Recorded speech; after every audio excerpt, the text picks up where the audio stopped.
My Wedding Date, The Wedding Whisperer Series, Book 3. By Susan Hatler. Chapter 1. As a yoga instructor, I practically live for finding my center at the end of each class, but right now my mind can't stop focusing on the hot guy in the front row. Not too zen, Erica. I needed to get a grip. Raising my arms over my head, I breathed in to clear my thoughts and unwittingly inhaled the scent of the man's cologne, woodsy with a hint of citrus. Yum. Maybe I should just ask him out. Josh Taylor had been coming to my yoga class for over a month now.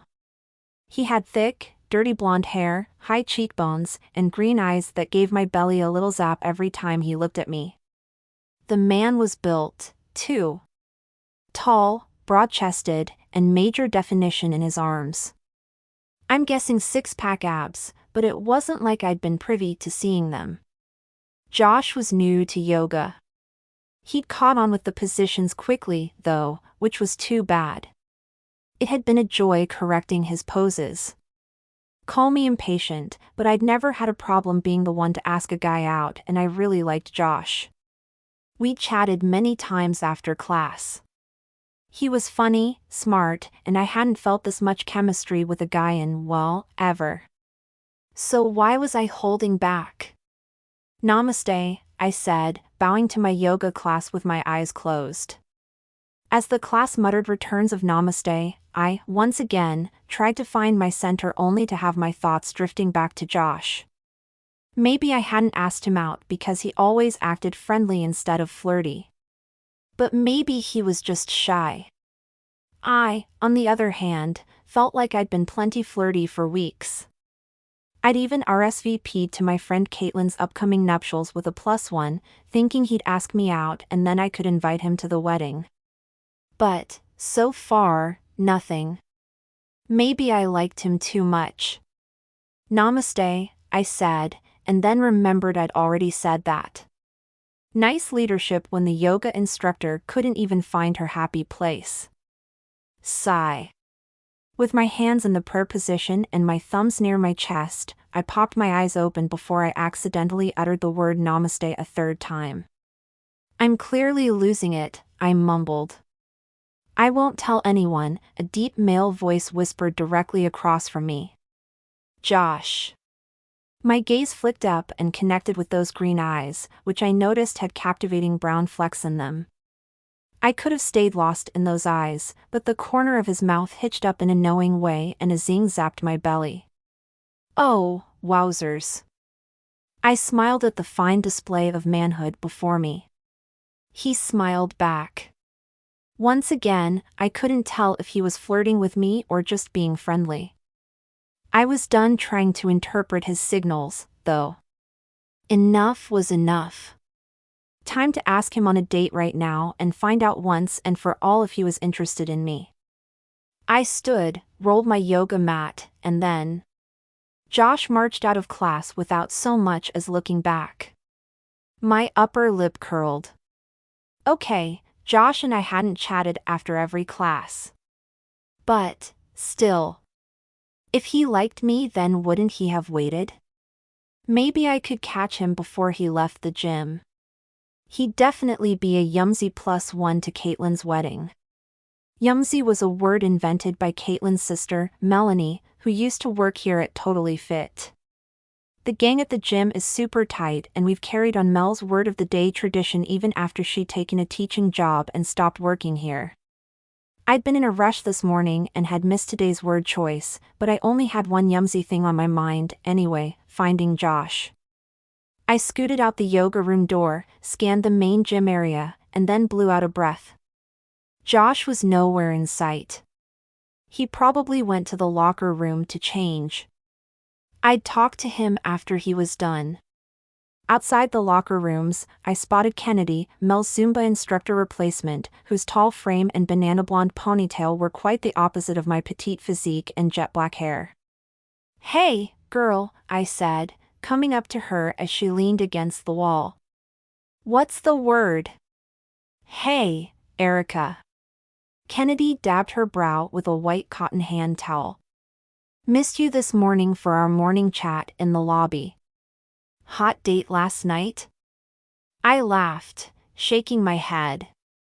Not unless you call bingo with my grandma a hot date. We stayed out way too late and it was hard to get up this morning. For an assisted living home, those people sure know how to party. I barely arrived in time for class. Kennedy made a tisk tisk tisk sound. You've been spending an awful lot of time at bingo lately. Graham doesn't like to go alone. I shrugged, but Kennedy rolled her eyes as if she thought I was crazy. I loved spending time with my grandma, though. She accepted me as I was, unlike my mother. Anyway, I snoozed the alarm one too many times. Thus, the rush to class. Did you guys pick a word of the day without me? Yep. Well? Don't leave me in suspense, I said. The word of the day is dango. My eyebrows came together. Isn't that some kind of wild dog? You're thinking of a dingo.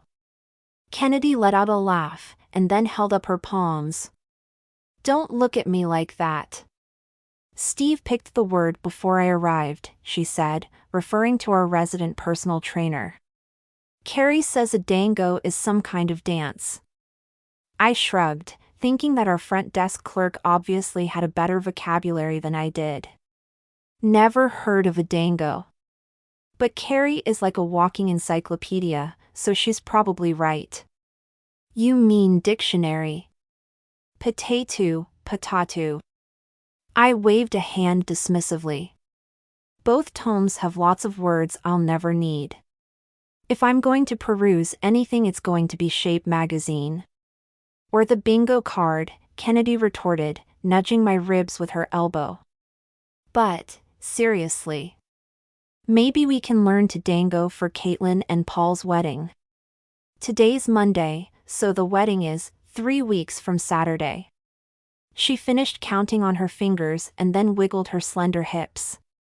Want to be my plus one? Or are you bringing a date? Not sure yet, I said, looking around for any sign of Josh.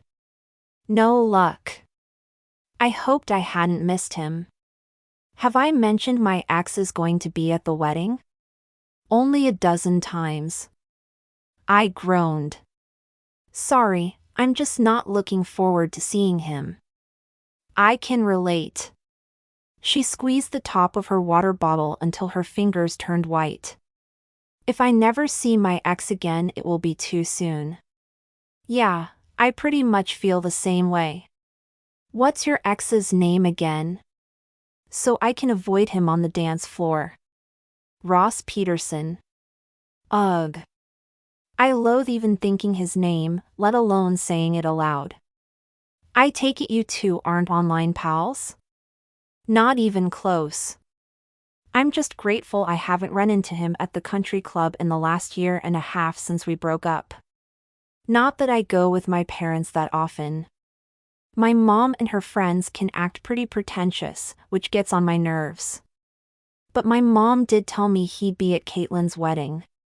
She also made a point of telling me that he'd RSVP'd for a plus one. His poor date. I feel sorry for her. Why did you two break up? Kennedy asked, taking a seat on the bench between the men's and women's locker rooms. Must have been a bad one to not keep in touch. It's a long story. I sighed, dropping down on the bench next to her. I met Ross at the country club through our parents who are friends. He seemed nice enough at first. He has a successful career and I was impressed by his work ethic. But, in the end, his career was all he cared about. Definitely not me. What happened? She asked. My throat suddenly tightened.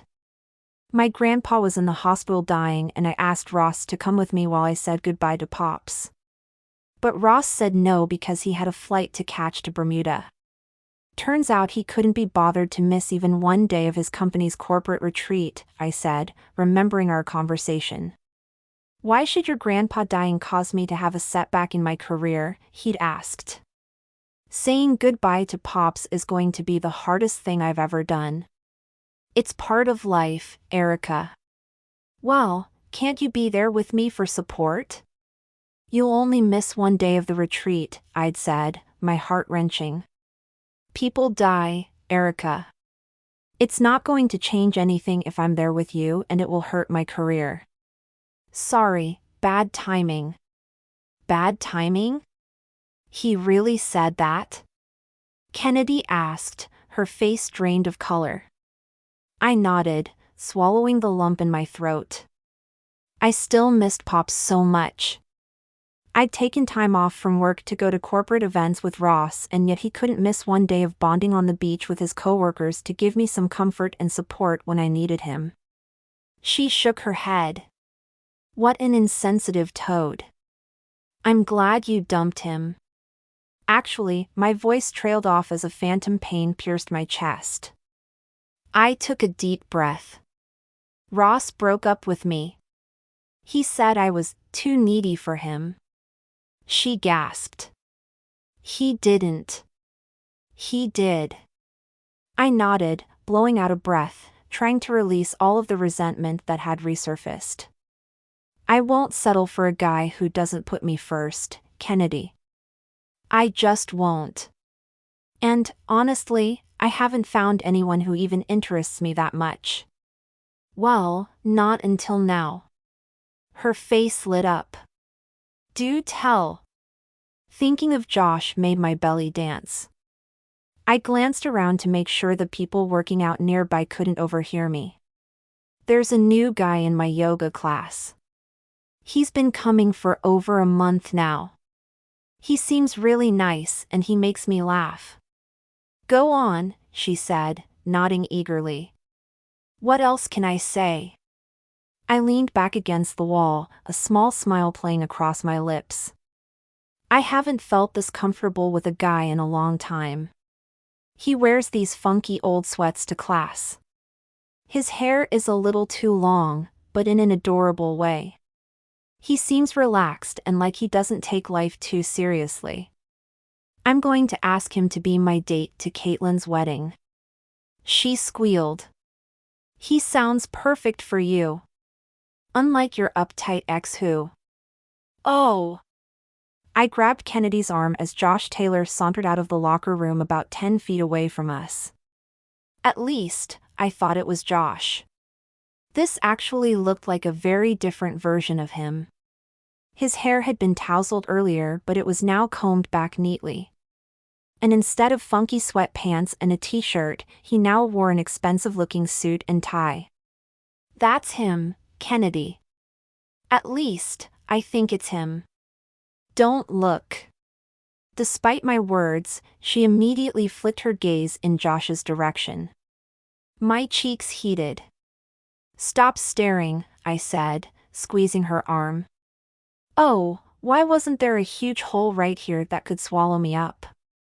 Ouch, she exclaimed, but she whipped her head around to face me again. You have the hots for Josh Taylor? She whispered. You know him? I asked, heart pounding. Please tell me you haven't gone out with him. I wish. Carrie and I have been admiring him for weeks. She says he's some high-powered professional at Taylor & Sons downtown. High-powered professional? I repeated, disappointment flooding through me. My big crush was a workaholic like my ex. This was so not good news. Ugh. What's wrong with me, Kennedy? Do I have some kind of self-sabotaging attraction system? No, you just. Erica Connor. Is that you? A high-pitched female voice exclaimed. Cringing, I turned toward the familiar voice, and my gaze landed on Cynthia Peterson, my ex's mother. She headed straight for me. This was so not my day. My ex-boyfriend's mom, Cynthia Peterson, stopped in front of me and put a hand on her hip. She was wearing her usual lawyerly attire, a perfectly tailored red business suit, high-heel pumps, and a designer briefcase. She looked straight out of The Good Wife, and like she wanted to put me on the stand and grill me. Yikes! Or maybe that was just my nerves. I mean, Cynthia had been nice enough to me while Ross and I were dating. But I'd once overheard her say that she hoped he'd eventually settle down with an Ivy League girl. Apparently my liberal arts degree from Sacramento State didn't cut it. Yes, it is you, Erica, darling, Cynthia said, giving me an air kiss on one cheek and then on the other. Hi, Cynthia, I said, plastering a smile on my face as I gave her an awkward hug. I bent my head down and did a quick sniff test on my underarms to see how badly I stank after my workout. EW. Not exactly powder fresh. Maybe she hadn't noticed. Her nose wrinkled. Yep, she'd noticed. How are you, dear? She asked, taking a step back. I'm fine, I said, imagining her relaying that Erica was doing fine to Ross. No way, not good enough. I'm great, actually. Things couldn't be better. Everything is stupendous. Overkill much? Sigh. If I'd acted over the top, then at least Cynthia hadn't seemed to notice. She said, I'm glad to hear it, dear. I didn't know you still worked here. Yes, I teach yoga, I said, deciding I'd imagined the criticism in her voice. I didn't know you had joined this gym. Would you like to come over and meet my friends who also work here? I asked, hoping to get some moral support in this oh-so-awkward moment. From over Cynthia's shoulder, I watched Kennedy and Steve shake their heads and wave their arms, before they both bolted in opposite directions like frightened cartoon characters. I stifled a sigh. Not like I could blame them. If I could graciously bolt right now, I totally would. Cynthia didn't so much as glance at my friends, though. Instead, she narrowed her eyes at me in an appraising way, and her mouth puckered. Did you color your hair, dear? I remember your natural color being much lighter. Yes, I darkened it to jet black. She made a non-committal noise. Well, you might want to change it back before the wedding. Your mother loves your natural hair color, she said, her voice sugary sweet.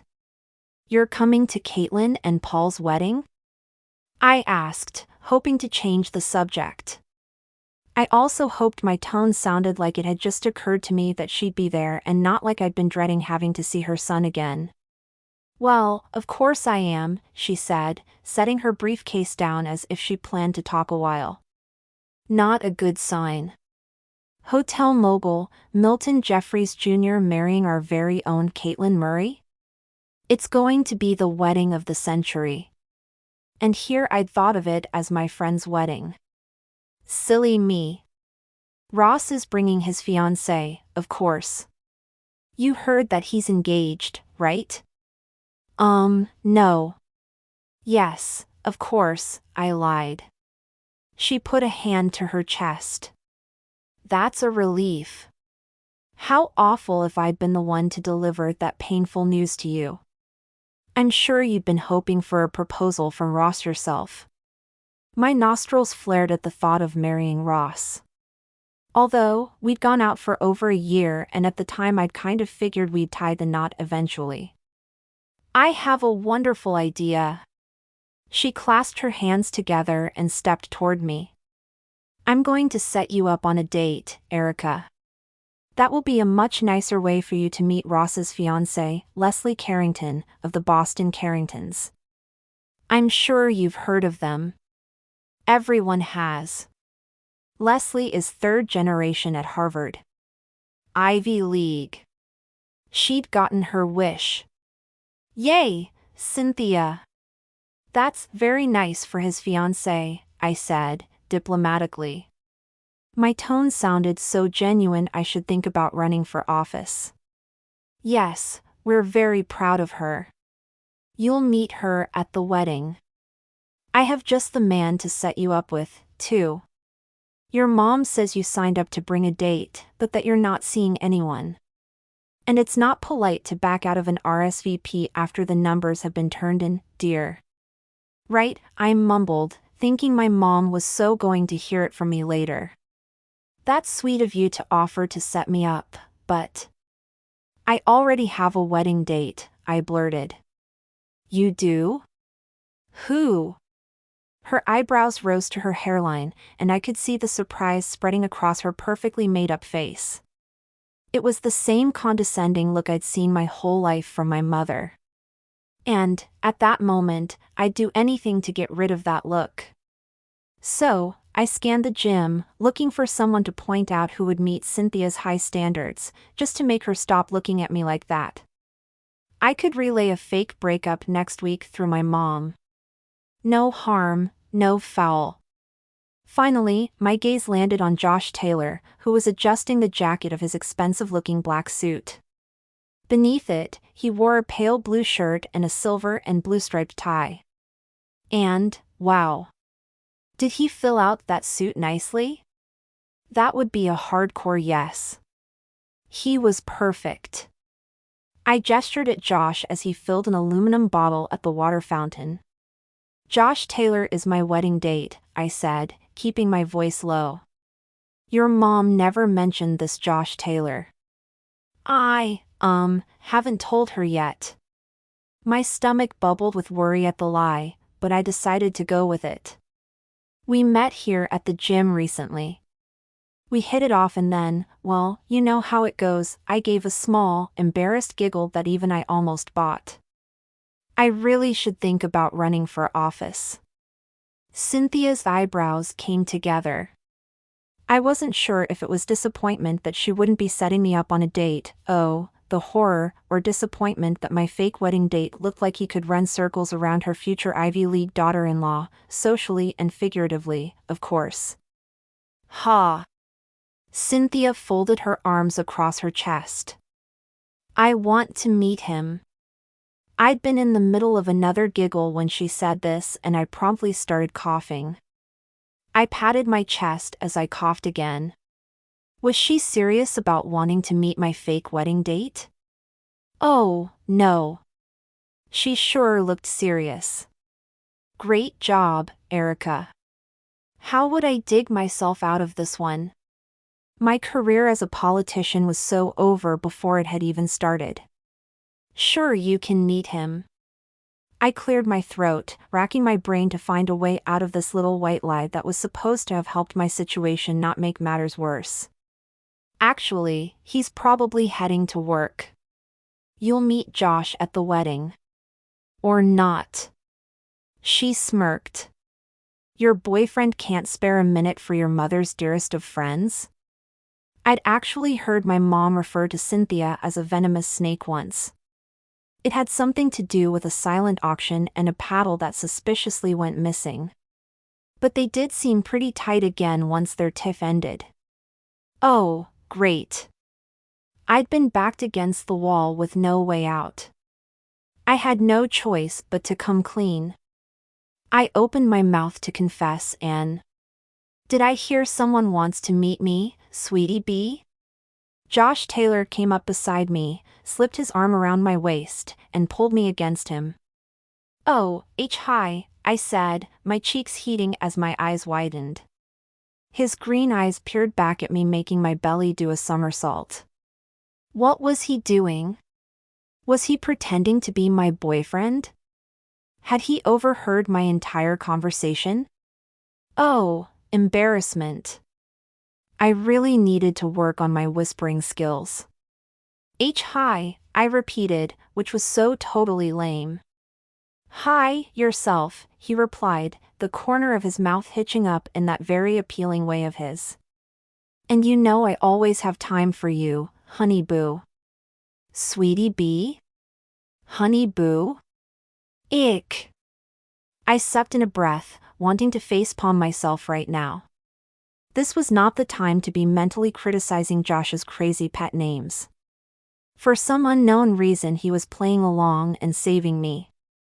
I needed to be grateful. Very, very grateful. I sidled closer to him. Yes, pumpkin poodle. A dear friend of my mom would like to meet you. I hope you don't mind, Button Bear. My fake date gave me a second look, before the corner of his mouth lifted and he held his hand out to Cynthia. I'm Josh Taylor, he said, giving her a winning smile that made my knees go wobbly. Cynthia Peterson. She shook his hand, giving him an appraising look. A pleasure to meet you, Josh. What do you do for a living? Cynthia. I snapped, although I shouldn't have been surprised she was grilling him already. The lawyers from The Good Wife could take lessons from Ross's mom. Seriously. It's all right. Josh chuckled, giving me a wink before turning back to Cynthia. I'm a marketing VP at Taylor & Sons, the men's clothing chain? I watched her face light up at the recognition of the high-end men's clothing store. Corporate guy, Josh, had definitely been the right choice for a fake date to impress Ross's mom. Maybe I could muss his hair, make him change outfits, and then invite him to the wedding as my real date. Ross's mom needed to go first. I tilted my head. Well, it was nice running into you, CYN. Are you from Sacramento, Josh? Cynthia asked. South Carolina, originally, he said, not seeming bothered by her interrogation. My parents moved to California when I was young, so I grew up in Land Park. A line formed between her eyebrows, because I could tell she was impressed. Maybe she'd give me a break at the wedding now. Even better, maybe she'd convince my mom to lay off me, too. Finally, she nodded, seeming satisfied. Well, it's very nice to meet you. I look forward to seeing you at the wedding. You, as well, he said, politely. Nice running into you, Erica. I must head to the courthouse now. She lifted her briefcase, gave me an air kiss on each cheek, and then strode away as if she owned totally fit. I turned to Josh, who was watching me with an amused smile tugging at his lips.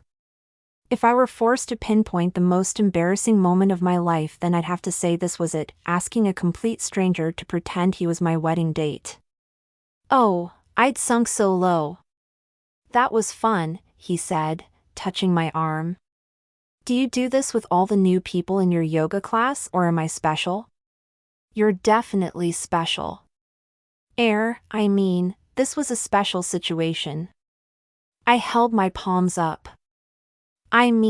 No. This hasn't happened before. Ever. He nodded as if relieved. Good to know.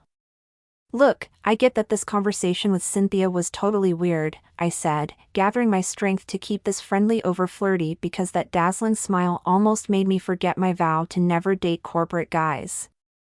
But I really appreciate you helping me out. Not a problem, he said, winking at me. I blamed the wink, because I blurted, would you actually be willing to go to this wedding with me? Would I be willing? He asked, the corners of his eyes crinkling. Oh, no. Was he making a joke to get out of this date? Or was he being funny? Or friendly? Definitely not flirty with these mixed signals. Finally, I held my hands up. This wedding date would only have to be a one-time thing for you. Because, well, you've met my ex's mom now, so you know what she's like. And since she'll be at the wedding along with my ex, it would probably be good if I kept my story consistent and really did bring you as my date. Okay, maybe a very big part of me still wanted him to be my real date, even with my no dating corporate guys rule. But he was currently staring at me with a dazed look that told me nothing about what he was feeling. I sucked in a breath. You're not saying anything. Is this too weird for you? I'm thinking, he said, rubbing his chin. So, this fake date would be to make your ex jealous? Bleck. It sounded awful when he put it like that. Maybe I should tell him the truth. That I'd been, childishly, trying to impress Cynthia. That I had a major crush on him. That corporate guys scared me. And that I'd been hurt before and didn't want to feel that pain ever again. Yes, I should be honest. I opened my mouth to confess everything. Sure. I'll go to the wedding with you, Erica. My belly did a little flip. You will? Yes, but on one condition. I lifted my lashes, realizing I hadn't blown it after all. What did you have in mind? You helped me win my ex-girlfriend back, he said. And my belly did a flop. My mouth fell open a little, but I quickly closed it. Josh wanted to get his ex back? That was the opposite of how I felt about my ex. It was also the opposite of how I wanted this date to go, but my head was spinning and I hadn't answered him. You've got a deal, I said, shaking his warm hand, which sent tingles up my arm. It's a deal, he said, releasing my hand. Then we exchanged phone numbers and confirmed we'd talk later to sort out all of the details. As I watched Josh walk away, I realized I'd gotten a +1 to Kaitlin's wedding after all. The only problem was that my wedding date was in love with someone else. Not exactly my dream scenario. But maybe it was for the best to keep everything professional and platonic between us, with him being a corporate guy and all. We'd go to the wedding together, show Cynthia that I wasn't pining after her son, and then Josh and I would go our separate ways. After helping him win back his ex, which hopefully wouldn't take long. It was a foolproof plan that served each of our purposes. If only I didn't have that tug of disappointment in my belly. Chapter 2. You have a fake wedding date? Kennedy asked, as we strode into Bernie's bakery the next day to grab a bite to eat between classes. What exactly does that mean? With Josh Taylor, I added. The guy you've been crushing on for over a month? From the gym? That Josh Taylor? Correct, I said, pondering, for the gazillionth time, where I'd gone wrong. I perused the chocolate marshmallow fudge bars, debating internally if eating a brownie could count as a meal for lunch. At least I have my +1, I said, shrugging. Lot of good that's going to do you since it's a fake date, Kennedy reminded me as we moved forward in line. Does this mean I can make a move on Josh since you're not interested? I didn't say I wasn't interested, I pointed out, giving her a look that told her not to even think about making a move on my fake date. It's complicated. And here I thought RSVPing for a +1 sounded so straightforward, Kennedy said, raising her eyebrows. Hey, Erica, Avery said, from behind the counter. Avery Summers was the bakery's manager and a friend of mine. Her honey blonde hair showed a purple lock, her visual reminder to always have faith in herself, and was pulled back into a low ponytail. She also wore a no-nonsense look, which was pretty typical for her anytime there was a long line. What can I get you guys? I'm trying to decide between a turkey sandwich on a croissant or a chocolate marshmallow fudge bar. Which do you think is healthier? Get them both, Avery said, waving to the cashier at the end of the counter, who started ringing up our order on the register. Hot peppermint tea today? Yes, please. And whatever Kennedy wants. It's on me since she has to learn about my latest dating debacle. You'll have to fill me in later, Avery said, taking Kennedy's order and then giving me a little smirk. If you have time between bingo games, that is. See? Kennedy whipped her head in my direction. It's not just me. You've gone bingo crazy, Erica. Everyone knows it. I'll call you later, I said, watching Avery nod and move on to the next person in line. Then I grabbed our order number and found a bistro table in the back. Will you be taking your fake date to bingo this week? Kennedy sat down in the bistro chair and crossed her legs. No, I won't be inviting Josh to bingo. But we will be going, some places. She leaned forward, pressing her palms to the table. I know you, Erica. You're being vague on purpose.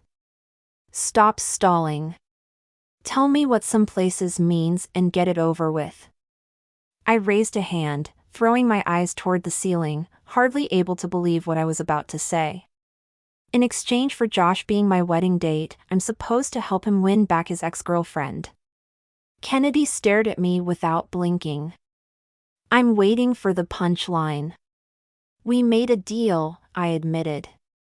Why would he tell you he wants his ex-girlfriend back in response to you asking him to be your wedding date?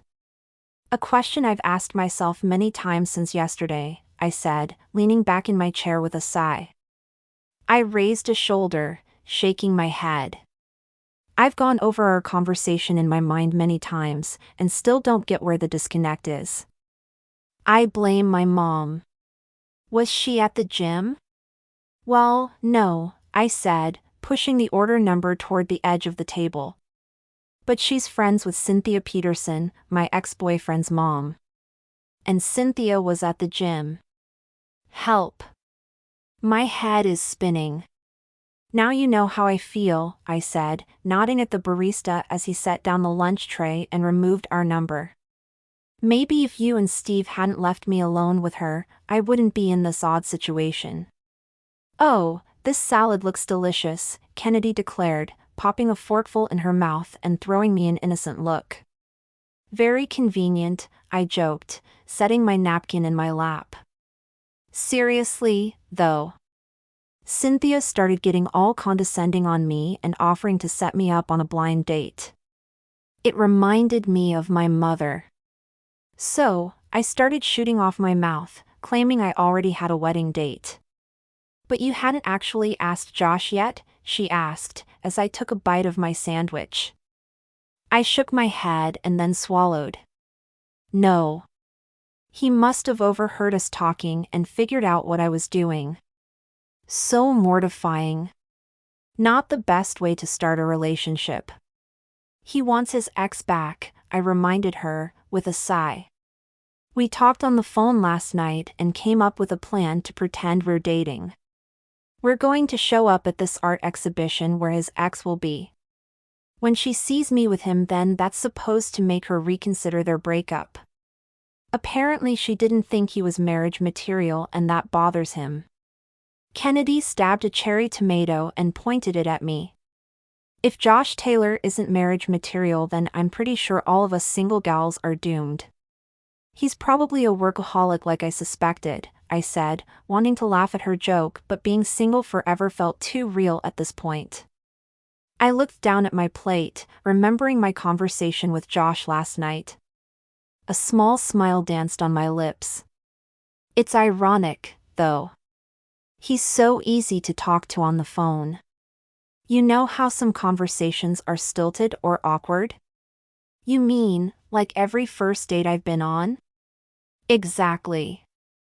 I nodded, breaking off a piece of the croissant. But Josh and I talked like we'd known each other for years. It was so easy. Except that, you know, we were hatching a plan for him to get together with someone who wasn't me. I'd say that's a deal breaker, Kennedy said, giving me a full-toothed smile. What a mess. I rolled my eyes, finishing off the last of my sandwich. We should get back to the gym. Thanks for lunch. She dabbed the corners of her mouth with a napkin. So, when is this art exhibition for Operation X? Tonight. I stood, dropping my crumpled napkin on the tray. My job is to make Josh seem like big-time marriage material. How do you plan to do that? She asked, lifting the tray, dumping the trash from it, and setting it with the empty trays. Oh, believe me. Flirting with Josh won't be difficult, I said, making us both laugh as we headed back to work. If only the flirting wasn't a dead-end proposition. Tonight was the night to cover my end of the deal with Josh. I'd make him seem like marriage material, his ex would, hopefully, see the error of their breakup and get back together with him, and I'd go to the wedding with someone else's boyfriend. What was wrong with this picture? I slid into the front passenger seat of Josh's sporty black coupe, which was parked outside my apartment, and he shut the door behind me. The leather felt cozy against my skin, and for a split second a tingle of excitement curled up my spine. Hello, Erica? Quick reminder, this was about as far away from a real date as I could get.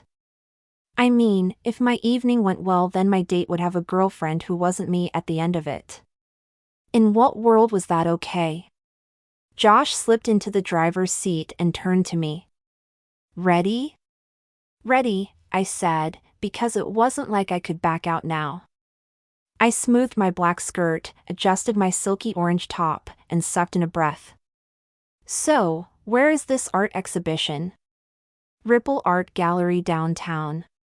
Josh started the engine and gave me a sideways glance, his green eyes flashing at me and sending an electric zap to my belly. Not a date, I reminded myself. A lot of people from work will be there in addition to Mindy, he said. Your ex's name is Mindy? I asked, a shimmer of jealousy rolling through me. I wondered what she was like and why she really broke up with Josh. I couldn't rule out it was for a reason other than what she told him. Why are you sure she'll be at the art gallery tonight? She comes to all work-related social events so she can network. His eyebrows knit together, making me wonder what he was thinking. Then he turned the corner, pulled the car alongside the curb, and slid the gearshift into park. Mindy is very career-oriented and never misses out on an opportunity to rub elbows. My ex was the same way, I muttered. How do you mean? He asked, opening his car door. Oh, it's not important, it was time to get my game face on, not time to vent about my annoying ex. I opened the door and stepped out onto the sidewalk. Josh came over and took my hand. You all good? I nodded. Sure thing, pumpkin poodle. I actually preferred button bear, he said, grinning. I'll have to remember that, I said, trying to ignore how good it felt when he smiled at me. He released my hand as we approached the art gallery door, and cool air circled around my palm, making me miss the feel of his skin against mine. I sucked in a breath. Anything I need to know before we head inside? The exhibit is for an artist who does postmodern painting. Interesting. Do you go to art exhibits often? Here and there.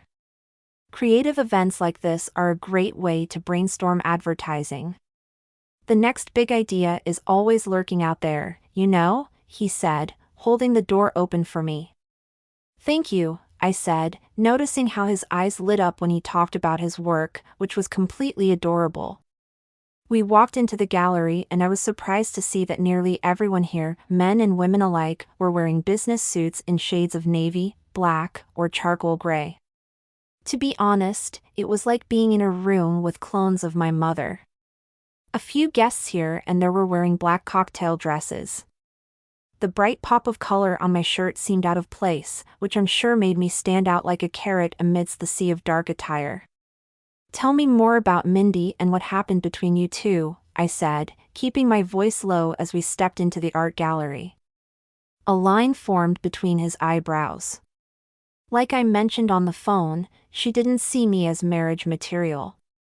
Why would she wait 2 years to conclude that? Something must have happened. I'm not sure, he said, putting his hand at the small of my back and guiding me through the crowd. The gesture felt sweet, protective. We didn't argue very often. But she did claim I could be uptight. I guess that's one of the reasons I decided to try yoga. Interesting, I said, realizing his ex was the reason I met him and also the reason I wasn't going to get to date him. Gee, thanks for nothing, Mindy. Anything else I should know about her? For the purpose of our goal, of course.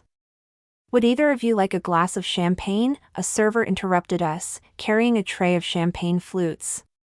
Thank you, Josh said, lifting 2 flutes before the tuxedoed man moved on to the next guest. Josh held out a glass to me. Champagne? Thanks, I said, taking the stem, my fingers brushing against his. Shiver. I looked into those intriguing green eyes and lifted my glass. To postmodern art, bringing you what you want. To postmodern art. His gaze held mine as he paused before taking a sip, which I followed with a giant gulp of bubbly liquid. You're a good sport to help me with this, Erica.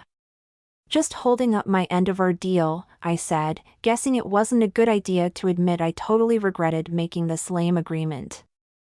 My attraction to him only seemed to be growing the more time we spent together. Not good, Erica. Not good. Blame it on my irrational crush, but I was dying to know more about his relationship with the ex and why it ended. I've been thinking, Josh. The more I know about your breakup, the better I can probably help you tonight. Makes sense, he said, stopping beside a painting of a giant eye that was surrounded by straight and wiggly lines in every color imaginable. Josh stared at the painting for a few seconds and then turned my way. What do you think of this one? I glanced at the painting.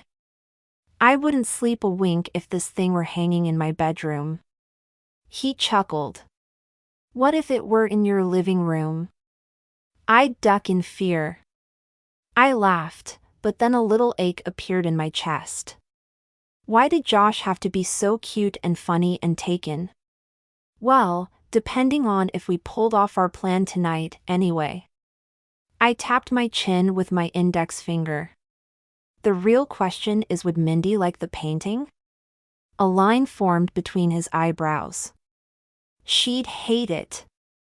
Oh, I said, and was about to ask him to elaborate when a woman approached us. Josh, I'm glad you could make it this evening, said an older woman who was wearing a stylish black pantsuit. Good evening, Linda, Josh said, shaking the woman's hand. I'd like to introduce you to Erica Connor. Erica, this is our CEO at Taylor & Sons, Linda Butler. Nice to meet you, I said, shaking the woman's hand. After Josh had a brief discussion with Linda, he led me away and gestured to the paintings hanging along two interior walls of the gallery. Shall we peruse the exhibit? He asked. Sure, I said, surprised that he didn't want to find Mindy right away. She was the reason why we came here after all, so why delay the inevitable? I tried to peek at the art as we passed by, but crowds of people milled about in front of the paintings, though few of them were looking at the art.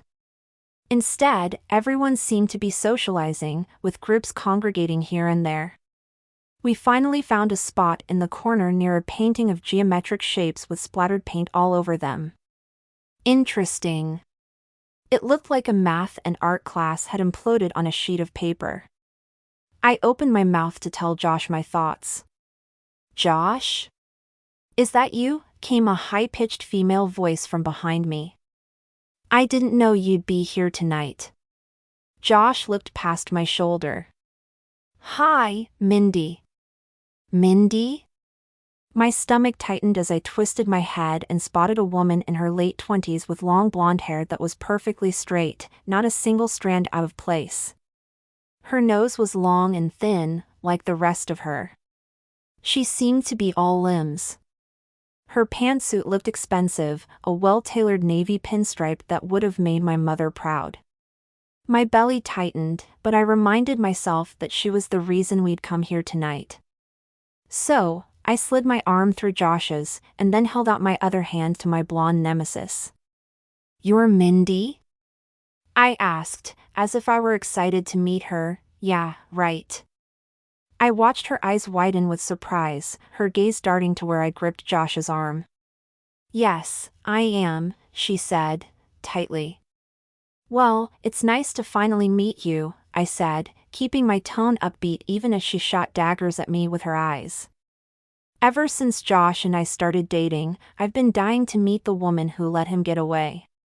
Didn't I keep saying that, Button Bear? Many times, sweetie bee, Josh said, slipping his arm around my waist and pulling me closer to him. My belly did a little flip. A strange expression flashed across Mindy's face, which looked like a cross between annoyance and a challenge.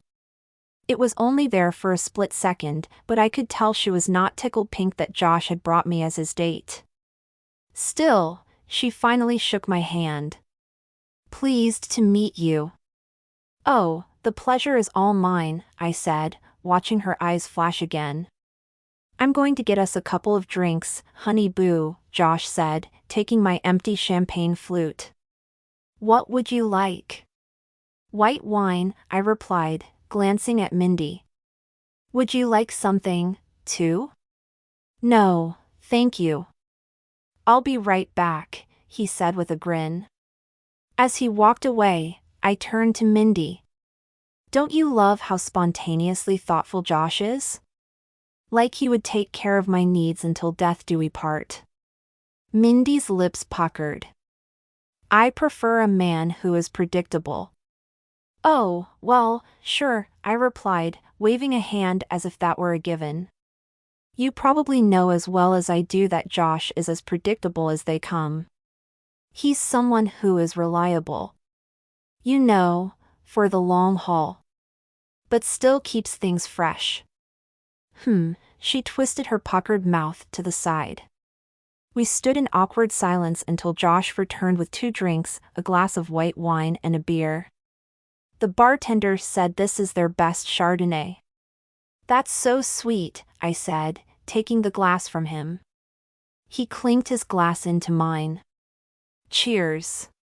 "Wait," I said, as he started to bring the glass to his lips. I slipped my arm through his and then batted my eyelashes. "The first sip needs to be through our linked arms, remember? For good luck, so we'll stay together forever." "Sorry, I forgot," he said, the corners of his lips twitching. I giggled, since my ridiculous comment hadn't been lost on him. Obviously, I was trying to make him look like husband material. "The couple that drinks together, shrinks together and, grows old together," I said. "Overkill, much?" I took an extra large sip. "Josh, what do you think of the Donovan campaign?" Mindy asked. I studied her, looking for signs that she might want Josh back. But nothing about her cool expression gave away how she was feeling about my comments or the situation. I stepped closer to Josh. "Is the Donovan campaign the one you were telling me about in the car?" I asked. He put his arm around me. "That's the one." Mindy narrowed her eyes. "You told us we shouldn't talk about that deal outside the office." "Josh and I share everything," I said, snuggling closer to him. "He's really good at opening up, which is rare in men these days. I feel very lucky. In fact, he told me a childhood story and cried in my arms last night." "He did?" Mindy gasped.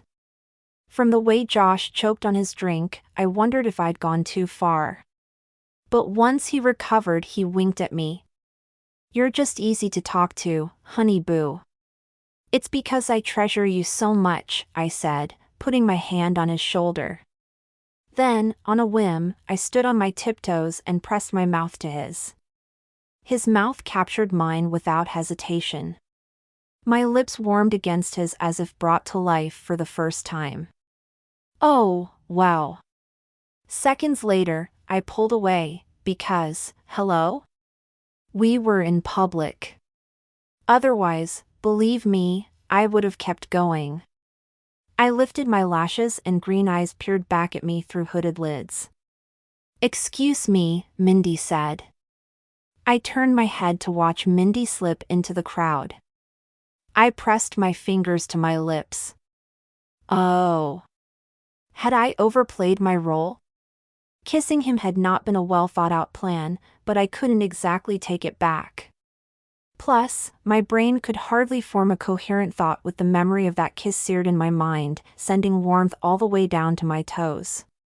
"Truffle honey roasted fig and pancetta crostini?" a server asked.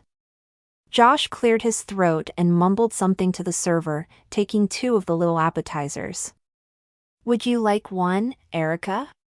Sure, I said, thankful his first words after our kiss weren't to tell me I'd blown his second chance with Mindy. Had I? I hoped not, for his sake.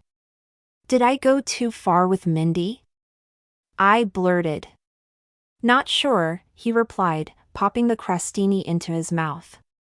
Well, I definitely did my part to make you look desirable, I said, in my defense since he was suddenly acting distant. Should we head out and leave her lingering after our little act? See if she calls you tomorrow? He gave me a look I couldn't read. Good idea. As we made our way toward the door, I tucked my arm into the crook of Josh's, telling myself it was just in case Mindy was looking. In truth, my brain kept replaying the way his lips had felt on mine. I hadn't expected the sparks from that kiss. Had I imagined how lost his eyes had seemed when he'd looked at me right after? Or maybe he was upset that I'd crossed a line by kissing him. I'm really sorry, I said, biting my bottom lip. I guess I got ahead of myself. His gaze shot to mine. Don't worry about it, Erica. You were playing a role, right? Josh, I stopped walking and looked into his eyes, trying to see if there was something hidden in there. Anything that said that kiss had meant something to him. But his expression was unreadable, so I shrugged. Just trying to help you win back your ex like we planned. That's what I thought, he said, holding the door open for me as I stepped outside. My stomach twisted into a tight knot as reality smacked me upside the head. He was still in love with Miss Uptight Pantsuit Mindy. Even if by some miracle we had convinced her that he was marriage material, a man who would like her certainly wouldn't be marriage material for me. I pasted a weak smile on my face. I'd be shocked if our act didn't win her back for you. Good, he said, a giant smile spreading across his face like the proverbial cat that ate a canary. I would have laughed at his goofy expression if I didn't feel so strangely disappointed by it. Chapter 3. I arrived at Totally Fit early the next morning, opening the front door as Kennedy came bouncing up behind me smiling. She was such a morning person, whereas I was yawning and wishing I'd had that second cup of coffee. We walked inside, the door closing behind us. Carrie sat behind the front counter, folding brochures to restock the display. Steve, our resident personal trainer, stood in front of her. What's the word? He asked, combing a hand through his damp blonde hair. I think it's Erica's turn to decide, Kennedy said. Oh, really? I tapped a finger to my temple as that spontaneous kiss from last night reappeared in my mind. The word of the day today is swoozy. Swoozy, Carrie repeated, her brow furrowing as she stared at me. Kennedy cocked an eyebrow. Swoozy? What does that mean exactly? I yawned, resting my forearms on the countertop. It's how I'm feeling this morning. This has to do with a guy, am I wrong? Steve asked. Maybe, I said. Although it wasn't in a good way. Tell us more, Carrie said, leaning forward. Well, my head feels woozy and my heart feels swoony, I said, thinking about that kiss once again. I'd stayed up way too late thinking about Josh, which was ridiculous since he was in love with another woman. Hence, my new word, swoozy. I like it, Steve said, with a wicked grin. Rhymes with boozy. Now that's a word I can get behind. Figures you'd say that, I said, laughing. I'm an uncomplicated man, Steve said, bringing his fist to his chest.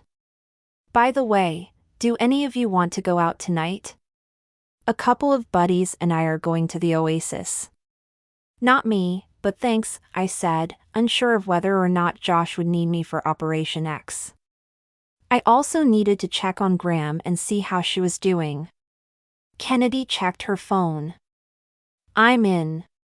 Me, too, Carrie said, nodding. Steve typed something into his phone. Great, this will be fun. Catch you next time, Connor. For sure, I said, since I always had fun going out with the gang. I'd better get ready for my first client. He'll be here any minute, Steve said, and then hustled in the direction of the men's locker room. As soon as he left, Kennedy sidled up closer to me. Okay, it's just us girls now. Tell us how it really went last night. Don't leave anything out. With Josh, right? Carrie asked, making it obvious that Kennedy had filled her in on everything. Yes, I know about your deal. I went out for a drink with Kennedy, Avery, and Melinda last night. Kennedy told us all about your selfless plan to help him win back his ex whatever, she said. Great, everyone knows? I asked, as heat crept up my neck. I glanced toward the interior of the gym, running through the list of things that needed my attention before class. I tried to pinpoint one that would get me out of this conversation, but came up with nothing. Kennedy rolled her eyes. Come on, Erica. It's just us. Spill. Carrie nodded. Where did you guys go? Was his ex there? Did you accidentally spill a drink on her? Give us all the details. Josh and I went to a postmodern art exhibition, I began. Carrie wrinkled her nose. Forget details. Get to the part where you got rid of the ex. She is very much in the picture, I said, letting out a sigh. Did anything happen? Kennedy asked, her voice rising several octaves. Thanks for shattering my eardrum, I muttered. He's still coming with you to the wedding, right? Carrie asked, rotating her hand toward herself as if she wanted me to hurry up. Yes, I said, letting out a sigh. But only as part of our deal. Not like it's a real date. You seem disappointed by that, Carrie said, turning to Kennedy. Doesn't she look disappointed? Wouldn't you be? Kennedy gave her a look, before turning to me. How was the gallery thing? We had fun. I didn't think postmodern art would be my thing, but we had a good time. I dropped my head in my hands and groaned. Which is ridiculous since the entire reason for us being there was so he could impress another woman. Wow, you really like this guy, Kennedy said. What does it matter? I shrugged, lifting my gym bag from the floor and slipping it over my shoulder. We're only hanging out to help each other. Not because he likes me. Kennedy's eyebrow arched all the way to her hairline. But you had fun at a gallery opening, which is so not you. And you're all frazzled. You like this guy. Please, stop, I said, knowing everything she said was true.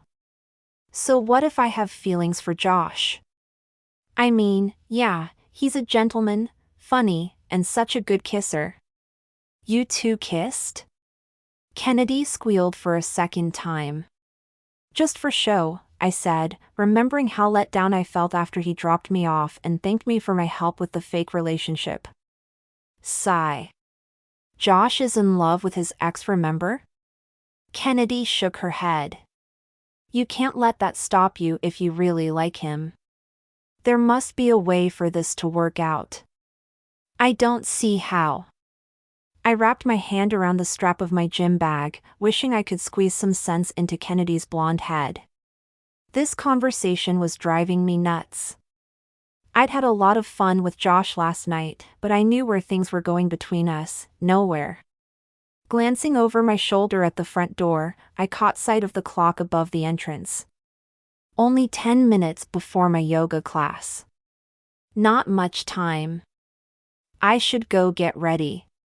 Just as I was about to leave, a man walked through the front door, swiped his gym card, and then went through the door to the gym. Probably Steve's personal training client. After he left, I leaned toward the girls, keeping my voice low. But I have to tell you. I met Josh's ex-girlfriend last night. She is so uptight she puts my mother to shame. Yikes, Kennedy said. He deserves someone more easygoing. Like you. Don't give up so easily, Carrie said, being oh so not helpful this morning. Well, it would be pointless to pursue him, I said. If he likes her then he couldn't like me. We're total opposites. She wore a boring suit like something my mom would have picked out for me. She was like mini mom without the briefcase. The front door chimed, and several guests came in. Kennedy and I stepped aside to let people by us. Carrie greeted them as they swiped in. As soon as they had slipped into the gym, Carrie looked over at me. His ex sounds like a snooze fest. Can you take her? Very funny, I said, suddenly feeling a lot less swoozy and a lot more bummed out. Look, the truth is Josh is a great guy. But it obviously can't go anywhere. I keep reminding myself of that every time he makes me feel swoozy. I broke off as several more guests came through the lobby. I'd better get going. My yoga class starts in 3 minutes. See you later, Erica. But I don't think you should give up, Carrie said. I let out a sigh. Why should I want to date some guy whose type is a carbon copy of my mom? That's the least like me that I can imagine. Was she really that bad? Kennedy asked. Worse, I said, remembering the way her eyes kept flashing at me. Several more guests came into the gym, and as I was about to say something else I saw Nick, our boss, come across the sidewalk outside. I nudged Kennedy. After Nick bought the gym from his cousin Rudy, we all had to work a little harder. We should get moving, I said. Don't think that this conversation is over, Kennedy said, giving me a smirk. I rolled my eyes as I readjusted my gym bag on my shoulder and stepped aside to let another guest by. Just as I started to walk away, the door chimed again. At the last second, I turned around and my gaze landed on Josh. I looked into those green eyes and my belly swirled. Good morning, Erica, he said, those green eyes lighting up. Hey, Josh, I said, my cheeks heating since we'd been talking about him all morning. He stopped in front of me and touched my elbow. Thanks again for coming with me last night. I had a great time. Yeah, me too, I said, fiddling with the strap of my bag. He'd had a great time? He hadn't said that last night. Out of the corner of my eye, I could see the smirk on Kennedy's face grow. I'll see you in class, he said. Yeah, I'll be there in a minute, I said. To teach the class, I mean. He nodded as he slid his card to check in. Kennedy sidled back up next to me. We both watched as Josh headed into the men's locker room. You okay? She asked. I nodded. How am I supposed to find my center with him distracting me? She laughed and bumped my shoulder. Sounds like a problem that needs a solution. Don't I know it, I said, feeling swoozy all over again. Chapter 4. I got home from work late that night due to Steve and Kennedy dropping a bet to see which one of them could do the most pull-ups after all the classes ended for the night. The gang made bets like this all the time. The rest of us tossed a few dollars into the pool. Kennedy won the bet this time, which meant that I was $10 richer. Woot! Minutes after getting home, I went to the kitchen, filled a pot with water and then set it on the stove. As I added quinoa to the pot, my cell phone vibrated on the counter. My stomach tightened, knowing that had to be my mom calling for the 3rd time today. My mom had already left 2 voicemails this afternoon demanding to know why Cynthia had met my new boyfriend, and yet my mom, the woman who had given birth to me, knew nothing about him. Her last voicemail pondered whether or not she'd have to call the police to make sure I was okay if she didn't hear back soon.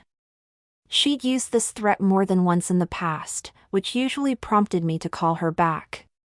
Maybe I'll send her a text later when I know she's in bed and not going to respond. She has her strategies and I have mine. Instead of my mom, though, my cell phone screen flashed with a picture of Josh that I had taken at the gallery opening. My heart rate kicked up. I wasn't sure if I'd hear from him again so soon. We'd talked for a while after class this morning, but hadn't made any more plans to win back his ex-gag. I snatched my phone off the kitchen counter. Hello? Hi, Erica. It's Josh. Oh, hi, Josh, I said, as if I were surprised to hear from him and not like I'd just swooned over his handsome photo on my cell screen. How is everything?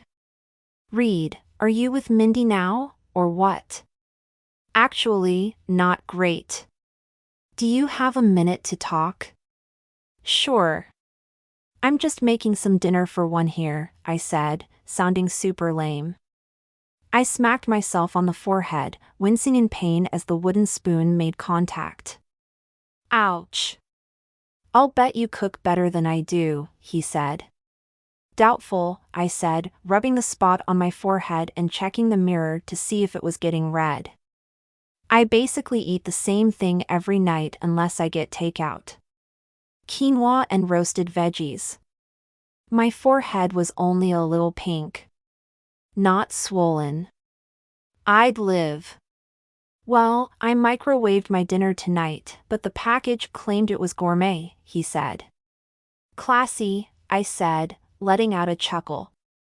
The thought of him eating dinner alone tempted me to invite him over here to eat with me. But, first things first. The suspense was killing me. So, did our plan work? Did you and Mindy get back together? I asked, holding my breath. He cleared his throat. Actually, no, which is why I'm calling. You did a great job trying to make me seem like marriage material, but she hasn't called. That's too bad, I said, even though my insides gave a little cheer. Have you tried calling her? He paused for a moment.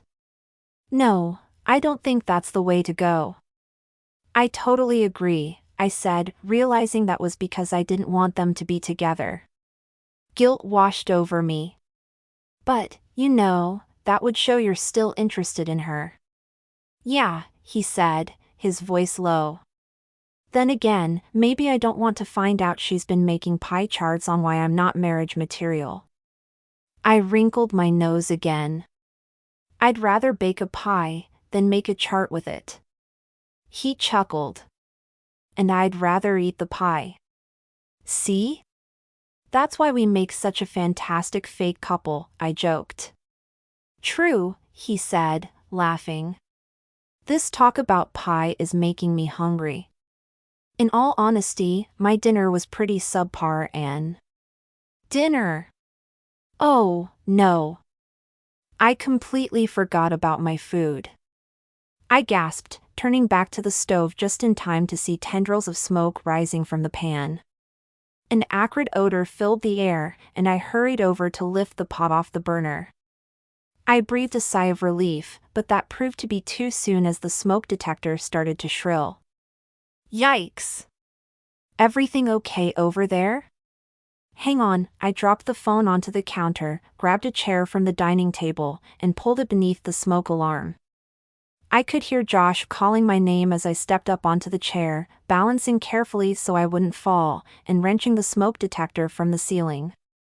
The beeping finally stopped. I heaved a sigh of relief as I set the plastic shrilling machine onto the counter and scooped my phone back up. Josh? You still there? Yes. Everything okay, Erica? He asked, his voice tinged with alarm. Yes, sorry. Just a minor cooking emergency. My quinoa is ruined. Oops. Maybe I should come over and cook for you, he said, pausing for my answer, but I was too surprised to respond. So you don't hurt yourself or something? I swallowed, wondering if I'd missed my opportunity to have him come over or if he'd just been joking. The thought of Josh coming over was very appealing. I'm usually a fine cook as long as I'm not being distracted, I said, secretly loving his concern for my well-being. Well, I can't say I'm sorry to be a distraction. You're not? I asked, my heart pounding in my chest. The truth is, I need your help again, he said, and I could barely hear him over the blood pounding in my ears. Then he paused for a moment, before saying, would you go with me to a charity sock hop Friday night? My heart stopped. What? Wait, was he asking me out? Had he finally realized we'd be perfect for each other? I held my breath, waiting for his answer. I need you to pose as my girlfriend, he said, the word pose repeating itself in my brain over and over like an echo down a dark tunnel. I hear Mindy will be there. Mindy. The woman he wants to win back. Disappointment flooded my chest. But it wasn't his fault I had feelings for him. No, that was my own dumb fault. Sigh. Sure, I'll go with you, I said, my tone flat. Great. It's a date. Oh, wait a minute, I said, remembering something. I let out a groan. Did you say Friday night? I actually don't think I can go with you. I'm sorry. I should have realized you would have a date and... No, I said, a little too sharply. I mean, it's not that I don't want to go with you. As your real date, or otherwise. It's that Friday is my grandma's bingo night at the community center and I promised to go with her. You have a date with your grandma, he said, in a tone that sounded relieved even though it had to be my imagination. Yep, I said, my heart aching a little as I thought of the reason. She likes the company ever since my grandpa passed away last year. I'm sorry to hear about your grandpa, he said, his tone so deep and sincere it brought tears to my eyes. Thanks, Josh. I appreciate that. He made a clucking noise after awkward moments passed in silence. That's tough luck for me, but it's nice that you take care of your grandma so well. Hope you win big at bingo. I feel really bad that I can't help you, I said, feeling like I wasn't holding up my end of the deal we'd made. Plus, you know, I kind of wanted to spend time with him, which was so wrong of me. I bit my bottom lip. I mean, the sock hop sounds like fun. Don't worry about it. I should have given you more notice. Suddenly, the image of his green eyes looking at me over a bingo card popped into my mind and an idea formed. Would you like to come to bingo? This Friday night, he asked. Sure. I mean, Graham would love the extra company. I cradled the phone between my ear and shoulder as I moved the pan from the stove to the sink. I proceeded to turn on the faucet, filling the pot with soapy water. I wanted to keep busy in case he thought this was a lame idea and rejected the invitation. It's not like Mindy would be at bingo, so coming with me wouldn't benefit our agreement at all. Obviously, he was going to say no. I'd love to come, he said, making my tummy do a cartwheel. We can go play bingo with your grandma first, and then go to the sock hop when it's over. How does that sound? Great, except for the part where we would see Mindy. If only there were a way to delete her from this whole scenario. Such wishful thinking. I turned off the kitchen faucet. That sounds good. Perfect, he said. I'll call you tomorrow and we can go over the details. Awesome, I said, already looking forward to his phone call. But when I hung up, my stomach sank. What had I gotten myself into? Not only was I pretending to be Josh's girlfriend to make Mindy jealous, but now he was going to meet my grandma. Even worse, I was excited about that fact. Graham would love him. These Friday night plans were a disaster waiting to happen. So why was I totally looking forward to it? Chapter 5. The community center was hopping with activity when Josh and I walked in on Friday night. Long rows of player tables were sprinkled throughout the room, and an elderly gentleman, who served as caller, sat near the front. The community center used the old tried and true method of a spinning cage with balls in it. One woman worked the handle, another pulled out a ball, and a third handed it to the caller, who announced the letter and the number. I scanned the room for Graham and spotted her sitting at her usual table, surrounded by a few of her friends. They all had their own systems of figuring out how to win the big pot. Graham put all of her cards out on the table and taped them down. She always bought 12 cards at the beginning of the night. The card with the lowest number in the upper left corner of the card went first, and so on through each row. "You ready for this?" I asked, turning to Josh. "You bet." He grinned down at me, and I couldn't help noticing he had the nicest smile, the kind that made you want to smile back at him. "Where's your grandma? We'd better get set up. It looks like it's starting soon." "You're excited, aren't you?" I asked, squinting at him, trying to figure out if he was joking. But he kept the easy smile on his face. "She's setting up with her squad over there," I said, gesturing across the room. "I'll go buy my cards and we'll meet you over there shortly," he said, ambling off. "Okay," I said, watching him go. He had such a nice backside. I figured I could take some credit for that since he took my class at the gym. I shook my head to snap out of my staring, and my dark ponytail swung back and forth.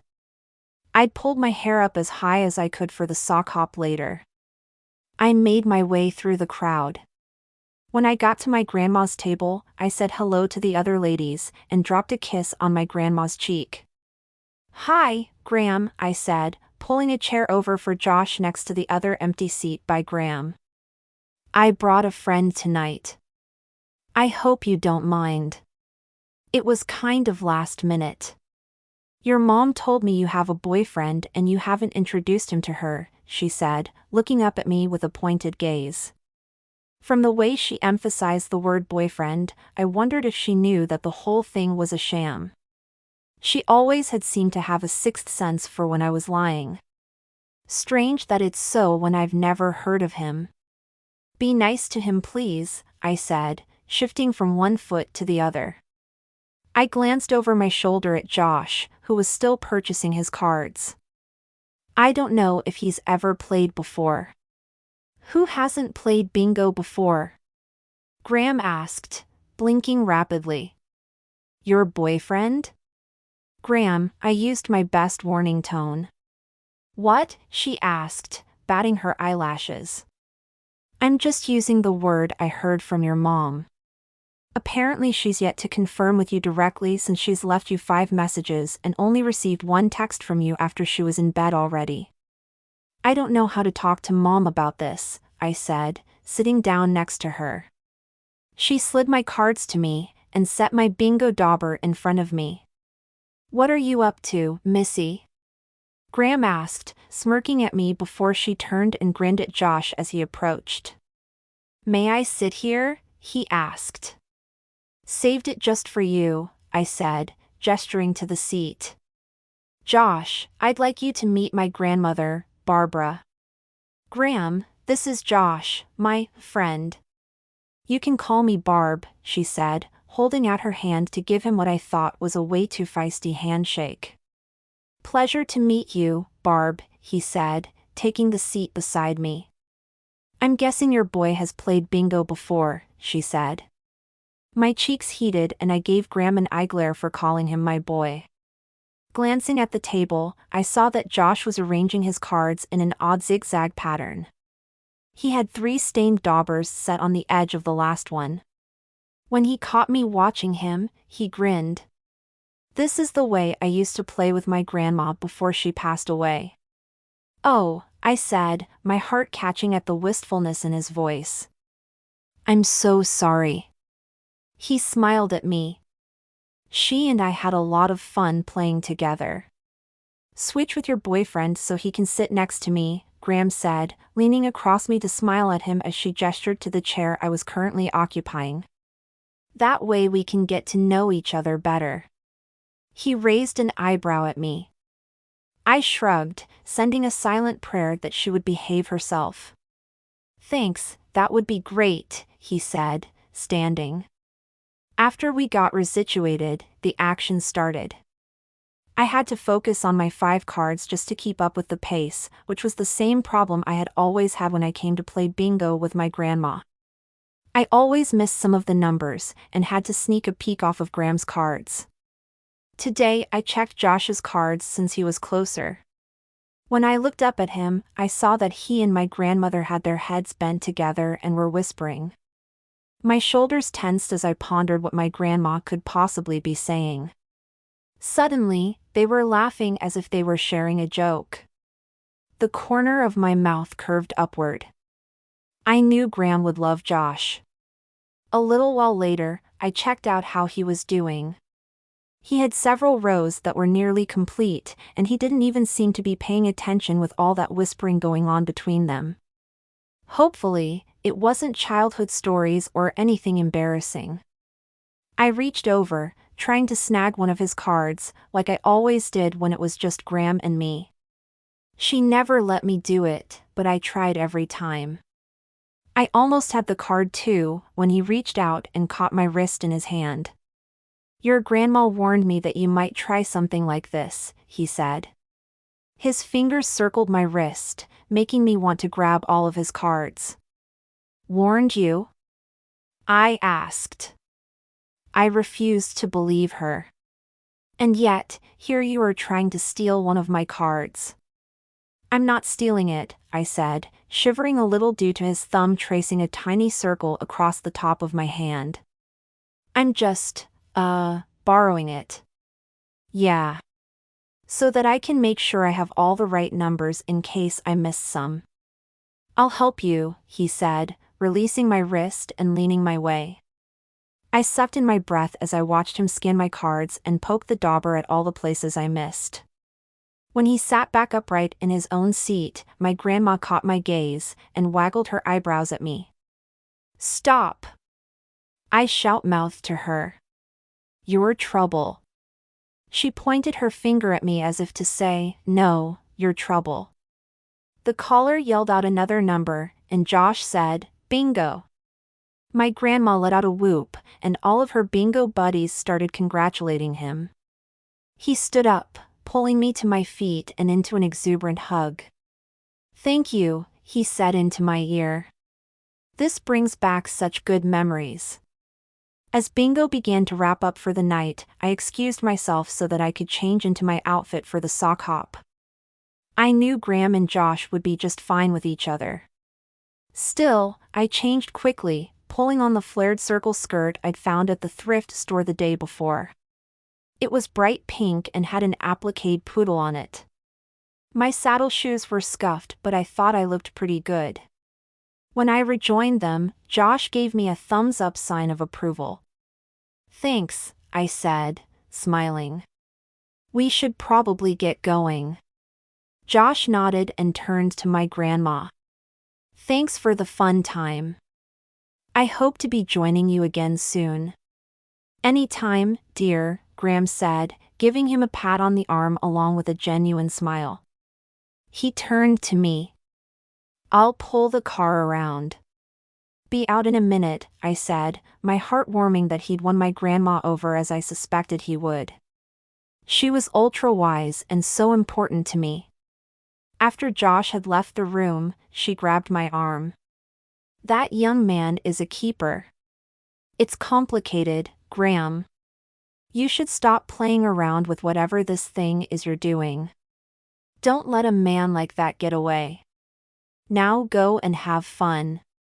Thanks, Graham, I said, hugging her before heading outside to join the man I was only pretending to date even though I totally wanted to be dating him for real. Chapter 6. We drove to the Sock Hop, which was a charity event for Reagan's Rescue at the Barn, a dog shelter outside Sacramento. Josh insisted on listening to a 50s throwback station on the way. We rocked out in the car, dancing as well as we could with our seatbelts on and our arms in the air. I threw my head around, my ponytail accidentally whipping Josh in the face. Who knew my hair could be considered a weapon? That was fun, I said, as he parked along the curb near the large convention center. Don't think you're out of the doghouse for the ponytail attack, he said, getting out of the car. Oh, really? I laughed as I popped out of the passenger side, but then remembered we were here because he was hoping to see Mindy. The thought was a real mood killer. You have bigger things to worry about than a hair whipping, Josh. Like what? He asked, slipping his arm around me. I closed my eyes for a moment, loving the feel of his arm around me and hating to spoil the moment with the cold hard truth. Like formulating a plan for tonight. I mean, if you still want to win Mindy back, we're going to have to do better than we did last time. Saying the words actually made my stomach hurt, but I kept a smile pasted on my face. I'd agreed to help him get his ex-girlfriend back, and that was exactly what I was going to do. In return, he was going to bail me out with a date for the wedding. I hadn't really thought about a plan, he said, his brow crinkling. Maybe we can hang out tonight and see what happens. I blew out a breath. I don't think that will work with a woman like Mindy. You said yourself that she likes to be in control. We need to think of a way for her to be in control, or at least think she's in control of the situation.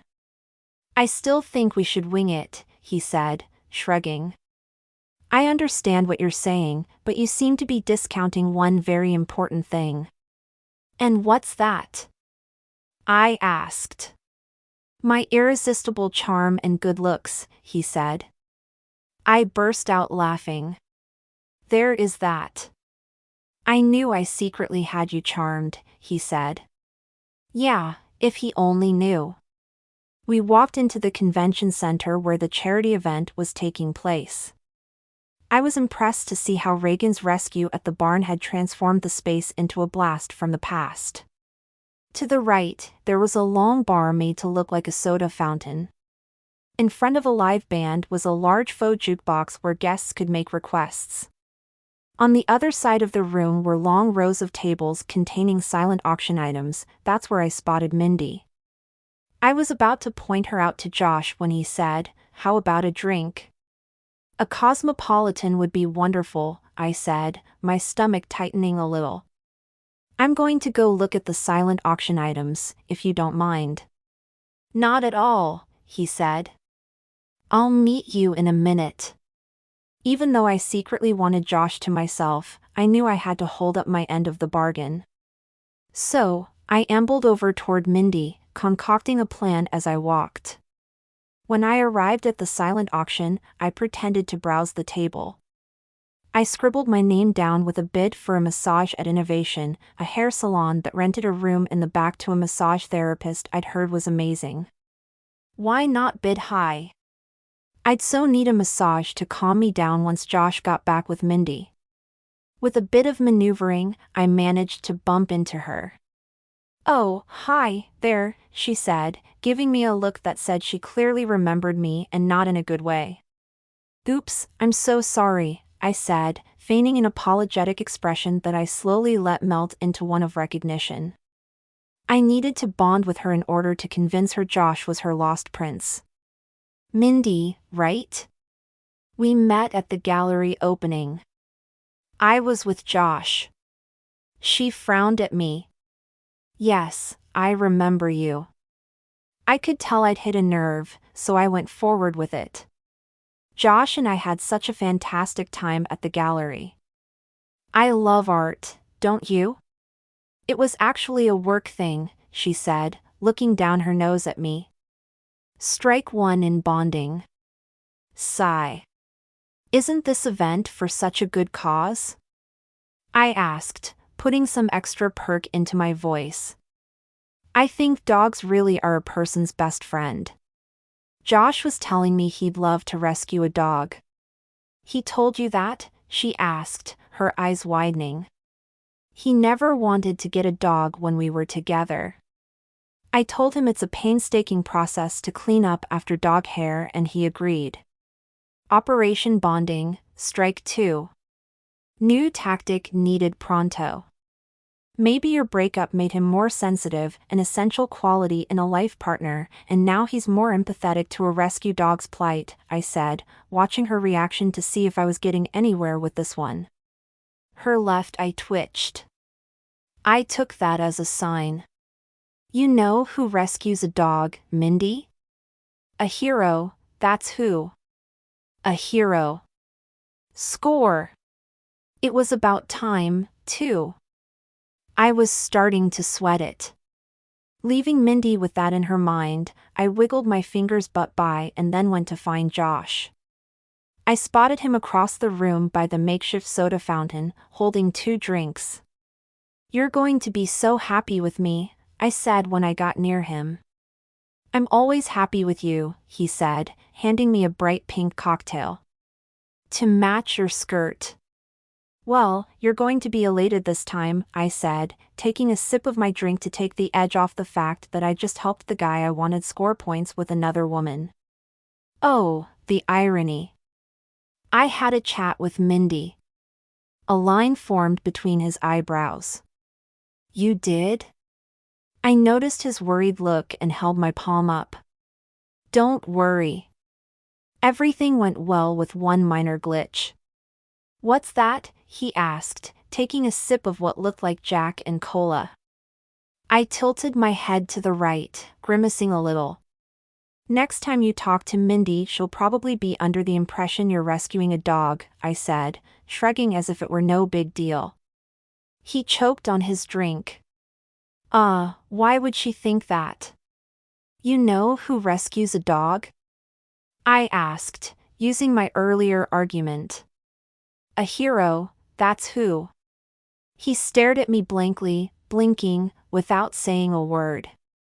Not a good sign. That line of reasoning went over much better the first time. I took a long drink of my cocktail and sighed. Then I squeezed his forearm. You don't really have to adopt a dog tonight, Josh.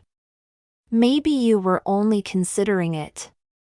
I think I could make that believable, I said, pondering whether or not I was getting overconfident in my skills. He glanced down at where I was gripping his arm. Okay, maybe I was squeezing a little harder than necessary. I took another sip of my drink. A dog, huh? He said, finally. Maybe a dog, I said, emphasizing the first word. Just maybe. A consideration. Dogs are sweet. Everyone loves dogs. Do you love dogs? He asked. Sure, I said, thinking it would be fun to have a dog. Do you have one? I shook my head. Why not? I've never thought about it, I said, imagining what it would be like to have a dog. We had one when I was a child. A sweet golden retriever named Milo. He was my best buddy. Josh smiled. You really think a hero rescues a dog? To be honest, I just blurted it out at the moment, trying to help you. But, yes. Giving a dog a home is heroic. 100%. Wouldn't it be awesome to have a golden retriever like that to hike with? Or play frisbee with in the park? He chuckled, shaking his head. I'm not sure what I'm going to do with you, Erica. I was only trying to help, I said, as the band began playing Twist and Shout. Would you like to dance? He asked, setting his glass on a bar table. Definitely.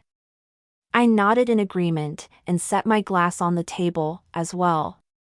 Josh took my hand as we walked toward the music. When we got on the dance floor, we did the twist. We also rocked a number of other dances that I had only ever seen in the movies. By the time we got off the dance floor, I was laughing and exhausted.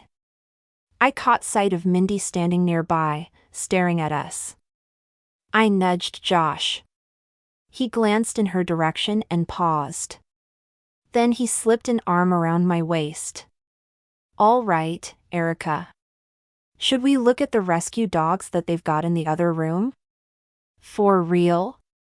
I asked, glancing over at Mindy. She was now shooting daggers at me. Yikes. I turned back to Josh. Oh, you're trying to keep with the story. Yes, Josh, let's go look at the dog adoptions right now. I said, loudly so she could hear it. I think I've lost hearing in my right ear, he said, rubbing his ear. Sorry. I bit my bottom lip. Just trying to be helpful.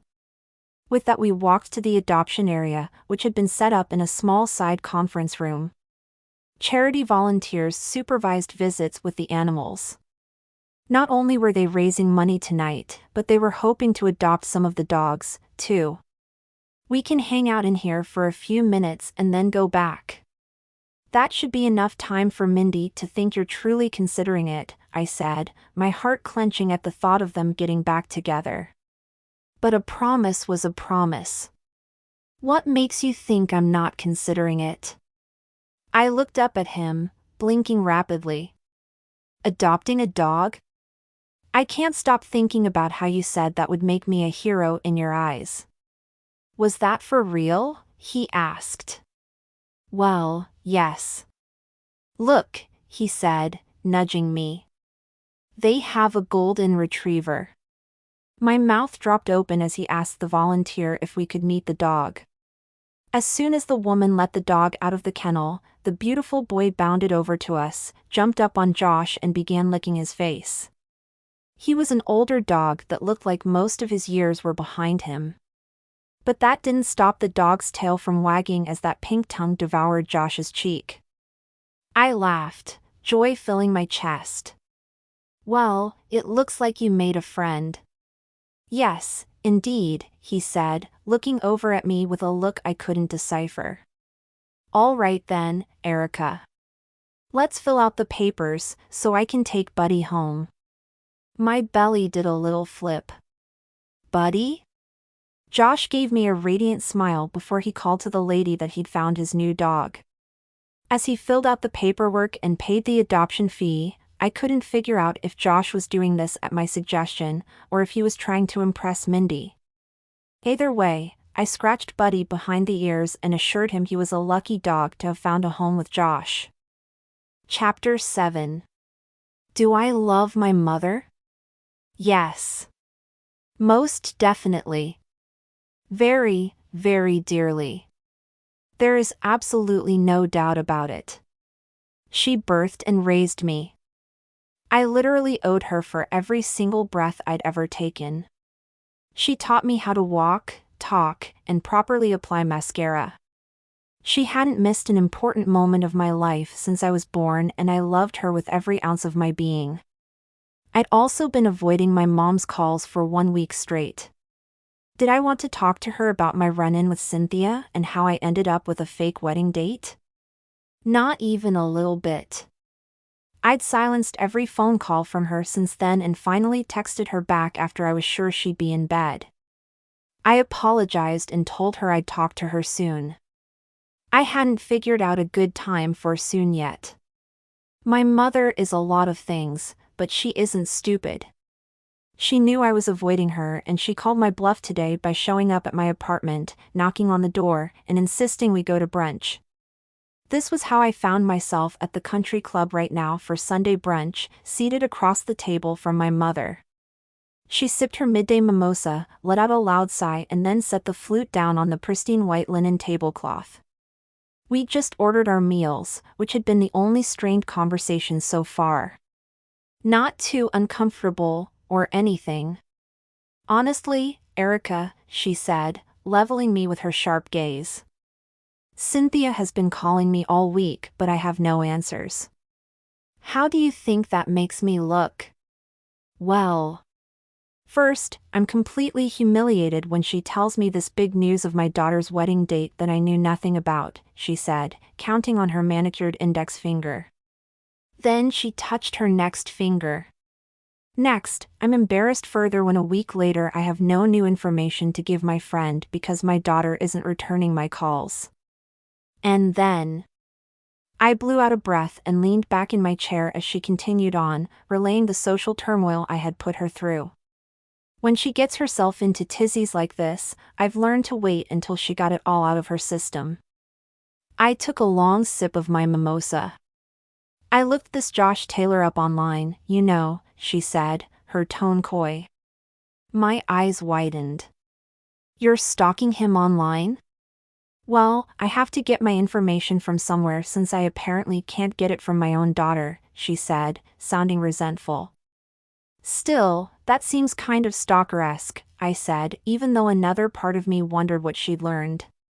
She pulled her cell phone out of her purse, adjusted her glasses, and then tapped her cell phone screen. Haven't you always told me it's impolite to have a phone at the table? I asked. Ignoring my comment, she leaned closer to her phone and squinted at something she'd pulled up on the screen. This Josh Taylor is handsome, first of all, so that was nice to see. My eyebrows came together. What are you looking at? The Who Are We section of the Taylor & Sons men's clothing chain website, she said, with a sly grin that told me she might consider herself an amateur sleuth after this. But what interested me more is that he's a partial owner of Taylor & Sons. My daughter is dating one of the owners of Taylor & Sons. I am? I asked, realizing I hadn't connected Josh's last name to the name of the men's clothing chain where he worked. Derp. Cynthia is going to seethe with jealousy when she finds out Josh's status, she said. I have no doubt, I said, pausing our conversation as the server brought our meals. Why hadn't Josh told me he was an owner of Taylor & Sons? At the gallery opening he'd introduced me to the CEO, but he'd left out the part about being her boss. Not exactly a minor detail. Maybe he was merely being modest, but this news was a little disappointing to hear. I'd never come across a guy who could make my tummy do the kind of Olympic gymnastics Josh made it do just by looking at me. But it was becoming more clear how focused he must be on his career. Another problem would be, you know, the fact that he wanted Mindy back. As you can imagine, I was thrilled with the discovery of Josh Taylor's status, Mom said, once the server had left. I keep hearing from Cynthia how Ross's fiancé is third generation at Harvard, and now I finally have something to throw back at her. I only wish I hadn't been resorting to using the internet to figure that out. I sighed. Look, Mom. I don't understand, Erica, Mom interrupted, continuing her rant. Why wouldn't you tell me? Before I had a chance to respond, a small gasp escaped Mom's mouth as she lowered the phone from in front of her face. Her eyes became glossy and her bottom lip quivered. Do I embarrass you? No, Mom, I said, shocked at her accusation. Then why haven't I met him yet? Now I was in trouble for not introducing my fake date. I sucked in a breath, dipping my fork into the prawn linguine and twirling the noodles around the fork several times.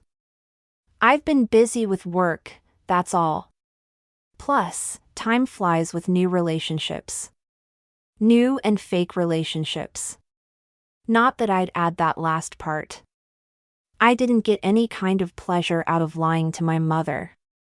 But some lies were necessary, like how parents lied to their children about Santa. Or how Cynthia lied to her husband about how much her Botox injections cost. Or how Mom promised Cynthia that she wouldn't tell that story about the Botox injections to anyone. The world would keep turning, feelings would be spared, and therefore the good outweighed the bad. At least, that's what I continued to tell myself as the guilt washed through me. Really, Mom?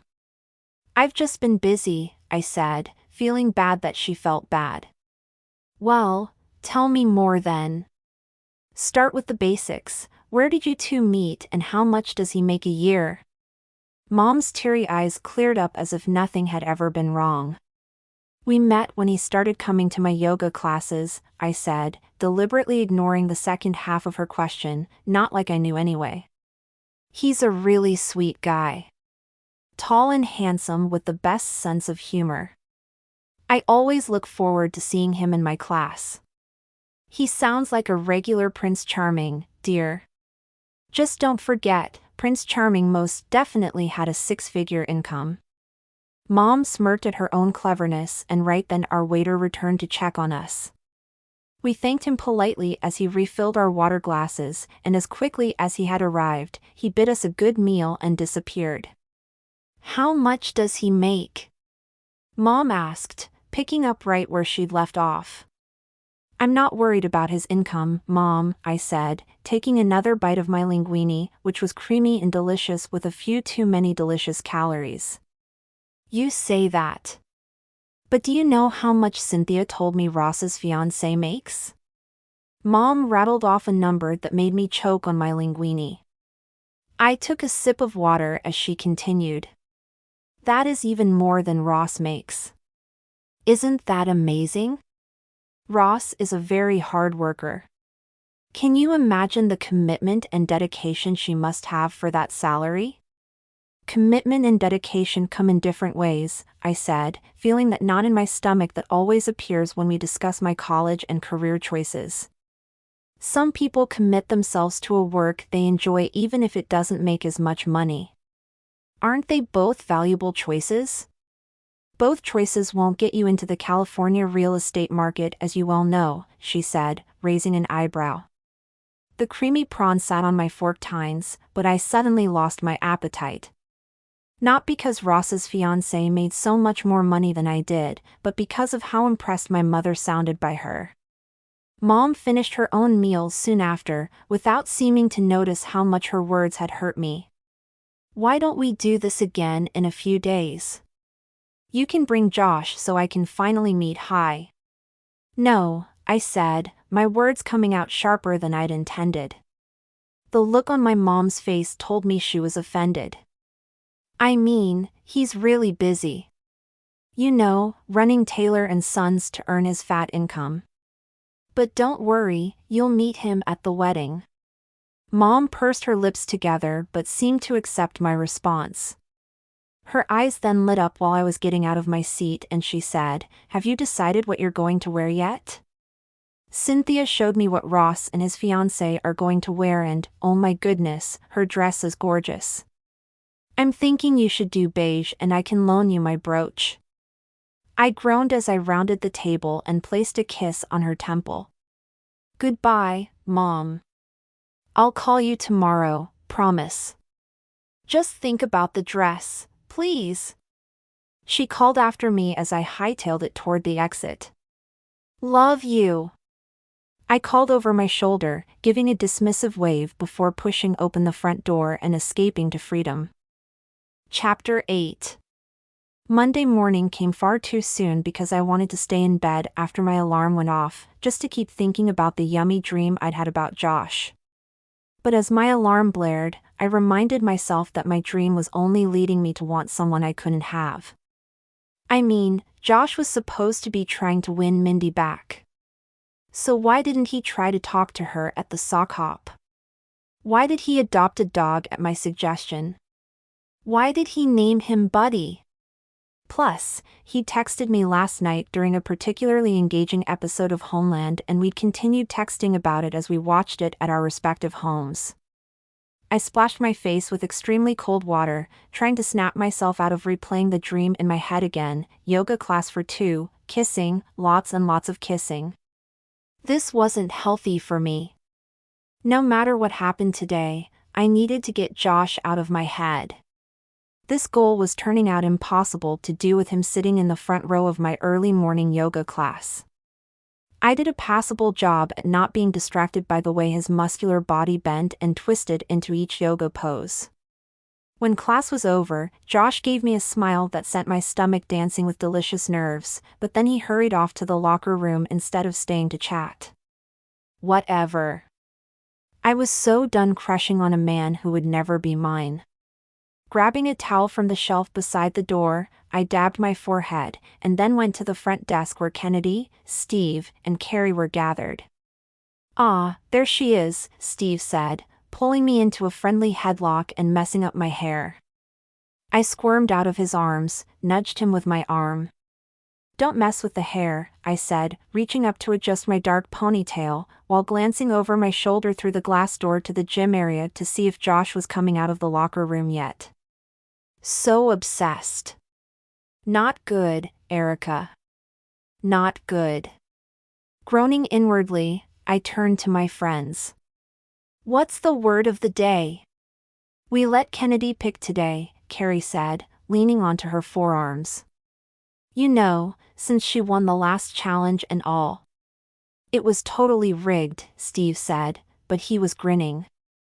"So what's the word?" I asked. "Perlicious." Kennedy grinned at me, clearly proud of her mashed-up word. My eyebrows went up. "What does that stand for?" She put a hand on her hip. "For perfect and delicious. Perlicious describes the guy I've been seeing. He's perlicious." "I take it you've kissed," I said, the corner of my mouth lifting. "Oh, yes. Last night," she said. TMI. Steve put his hands over his ears. "La la la." She gave him a playful swat and laughed. I leaned against the front desk and started folding brochures with Carrie. I wished that Kennedy hadn't chosen a word that so accurately depicted Josh. Here, I wanted to get him out of my head, and she stuffed him right back in. "Who is the new guy, Kennedy?" "Daniel. He was telling me last night that he might inherit his grandmother's cat when she moves into the assisted living facility," she said, clasping her hands together as if this were the most swoon-worthy news she'd ever heard. "He was so excited about it. Isn't that the sweetest thing you've ever heard? I think you can tell a lot about a person by the way they treat animals." I suppressed a sigh as an image of Josh and the golden retriever from The Benefit popped into my head. Not only had he been gentle and kind and playful with Buddy, but he had adopted him. That said so much to me about his character. Kennedy was right, you could tell a lot about a person by the way they treated animals. "Ugh, I don't know why he'd want a cat," Steve said, giving a faux shudder. "Cats are so aloof. But a dog? Now there's a pet." "I haven't had a dog since I was a kid, but I can see getting one again someday." "Cats are great, too. Right, Erica?" Kennedy asked. I said, thinking that Josh had seen the value in getting a dog, too. Too bad we weren't dating for real, because then I would get to spend all kinds of time with Josh and Buddy. Oh, no. Here I was thinking about Josh again, which was so the opposite of my goal. I groaned aloud and all three of my friends looked at me quizzically. "It's nothing," I said, shaking my head.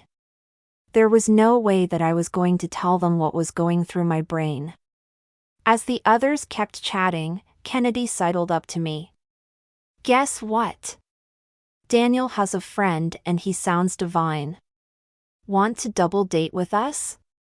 A queasy feeling settled in my stomach and I shook my head. "Thanks for thinking of me, but no thanks." I heard a collective gasp from the assembled group. "Did you just turn down a date?" Carrie asked. I shrugged. "Yeah, so?" "You never turn down a date," Steve said.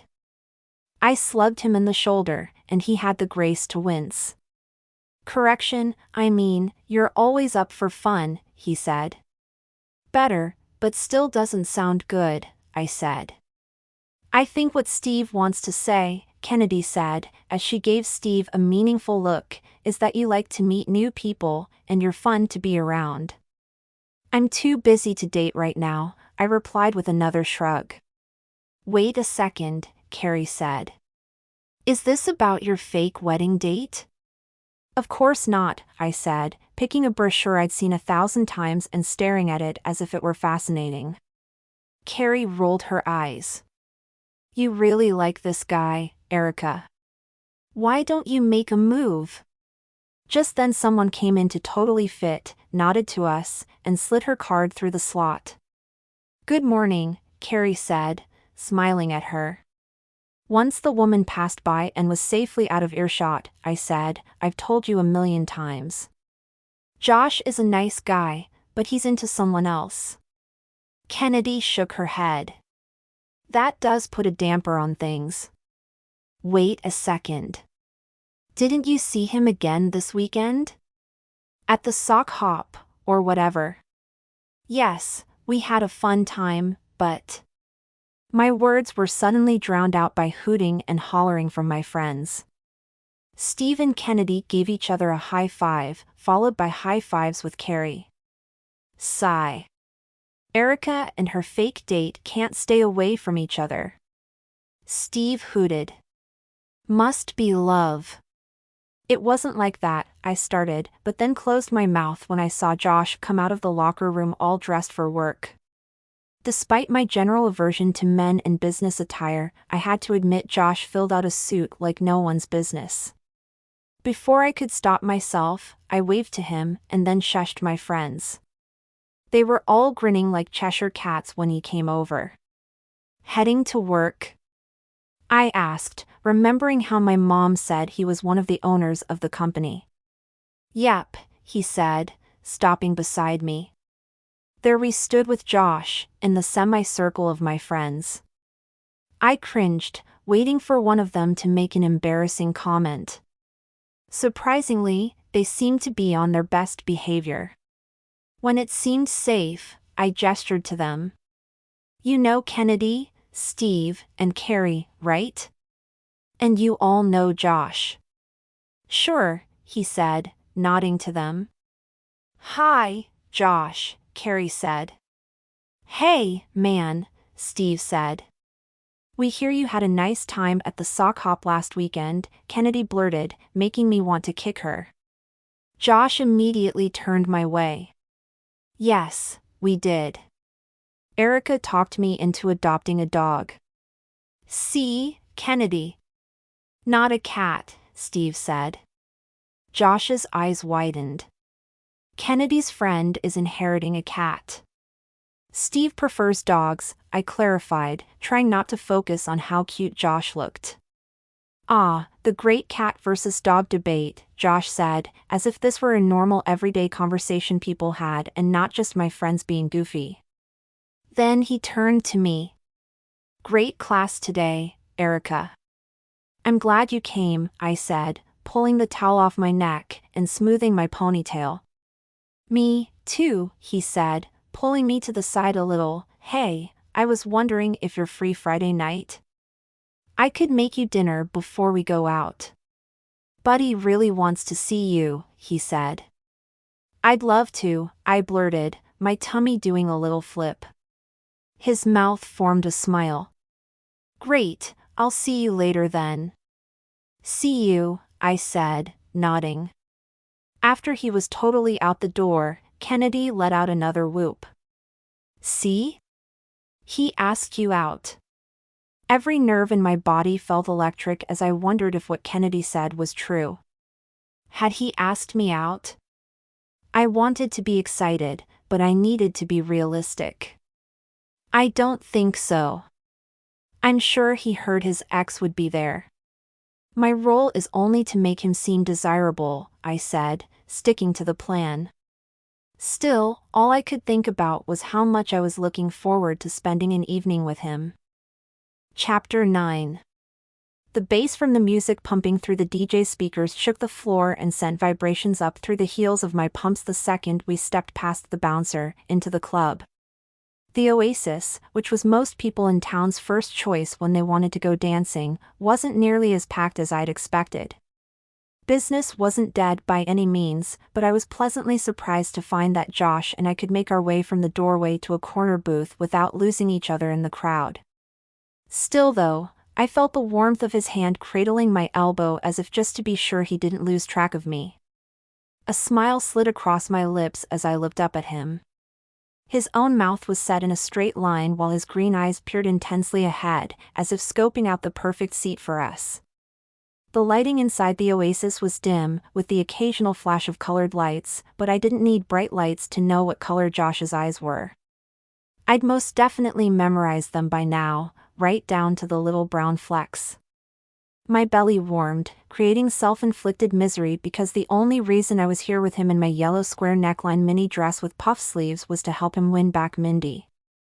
My job was to pretend to be Josh's current girlfriend in order to show Mindy, the infamous ex, what great husband material Josh had become. Actually developing feelings for the man was completely crazy. And there I was, off the deep end without a pool floaty in sight. "How have you not tripped and broken your neck in those heels?" Josh asked as we reached an empty booth. I glanced down at my stilettos and shrugged as I slid into the seat across from him.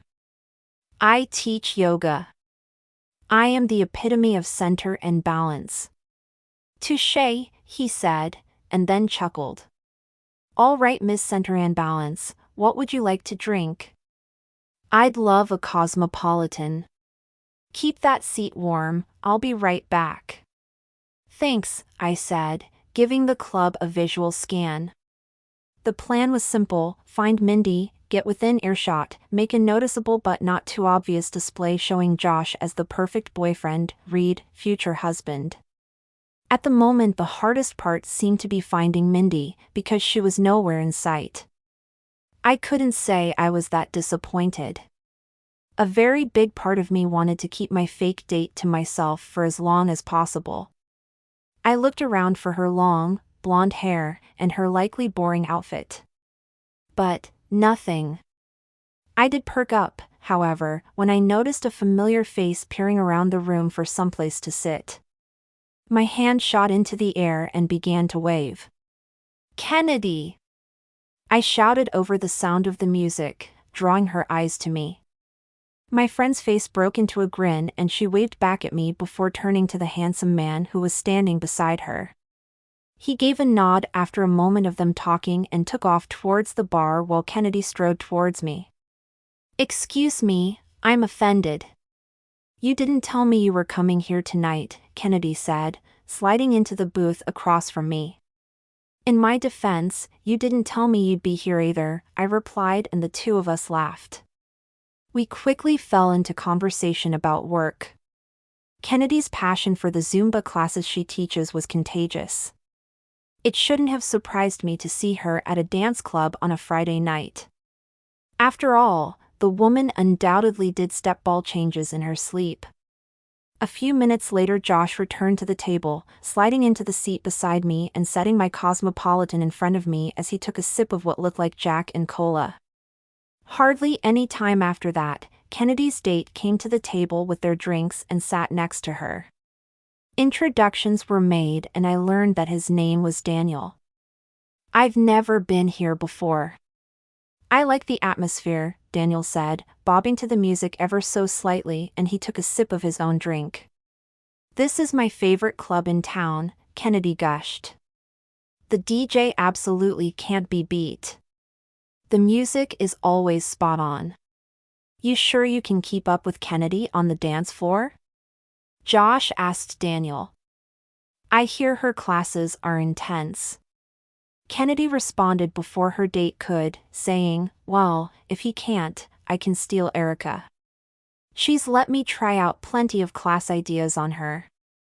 I'm sure she can keep up." "No, no, no," I piped up. "The last time I danced with you, Kennedy, it felt like someone had replaced my calves with concrete for a full day after." My hand reached out to where Josh's arm rested on the table and I dramatically gripped his forearm as I looked to him. "Please protect me from this dance addict." The table erupted with laughter as Josh pulled from my grasp only to slide his arm around my shoulders. I could feel his chest vibrating with his deep chuckles and butterflies erupted in my stomach. "I'll protect you," he said, pulling me closer. Even though he was only playing along with the joke, my heart rate totally picked up. "My hero," I looked up at him, batting my eyes. He gazed back at me, smiling. I was absolutely crazy about those eyes of his, vibrant even in the dim lighting. Time froze as we gazed at each other and everything else fell away. I would have given anything to be able to run my fingers through his tousled locks. Maybe I should. You two make a very nice couple, Daniel commented, instantly breaking whatever spell we had been under. Or, at least whatever spell I had been under. After all, Josh was just here to get Mindy back. There was no spell for him. Remembering this, I pulled away from Josh, his arm falling to his side as I slid away. Then I picked up my martini glass. Perhaps this pink liquid would be the cure to my unrequited crush. Unlikely, but I took a gulp anyway. I watched Daniel's eyebrows lift when Josh didn't say anything about us being a very nice couple. I waited for Josh to enlighten Daniel about us not being a couple, but he remained silent. Tension seemed to grow, so I set my glass down and decided to clarify. Josh and I are not a couple, I said, watching Daniel's eyebrows come together in confusion. Don't get me wrong. Josh is great, but this guy, I nodded toward my fake date, has his eye on someone else. Josh raked his hand through his hair, blew out a breath and then looked up at the ceiling as if he were annoyed with my statement. He took a small sip of his drink before setting it down again. They sure play a lot of 80s songs here, he said.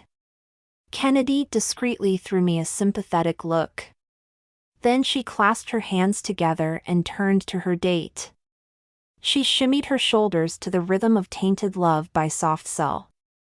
I love 80s music. Don't you? Daniel smiled, making it obvious her energy was easing some of the awkwardness that had overtaken the table. This is a favorite, for sure. Let's not waste it. She gave her date a playful shove to get him out of the booth, and then the two of them were on the dance floor by the start of the next verse. Kennedy's hips and shoulders moved with ease, whereas Daniel's style was a tad more stiff. They seemed like an example of opposites attracting, and I wondered if they would last. I was so engrossed in watching the two of them together that it took me by surprise when I felt Josh's hand wrap around mine. He slid out of the booth, giving me a gentle tug, and I followed. I couldn't help wondering why Josh was being weird with me. I mean, hello? I was trying to be the bigger person since he was into another woman. We found an open spot on the dance floor a few feet away from our friends. I tried to shake off the weirdness and fall into the rhythm of the song. The longer the song went on, the more natural the movements felt, and Josh's moves seemed to complement mine. My head bobbed from side to side and my arms raised in the air. Every time my eyes met Josh's, the corners of his mouth would lift. Song after song led seamlessly into another until a slow song played. Richard Marx's voice crooned out the beginning lyrics of Right Here Waiting for You. I made a move to go sit down, but Josh took hold of my hand and gently pulled me to him. He slipped his arm around my waist. I put my arms around his neck and lifted my lashes to find him staring down at me with those green eyes. The corners of his mouth curved upward, causing a zing through my belly. But looking up at his heart-stopping smile, I remembered the reason we were here and my chest grew tight. Against my better judgment, I tightened my arms around him and swayed with the music. A thought crossed my mind, making a knot form in my belly. Perhaps he'd spotted his ex somewhere? That would explain why he was slow dancing with me and seeming to enjoy it. Mindy will be jealous if she's watching this, I said. To my surprise, he looked away for a moment and sucked in a breath. Then he turned back to me. All I can think about is how beautiful you look. My belly did a flip, but I figured he was just being polite. Are you trying to make me blush? I teased. That depends, is it working? He asked, his tone playful but low and calm. Nah, you'll have to try harder than that. Fair enough, he said, pulling me against him. Then everything around us came to a standstill. My brain watched in slow motion as he tilted my chin upward, leaned forward and pressed his lips against mine. The warmth of his lips sent fireworks exploding in my chest as I melted against him, sinking into the kiss. His mouth parted and his tongue caressed mine, causing rapid zings in my belly. This felt so different from when I'd spontaneously kissed him. Josh was slow and deliberate as his tongue melted with mine. When he pulled away, I felt like the kiss lasted a lifetime and was too short at the same time. My eyes opened as his fingers left my chin. It was a moment before I'd regained enough composure to form a sentence. Did you see Mindy? Is she watching? I asked, trying to put some kind of logic to what had just happened. No, he said, shaking his head slightly. My eyebrows came together. I was so confused. But when his arm came around me and he pulled me closer, my worries seemed to melt away. I didn't know what his reasons were for kissing me. At the moment, I didn't really care either. I just rested my cheek against his chest and we swayed to the music as I pretended he was mine. Chapter 10. On Sunday, I pulled up outside of Josh's house, which was a large storybook-looking Tudor house in the fabulous 40s. This was my first time to his home, since we'd ended up going out to dinner before the Oasis Friday night. He and I texted on and off yesterday with no mention of Mindy or a plan to get her back, so I didn't know what to think of his kiss or his inviting me over this afternoon to hang out with Buddy and him. I could only hope that kiss had meant as much to him as it did to me, but if that were true, then what had happened to his goal to get back together with Mindy? This was exactly what I needed to ask him, and I would. Just as soon as I built up the nerve. I smoothed the front of my bright blue top, which was tucked into my denim capri pants on one side. My hair was swept back into a ponytail and my keys jangled in my hand as I walked up to the front door. Ironically, Josh lived in the kind of area my mother had always tried to push me into, not that I could afford this historic swanky neighborhood on my income. Taking a deep breath, I knocked on the front door, which opened a few seconds later. "Erica, hi," Josh said, grinning down at me. He wore khaki shorts and a polo shirt and looked happy to see me. "Hi," I said, smiling back at him. "Come in," he said, gesturing with his arm. "Would you like something to drink?" "No, I'm fine, thanks," I said, stepping into the house, which was beautifully decorated with furniture that complemented the dark beams on the ceiling. We walked into the living room. I spotted a marble fireplace with dozens of framed photos on the mantel, creating a homey vibe. I wandered over to take a closer look. "Is this your family?" I asked. "Yep. Mom, Dad, and my brother. There's even a picture of Buddy." "Speaking of, let me get our pal," Josh said, walking to the other end of the room and opening the back door. As soon as Josh opened the door, the old golden retriever shot inside, wriggling in an excited way as he hurried over to me. "Hey, Buddy. How are you doing?" I scratched behind his ears, and he continued to wiggle so hard I had to laugh. "Do you think he remembers me?" "Of course. You're pretty unforgettable." My tummy fluttered at the compliment. I willed myself to ask him to clarify what he meant by that, but instead, I said, "That's sweet of you. Want to take this guy to the dog park? It's a nice afternoon for a walk." I thought my wedge sandals weren't the best for walking, but the warmth of the sun coupled with the promise of a stroll with Josh and his dog were more than enough to win me over. "A walk sounds great," I said. A few minutes later, we set off down the street, with Josh taking Buddy on a leash. Buddy vacillated between charging ahead at full speed and stopping to smell something that interested his nose. "How has it been going with him?"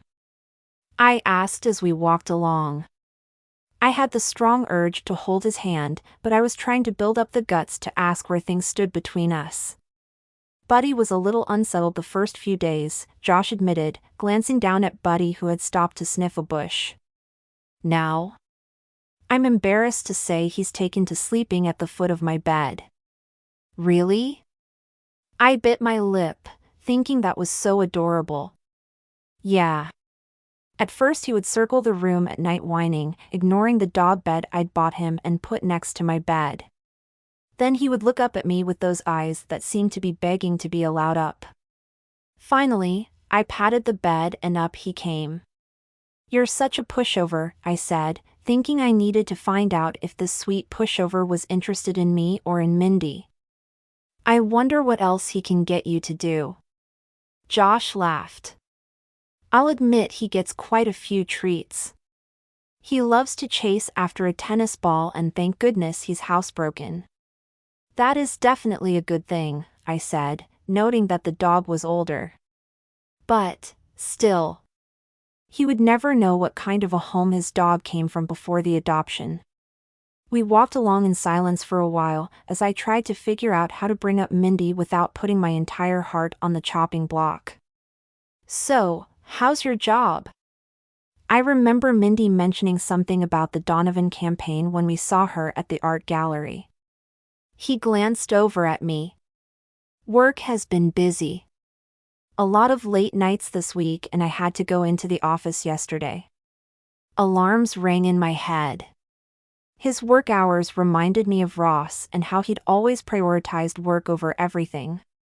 "Is there a problem at work you're having to take care of?" "Actually, things are really good right now. Just this big project that's got me really excited." "That's great," I said, biting my lower lip. So his long hours weren't a temporary problem that would be resolved. "Yeah, we're launching a new line of menswear. It's pretty exciting stuff," he said, looking almost giddy at the prospect. "We've been working on the online ads, print ads, commercial spots, and the like. It's gonna keep us busy for a while but will be good for the company." "That's great," I said, glad that he was doing work he enjoyed. "Here we are." Josh held the gate to the dog park open for me as we entered the doggy paradise. The fenced field was wide and long with plenty of room for dogs to run with abandon. "Look fun, buddy?" I asked, noting he seemed familiar with the dog park and eager to be let off his leash. "This isn't his first time, is it?" "We've been coming quite a bit," he said, leaning down to Buddy's collar. "Let's hope he doesn't get too dirty. Last time we got home I had to bathe this boy. I ended up getting more water on me than on him." I laughed as Josh disconnected the leash. Immediately, Buddy took off at a full gallop toward a group of dogs at the other side of the park. Josh and I walked along the perimeter. Our arms brushed as we walked and I had the overwhelming desire to hold his hand. Then Buddy bolted back toward us, followed by a younger golden retriever that wore a pink collar with rhinestones. The two dogs pushed against my legs, and I found myself smashed against Josh's solid chest. I could feel the dog's pressure against the backs of my knees. One wobble to the left or right would mean we would both fall over, so I flattened my palms against his chest and looked up at him. "I guess Buddy met a friend," I said. "Guess so," Josh said, looking down at me so intensely, his mouth inches from mine. His arm slipped around my waist, he pulled me a little closer, and lowered his lips toward mine. "Eloise," a woman yelled from behind me. The young golden retriever barked and then rushed off, jostling me away from Josh. Buddy stayed where he was but let out a woof woof woof as if he wanted his friend to come back. "Eloise, heel," the woman commanded, her voice causing the hairs on my neck to prickle. "Mindy? Is that you?" Josh asked, taking a step in her direction. "What are you doing here?" I turned my head slowly until Josh's ex-girlfriend came into view. She was heading straight toward us in her pressed shirt and capri pants. I suddenly felt weirdly underdressed even though we were at, a dog park. "Hi, Josh," she said, batting her long lashes and tucking her blonde strands behind her ear in a way I could only describe as flirtatious. "What are you doing here?" she asked, her tone high-pitched as if feigning innocence. This is near my house, he said, his tone flat as if it were obvious. I bring Buddy here to play all the time. What are you doing in our neck of the woods? This is my first time here with Eloise, Mindy said, clasping her hands together and tilting her head. I felt inspired when you got a dog, so I picked her up from a breeder last weekend. Golden Retriever and Golden Retriever, she said, smiling. Eloise and I have been exploring all the dog parks in the city, but I have to admit I was hoping to run into you. The fact that she said this right in front of me made me suddenly feel like a third wheel. Buddy and I have only been here, Josh responded. Eloise is wild, Mindy said, giving the dog a look of disdain. If I don't let her run for 3 hours a day, she's impossible to deal with. Josh chuckled. I can relate. Yep, a great big third wheel. Hey, listen, she said. Now that we're both dog owners, maybe we should get together for dinner soon and talk about our dogs. Trade tips or whatever. My jaw dropped open. Was I invisible or something? I wanted to yell at Josh to tell her no, that he deserved so much better than what she had to offer. To my horror, he said, Sure, I've been meaning to talk with you about something, anyway. Excellent. I'll call you, she said.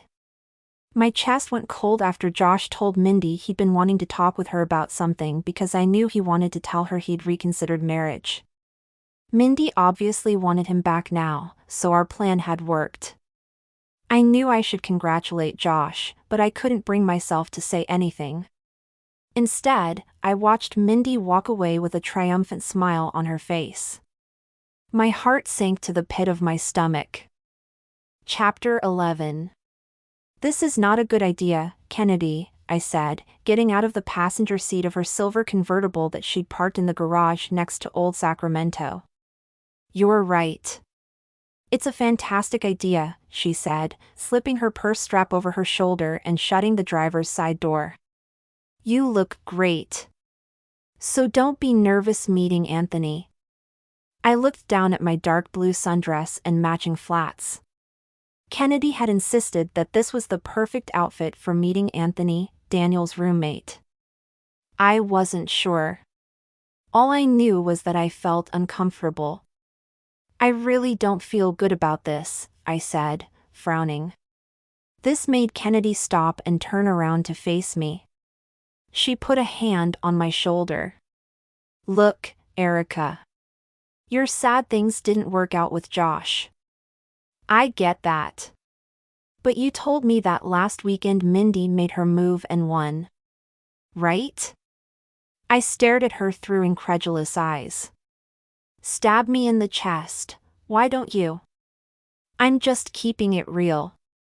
She raised both hands and started walking again.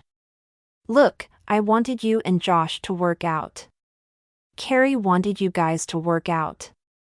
Even Steve said the guy seemed cool, which is a huge compliment coming from him. I blew out a breath. I know all of this. I just don't know what I'm doing here. You're moving on, which is exactly what you need to do, she said, glancing over at me as we walked along the cobblestone street leading to the Boathouse, a nice restaurant located on the Sacramento River. Kaitlin and Paul are getting married a week from Saturday. You need a wedding date. Daniel's roommate is the perfect solution to all of your needs. I still technically have a wedding date. I tossed her an annoyed look over my shoulder. Josh agreed to go with me if I helped him get Mindy back. He's not going to wriggle out of his end of the deal. Kennedy clucked her tongue. Yeah, you need to cut that deal loose. It's pathetic. Kick me while I'm down, I said, glaring at her as I stopped to remove something from my shoe that was rubbing against my foot. A pebble. How did that get in there? I tossed it aside and kept walking. Besides, Ross's mom thinks I'm going to the wedding with Josh Taylor. So does my mother. I need to deliver on my pretend relationship. No, you don't, she said emphatically. You'll tell them you broke up and then you met this wonderful man named Anthony. You'll love him. He's a cartoonist. A cartoonist, I repeated, thinking that should make me happy that he wasn't a corporate guy who was going to ignore me for his career. That's interesting. Exactly, she said, lacing her arm through mine as we approached the front door. He also runs marathons. I think Daniel said that he is currently training for a triathlon, Kennedy said. He sounds great. I sighed, because he did sound nice, he just wasn't Josh. Deep down I know you're right that I need to get over Josh. I've never connected so easily with a man before. I know, sweetie, she said, giving my arm a little squeeze. But that man will be engaged to someone else soon. You've got to move on. I've got to move on, I repeated, in a monotone voice. There they are, Kennedy said, pulling the door open to let me through first. I plastered a smile on my face as we walked into the boathouse and I got a good look at my end of our double. Anthony turned out to be even more handsome than Kennedy had described him. He wasn't too tall, but he had the lean, muscular frame of a runner. He wore a casual button-down shirt tucked into a dark pair of pants. He had blonde hair, blue eyes, and his smile revealed a dimple in his left cheek. Normally my pulse would be racing and my stomach would be jumping with excitement, but not tonight. Still, I kept a smile on my face as he shook my hand and leaned forward to give me a chaste kiss on the cheek. I felt nothing, zero. It's wonderful to meet you, Erica, he said, sounding genuine. I've heard a lot of great things about you. That black dress looks fantastic on you. It's navy blue actually, I said. But thanks. Anthony laughed like he had heard the funniest thing on the planet. Guess I should have brought my glasses to dinner tonight. I watched as Daniel checked in with the host, who gathered up 4 menus. So, you're a cartoonist? I asked, forcing myself to stay positive. He nodded. I work for Sacramento Living magazine, he said. Erica? Is that you? A familiar male voice asked. Every nerve in my body heightened as I turned and my gaze locked with green eyes. Josh? What are you doing here? I asked. I'm actually meeting with Mindy. He gave me a smile that quickly turned downward as he noticed Anthony standing beside me. Oh, I didn't know you two were meeting, I said, wanting to point out that it was Wednesday and it wasn't like I'd heard from him since the dog park on Sunday. Yes, we talked about it on Sunday. Remember? Intensely. Vaguely, I said, annoyed that he had the nerve to smile at me right now while telling me he was on a date with Mindy. Why did my heart not get that this guy was bad for me? Kennedy was right. I really needed to move on. Josh, this is Anthony, my date. Anthony, this is Josh. He and I know each other from the gym. I made the introductions, feeling a ridiculous wave of guilt washing over me. It's not like I had anything to feel bad about, just because Josh had seen me here with Anthony. I mean, Josh had gotten back together with Mindy. So, I was allowed to date whoever I wanted, even if the one who I really wanted was taken. Mindy came up beside him and tugged on his arm. They are seating us over here. He continued to stare at me, though, a line forming between his eyebrows. Enjoy your evening, he said. Yeah, you, too, I said, nearly choking on the words. There was a foul taste in my mouth as I watched Mindy drag Josh toward their table. Someone you know well? Anthony asked. He's a friend. I glanced over at Josh one more time and then turned to Anthony, wanting to give him my full attention. I noticed Kennedy and Daniel were gone, but Anthony had waited for me. We should probably find our table. Agreed. He grinned at me and put his hand on the small of my back. Instead of the gesture sending a thrill of excitement up and down my spine, I squirmed with discomfort. As we sat down at the table, I noticed that Josh and Mindy were sitting at a table across from us. Anthony pulled out my chair, but my eyes were still glued to Josh's, so I missed the chair and fell backward. I let out a little shriek. Luckily, Anthony had quick reflexes and caught me before I hit the ground. "Thanks," I said. My face flushed with embarrassment, but I looked back over at Josh anyway. He was looking at Anthony with the same frown on his face. Embarrassment flooded over me again. Looking away, I focused on my menu even as we all ordered cocktails. When everyone pondered what kind of wine we wanted for the table during dinner, I stifled a sigh, wishing this entire evening was over already. After we ordered our meals, Anthony turned to me. "Kennedy told me you teach yoga?" I said, taking a big sip of my Cosmopolitan, which thankfully had just arrived. "Have you ever done that hot yoga?" "What's it called?" he asked. "Bikram?" "Sure, it's great," I said, looking back over at Josh and Mindy as if a magnet were pulling my gaze. She was leaning against him, giggling at something he had said. I was annoyed. Very, very annoyed. "Erica?" Kennedy asked. "Huh?" I said, turning just as Anthony did. Our cocktail glasses collided, splashing Cosmopolitan onto my dress. "I'm such a klutz tonight. I'm so embarrassed." "Don't worry about it," Anthony said, giving me an easy smile. "You can have my napkin." I dabbed the cloth napkin at the wet spot on my dress, but I could feel tears burning the backs of my eyes, so I stood. All I wanted to do was go home.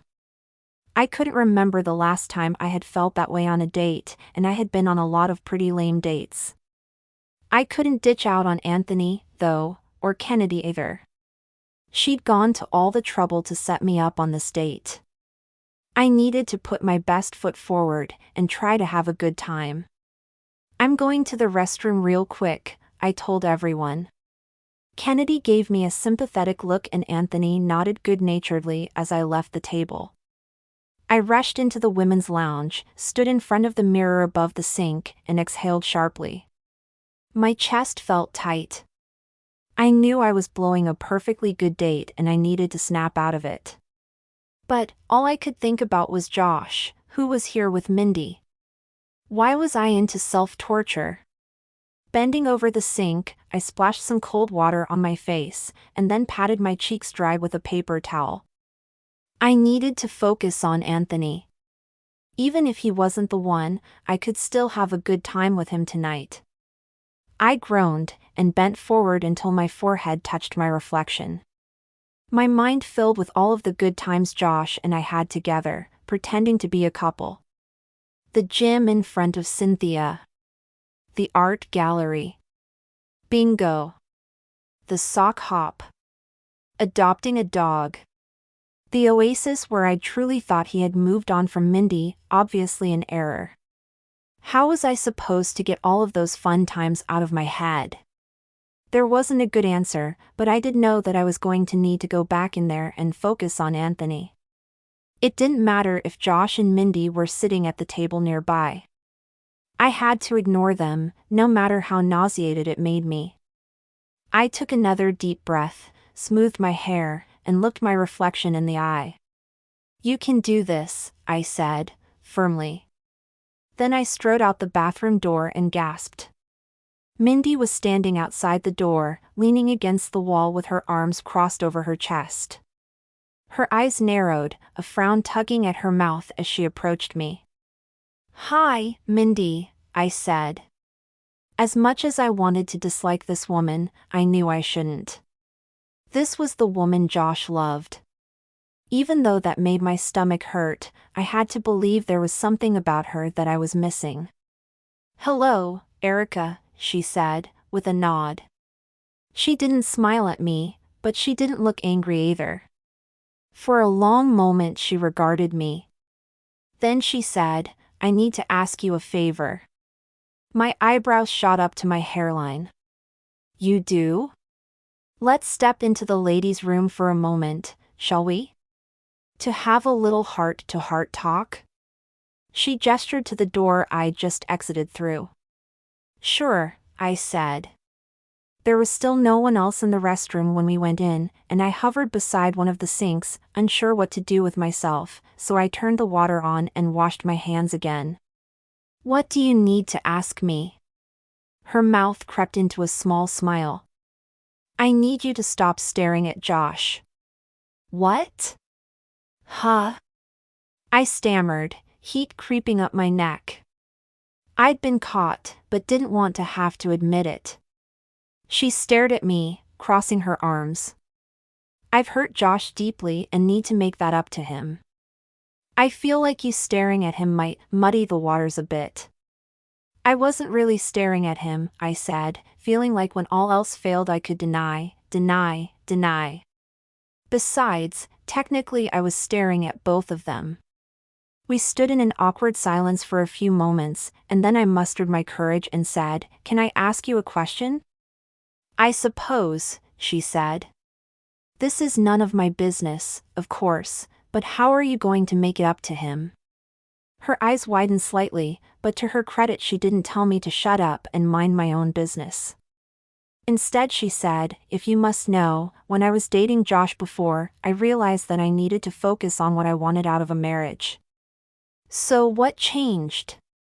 I asked, turning off the water and reaching for a paper towel. "I've come to realize Josh has qualities I hadn't seen," she said. "To be honest, seeing him with you helped me realize that." Oh. A knot formed in my stomach. Yay, me.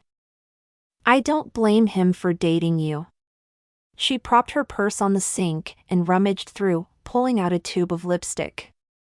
She pursed her lips at her reflection and reapplied the deep red color. "But the truth is he and I belong together." I tried to imagine Josh kissing those red lips, as an uber-successful couple with perfect-looking children and pressed clothing, a picture right out of a glossy magazine.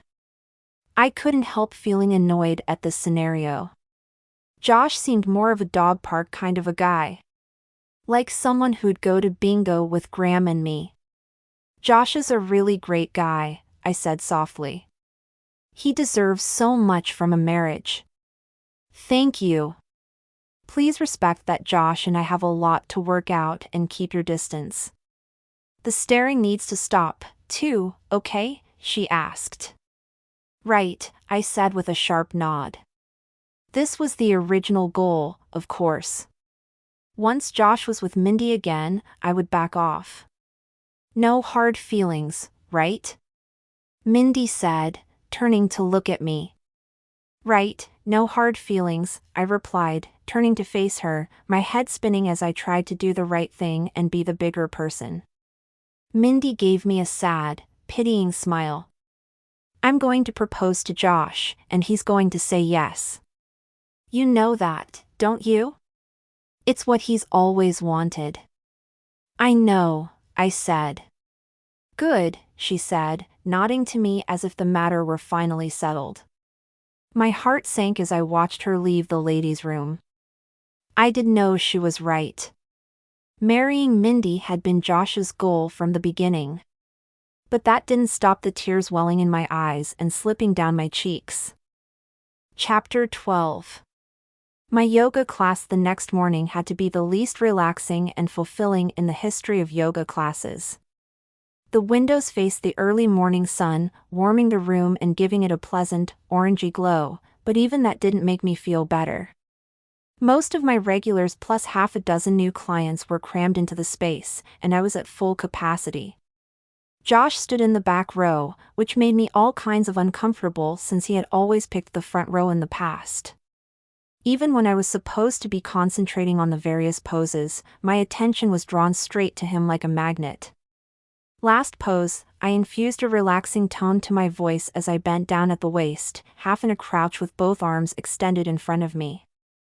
Breathing deeply, rhythmically I demonstrated for a few moments and everyone in the class began to fold themselves into the pose.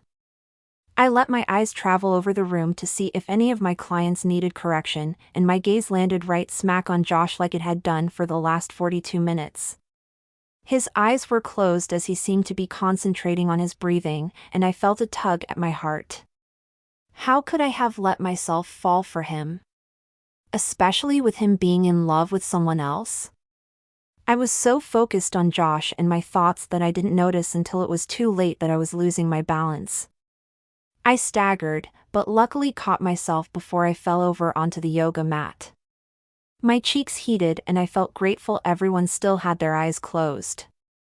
Nice job. Time for our meditation now, I said, straightening before anyone could notice that I'd lost the pose. Let's get into the lotus position. After I ended the class with Namaste, one of my new students came up to me to ask about a few poses from the class. I was happy to answer her questions, and after she left I started packing up since my next class wasn't for an hour. Hi, Erica, Josh said, startling me. I jumped at the unexpected sound of his voice, releasing the water bottle I'd been holding even though I'd just taken the lid off.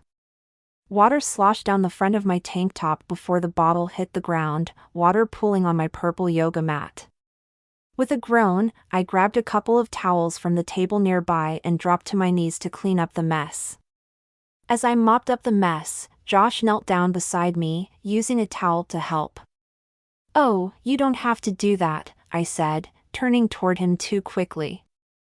I hadn't realized how close he was, and our foreheads bumped together. This was not the physical contact from him that I'd been craving. I fell backwards. "Sorry," I said, touching my forehead. "I'm such a klutz today." "No, I'm sorry." "I shouldn't have startled you," he said. He finished toweling up the mess, and then dropped the used towel into the hamper. "No, really," I insisted, hoping my forehead wouldn't swell. "I'm sorry." "It's okay, Erica," he said, coming back over to me and letting out a long sigh. "I'm sorry I was awkward with you last night. I was just surprised to see you there with a date." "Yeah, I was surprised to see you there with Mindy," I admitted. He nodded. She and I had a lot to talk about. I glanced away because I so didn't want to hear about their happy reunion. A thick silence hung in the air, so I swiped my towel across the mat one more time even though it was dry. Josh cleared his throat. "So, how did it go?" "Your date, I mean." "My date?" I asked, my eyebrows coming together. Then I remembered I'd been on a date last night. I'd almost forgotten. "Oh, it was good." "Glad to hear it," he said, his expression looking concerned. I didn't want his pity, so I said, "Kennedy set us up. He's Daniel's roommate. Anthony likes to run, so Kennedy figured we have some things in common. He's nice, though, and interesting."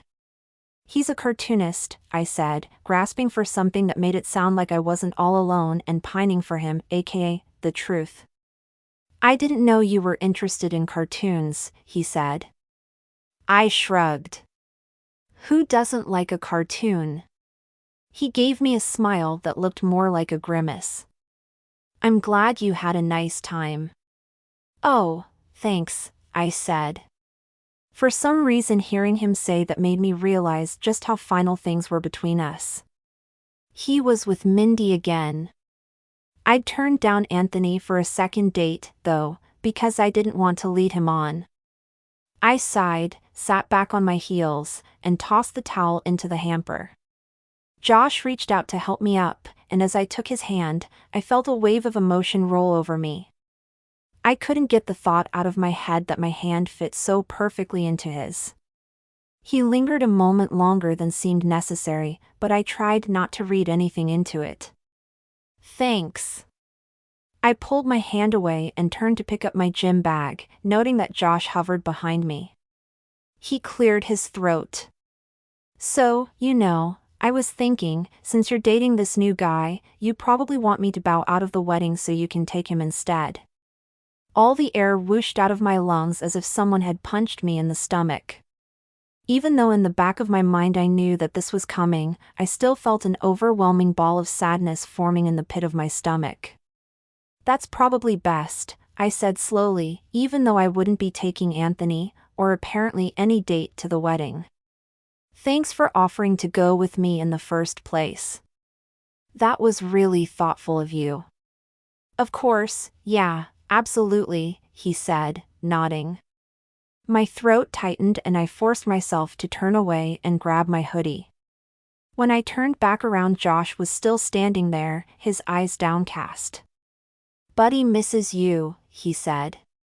He's only met me twice, I said, picturing the sweet golden retriever in my mind, knowing he'd have Mindy and her dog from now on. I'm pretty sure he bonded with you for life, he said, the corner of his mouth lifting a little. You should stop by sometime and see him. I grimaced. The thought of being at Josh's house, playing with Buddy, and generally seeing everything I couldn't have overwhelmed me with sadness. Yeah, maybe. How's your grandma? She have bingo tomorrow night? He asked, running his hand along the back of his neck. Yes, I said, wondering why he was still here talking to me. Did he feel guilty about ditching me as my wedding date? Made sense since he was such a nice guy. I should reassure him I was fine, so he wouldn't worry. She won the big jackpot last week. I'm embarrassed to say she repeated in your face to some of her more competitive rivals. He laughed. That must have been something to see. It was, I said, laughing along with him. For a moment it felt like old times, but then I remembered Mindy and a sharp pain stabbed my chest. I realized it hurt too much to be around him. I needed some space if there was ever going to be a friend zone for us.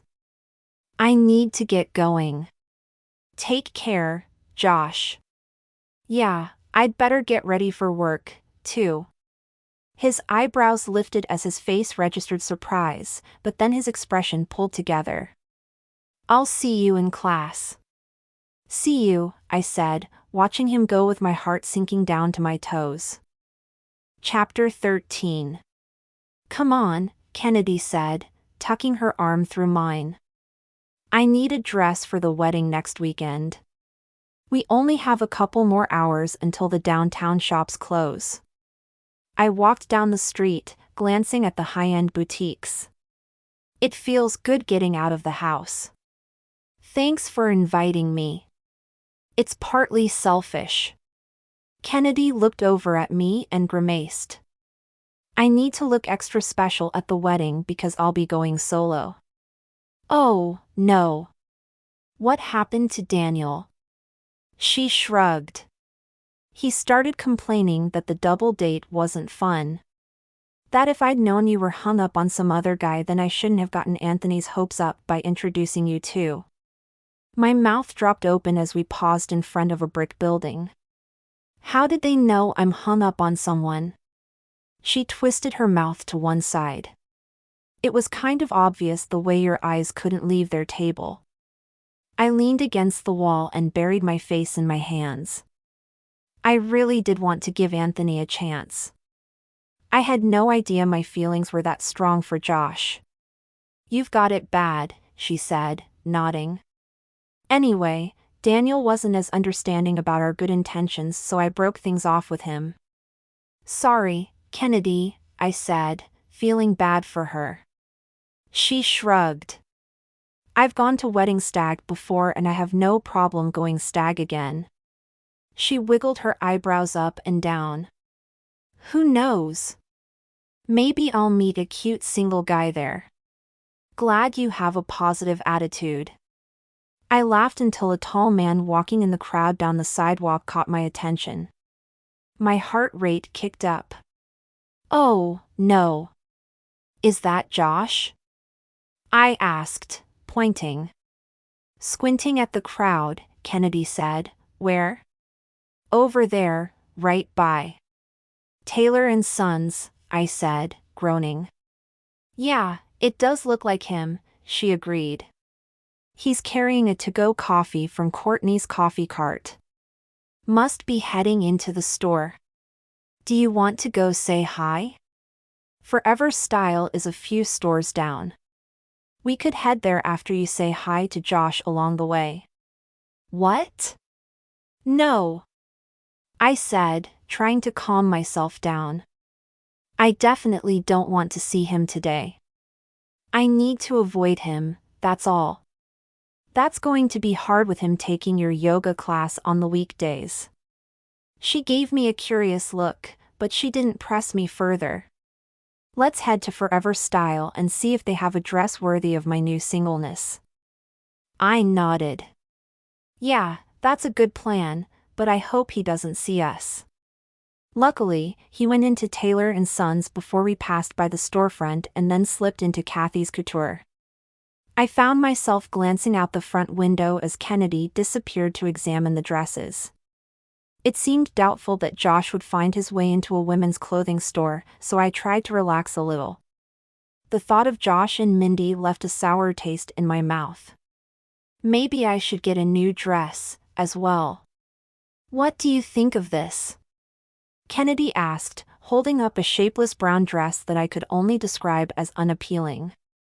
That could be interesting if the wedding were combined with a potato sack race, I said, glancing around and noting the dresses didn't seem very dressy. That bad? She gave it a second look, as if still considering it. Maybe we should try Blissfully Bridal across the street? I bet we could find something more formal there, I suggested. Plus, it would put me further away from Taylor and Sons. Kennedy looked at the dress in her hand for a moment, pouted her lips, and then shrugged as she stuck it back on the rack. You're right. This store doesn't screen wedding attire, does it? Glad that she'd agreed and I didn't have to see her wearing that dress to Kaitlin's wedding, I happily followed her out of the store. As I walked, I scanned the entire area thoroughly to make sure Josh was nowhere to be seen. I swung my head back and forth, as if watching a tennis match as I crossed the busy city street, but I wanted to be certain he wouldn't see me. When I was satisfied that he wasn't around, I hurried to catch up with Kennedy. She was heading under the black and white striped awning above the front door of Blissfully Bridal and into the boutique when I caught up with her. She tossed me a grin before heading off towards some more formal choices waiting to happen. While Kennedy gathered a bundle of dresses to try on, I browsed through the racks. The wedding boutique's dresses were more upscale than what I normally wore, but I wandered through the racks, my mind drifting to the last time Josh and I had talked after the yoga class on Thursday. Had I really hurt his feelings by telling him that I was dating Anthony? He was with Mindy, and from what she had told me, they were soon to be engaged. Not that I felt she would ever appreciate him the way he deserves. I picked up a strapless baby blue dress that was all tulle and fluff. I held it up to my chest and looked in the mirror. I could almost hear my mother's voice telling me it was too much and a more neutral color would be classier. She had never understood that she and I had polar opposite tastes when it came to clothing and most other things. Kennedy? I called, ignoring the stare of a bored husband standing outside of a dressing room. Here, she replied, opening a curtain at the far end of the row. As she stepped out, I had to bite my lip to keep from laughing. What do you think? She asked. She had on a bright yellow dress with a 3/4 sleeve black jacket over it. On any normal person the combination would have looked horrifying, but somehow Kennedy was pulling it off. The color combination was making my eyes bleed, though, so I said, it looks fun in a bumblebee kind of way. What else have you got? She rolled her eyes but grinned at me. I have many more choices. Don't worry. Just don't. Have you seen a woman with long dark hair come in here? A familiar male voice asked. About 5'3", petite, very pretty? The voice made me freeze, and I gasped. Not thinking about what I was doing, I grabbed Kennedy's arm and dragged her back into her dressing room. I caught the look of confusion on her face and grinned, showing all of my teeth. "This dressing room is a lot smaller than I thought it would be," I whispered. "It was fine for one person," she whispered back, pointedly. "Well, I can't go out there," I whispered, checking all corners of the curtain to make sure it was sealed closed. "Josh is right out there. I heard him looking for me." "And you can't see him, why?" Kennedy asked. I groaned. "I can't see him. The thought of Josh and Mindy together is too painful," I said, honestly. "You're going to have to face him sooner or later, so let me finish trying on dresses." "In private." Kennedy nudged me toward the curtain. "Stop," I hissed. "I told you, I can't go out there. I can't see Josh." "Erica, you're being ridiculous," she said, making a small but annoying point. She was also raising her voice well above a whisper. "Is everything okay in there?" There was a knock against the wall outside the curtain. I cringed as I realized that the saleswoman was checking on us. Just what I needed to create more attention to the fact that I was hiding in a changing room. "We're good," I replied, trying to keep my voice low. "Just go," Kennedy said, rolling her eyes. "I'll put the dresses on hold and we'll sneak out of here as fast as we can." "I'll make it up to you," I said, thankful my friend was catering to my irrational needs. "Hello in there?" The woman knocked again. "Everything all right?" I reached for the curtain without a good grip on my baby blue dress, which dropped to the floor at the same time I was moving forward. I lost my balance, grabbed onto Kennedy, and the two of us tumbled past the curtain to the floor outside the dressing room. The saleswoman shrieked and several of the other dressing room curtains whipped open. My eyes flared as I took in the horror of the situation and I saw Josh come into the room. "Erica? Are you okay?" he asked. Despite the fact that I was mortally embarrassed by the situation, my belly danced at hearing his voice. So annoying. As Kennedy wriggled out from under me, I squeezed my eyes shut and hoped that the floor would open up and swallow me whole. Before I knew what was happening, Josh was reaching down, offering me his hand to help me up, and I was taking it. The moment our skin touched, my nerve endings went berserk and zips of electricity shot up my arm. Our eyes locked for a moment, and in that split second I felt like I was free-falling through time and space. I forced my eyes to look away so Josh wouldn't be able to see how his simple touch affected me. Kennedy stood, brushing off her dress. "If you're all right, Erica. I'm going to go change." "Sure," I said, silently chastising her for leaving me alone with Josh. Now I had no choice but to follow him out of the dressing room area even though I'd made a total fool of myself. Ugh. Once we were out in the store, I crossed my arms. "What are you doing here?" I asked. His forehead wrinkled. "I was at the store and saw you come in here from across the street." "Are you sure you're okay?" "Yes, I'm fine. Just mortified was all." "Good," he said, giving me a small smile. "I guess I came over without thinking. I didn't mean to interrupt your shopping." My arms dropped and I fiddled with my fingers. "No, it's fine. We're just looking for a dress for the wedding." "Need any help?" he asked. "You know, picking something out with a man's opinion or something?" No." "That's okay," I said, wanting to ask where Mindy was right now and if she'd like him helping me shop. "You're working on a Saturday, huh?" I asked. He nodded. "I've been at the office all day, but had to drop a few papers off for the store manager. I'm heading back to the office now and was coming out of the store when I saw you go in here. Sorry if I startled you." "No, It's fine, I said, my heart totally melting. When someone saw a friend, they should be able to come and say hi. I realized how ridiculous I was acting. How is Buddy doing? Having lots of playdates with Mindy's dog? Actually, Mindy didn't do so well with Eloise. She gave her away. I raised my eyebrows. She just gave her away? Yes, hopefully she's in a good home, Josh said.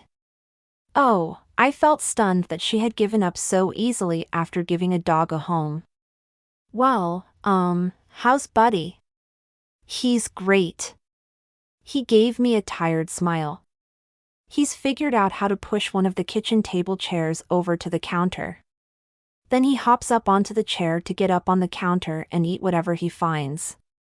I've had to get a lot better at keeping all my food out of his reach, but I have a sneaking suspicion he'll figure out how to open the refrigerator next, he said, shaking his head as he grinned. I laughed. Wow, I always knew Buddy was a smart dog. Turning back to the closest rack, a sleek dark blue dress caught my eye. It looked exactly like the kind of thing Mindy would wear. I picked it up and examined it. The dress wasn't very me, but I found myself considering what I'd look like wearing it because it was very Mindy, and Josh was very into Mindy. Are you thinking about getting that dress? He asked, startling me out of my thoughts.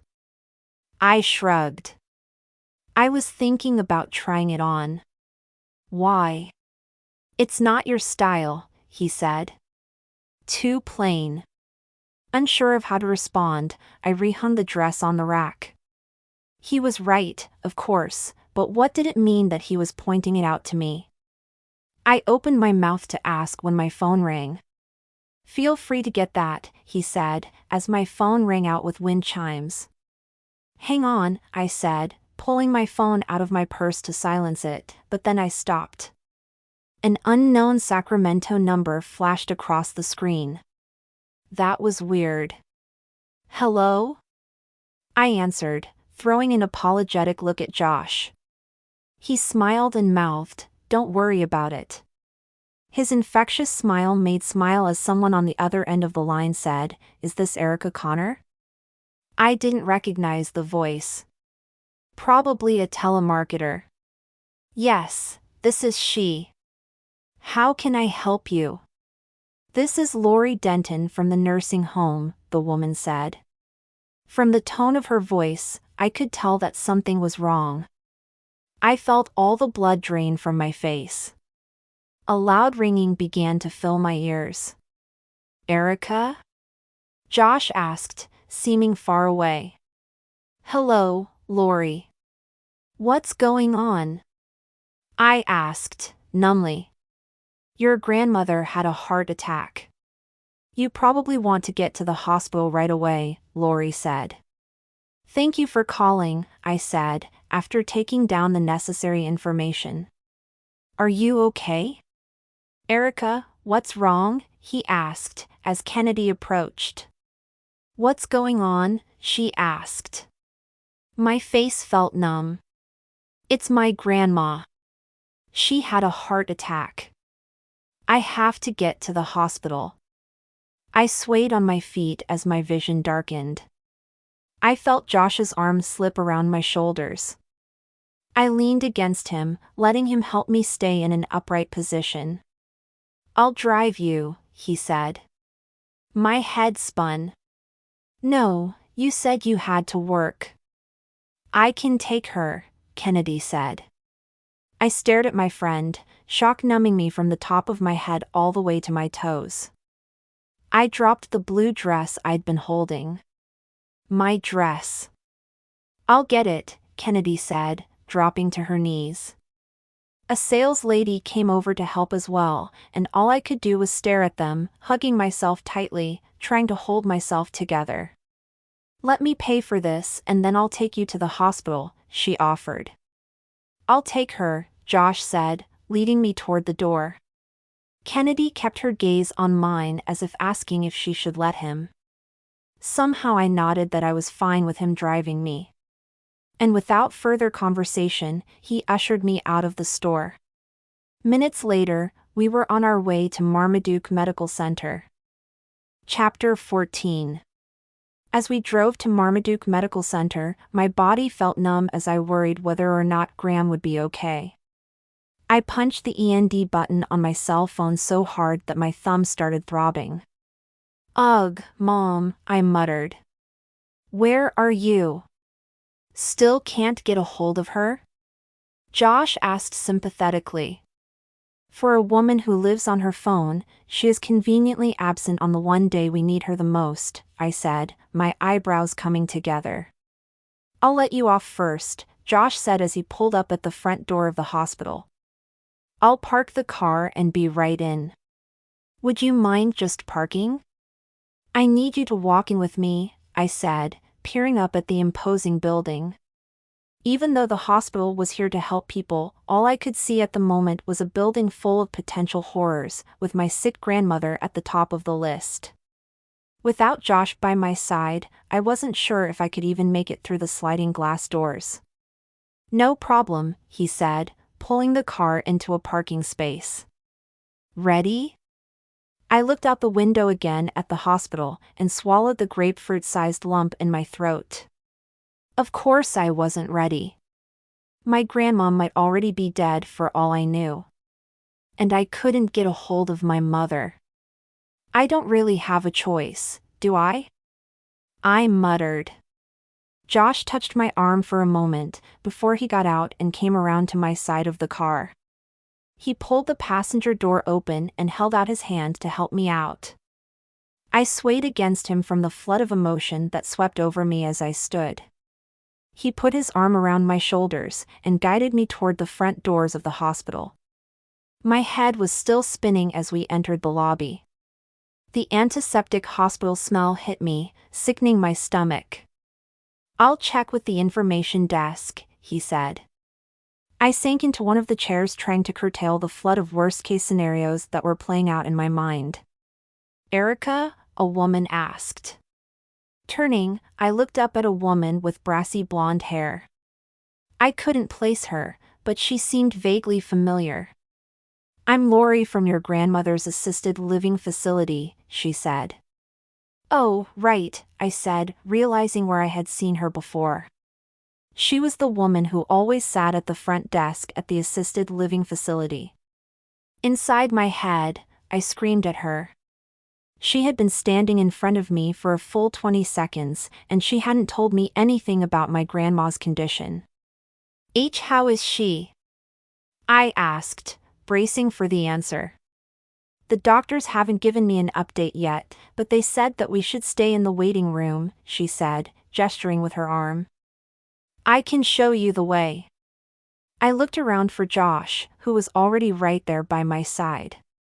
The cloying smell of the tropical plants made me sway on my feet, and suddenly there was a hospital worker hurrying up to us. "Does your wife need a wheelchair, sir?" the man asked Josh. Even in my hazy state, I felt a flush rise on my neck. I expected Josh to correct the guy right away, but instead he nodded. "That might be a good idea," he said. "Her grandmother had a heart attack, and she's not very steady right now." Before I could protest, I found myself being wheeled down the hall. As she walked, Lori talked about the wonders of modern medicine and the fact that most heart attacks weren't fatal. But I knew this could go either way. The thought of losing Graham terrified me. When we reached the waiting room, Josh helped me out of the wheelchair. My knees threatened to give out as I sank into a hard chair.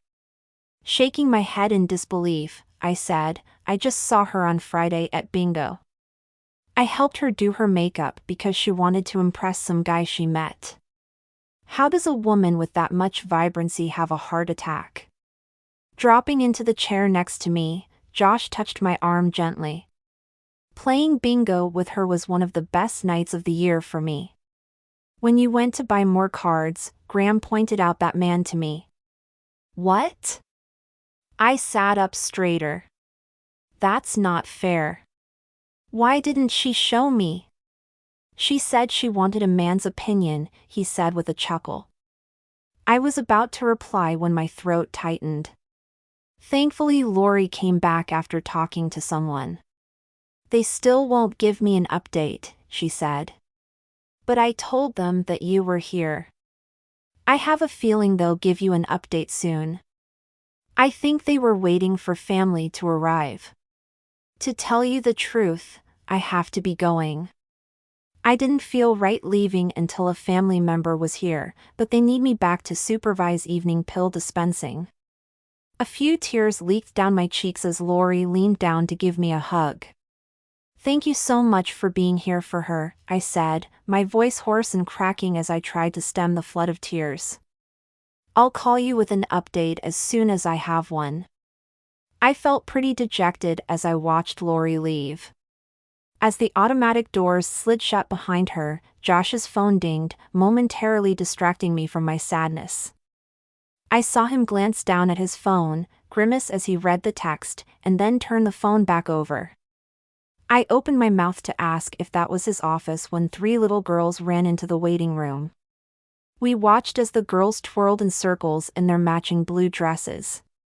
Then they jumped up and down saying in a sing-song voice, "We've got a brother. We've got a brother." The corners of my mouth twitched. I was glad someone was having a good day. A moment later, a harried-looking man raced in and glanced around the waiting room. He said, "I'm sorry. Their mom had a baby. We've got a boy." It was kind of sudden. She wasn't due for another 3 weeks.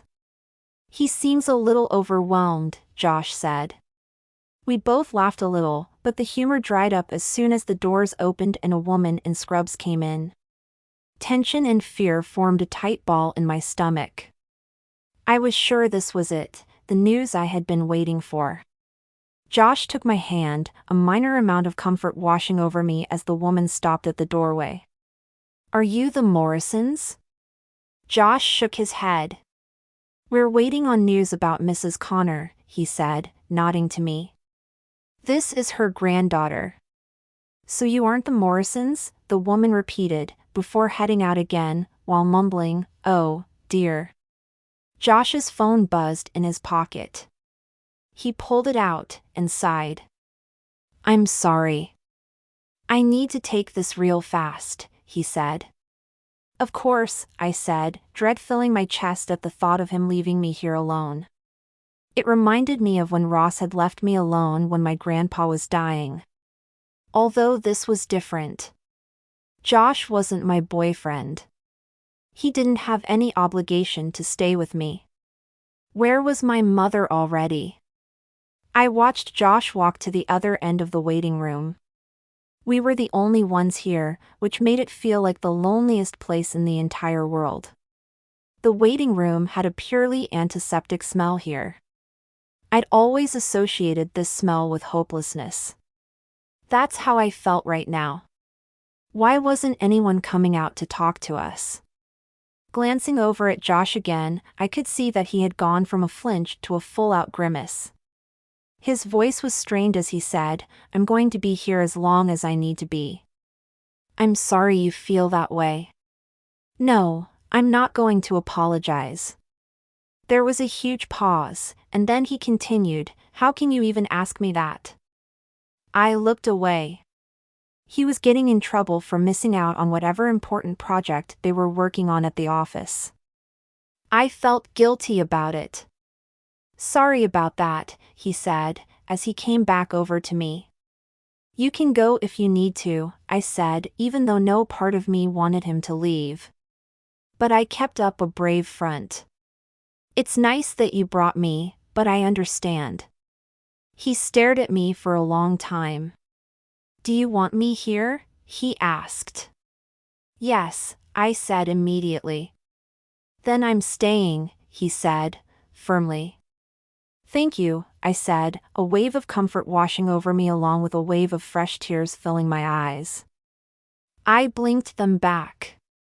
"I can't imagine my life without her," I said softly. He slipped his arm around me as the same grim-faced woman in scrubs returned. My heart began to beat out a crazy rhythm. "Are you the Morrisons?" she asked.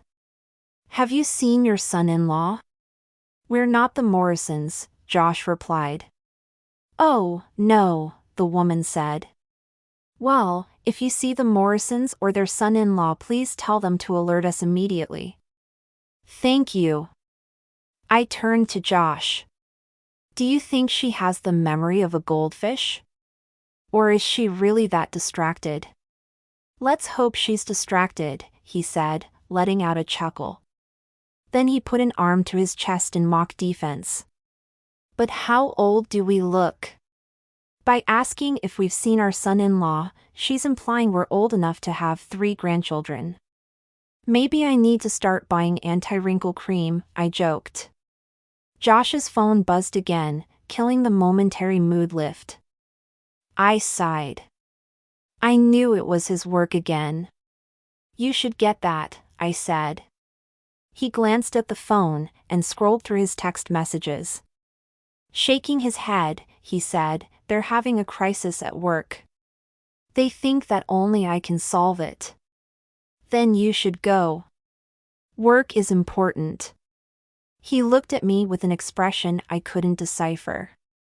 "You're more important than work, Erica," he said, as if it were a no-brainer. "That's really sweet of you, but she's my grandma. Hopefully my mom will call me back soon, and then I won't be alone," I said. "Stop, Erica." "I'm not leaving," he said, frowning. "Besides, I'm really fond of your grandmother. And I want to stay to make sure she's all right." "Do you really think she's all right?" I said, voicing the question that had been lingering the whole time. "I hope so," he said, giving me a deep, searching look. When he reached out to take my hand, I threaded my fingers through his and squeezed my eyes shut to stem the flood of tears. A white-coated doctor came into the waiting room. She said something to us, but there was an odd buzzing in my ears. I shook my head to clear away the haze that was threatening to envelop me. Josh said, "Yes, this is her granddaughter. I'm sorry to meet you under such stressful circumstances, but I have to say it's been a pleasure taking care of your grandmother," the doctor said. My heart felt like it was going to beat right out of my chest. I wanted to yell at her to get on with it as she chimed out words like minor infarction and medication and long-time congestive heart failure. "Just spit out the bottom line already." Finally, she said, "We're going to keep her overnight for observation, but she's going to be fine. Once they get done moving her up to the cardiac care unit, you can visit her." Josh's arm tightened around me. "Thank you, doctor." "Thank you," I whispered as the doctor nodded and left. "That's great news," Josh said, turning to me with a smile. But it was too late. After holding everything back, the floodgates opened and tears began to stream down my face. I buried my face into his neck and sobbed as his arms folded around me, pulling me into a safe hug. Graham was going to be okay. Chapter 15. An hour later, I felt calmer and went to check on Graham's status. Then I returned to the waiting room where Josh was sitting. "They told me that only family can go in right now," I said, biting my lip. He stood and squeezed my hand. "I'll be right here when you're done." "Thanks," I said, starting to tremble. I had no idea what I was going to walk in on. Would there be tubes coming out of her in all directions? Would she be able to talk to me? Would I be able to handle it? "If my mom comes, will you point her in the right direction?" I asked. "Yes, of course," he said. "Thank you," I said, wondering what I'd do without him right now. He felt like my rock, even though I knew that wasn't fair to Mindy. The desire to run straight into his arms overwhelmed me for a moment. Either that or the antiseptic hospital smell was getting to me. Taking a deep breath, I said, "Well, I guess I should go now, huh?" "You've got this," he said in a tone so sincere that tears jumped to my eyes. The cardiac ICU doors slid open as I approached. The antiseptic scent was strong in this hallway, too. I could hear machines beeping from open doorways. Room 322. The nurse had told me to go down the hall and that I'd find my grandma in the last room on the right. But what exactly would I find? When I got to her room, I knocked lightly on the open door as I peered in. What I saw made my heart constrict in my chest. Gram was in the bed, surrounded by a lot of scary-looking medical equipment. She always seemed larger than life. Right now she looked so small, so frail, that I thought for a moment maybe I had the wrong room. There was an oxygen tube snaking under her nose, and the absurd thought entered my head that she had gone and grown a mustache. I burst out laughing. Gram's eyes popped open and her face lit up when she saw me. "It's about time you got here to see me.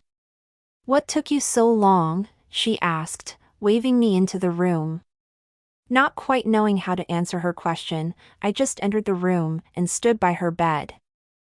"How are you feeling?" I asked, unable to keep my voice from trembling. I couldn't reconcile the dire circumstances that had gotten her here with the huge smile she wore. "Oh, you know me," Gram said, waving her hand. "I'm right as rain." "Honestly, Gram. How can you say that?" "You're in the ICU," I said, feeling slightly exasperated. "Cardiac care floor," Gram said, rolling her eyes.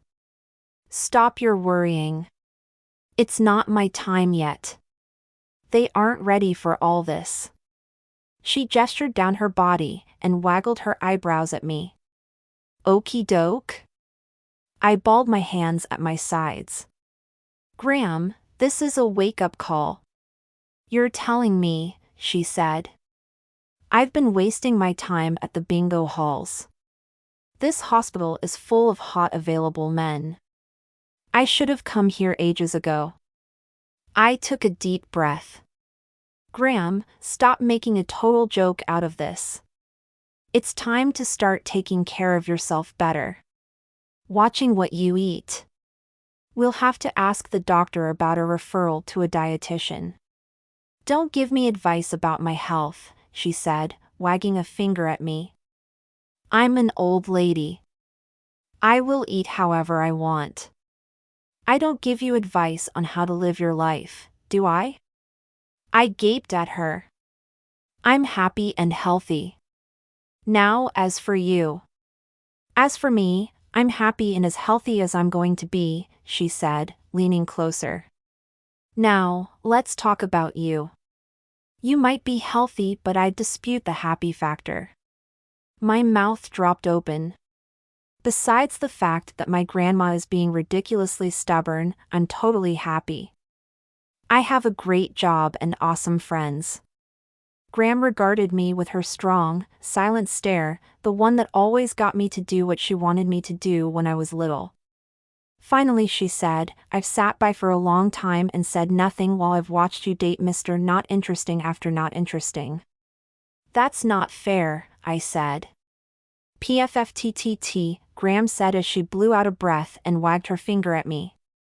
It was actually kind of impressive that she could cop such an attitude from a hospital bed.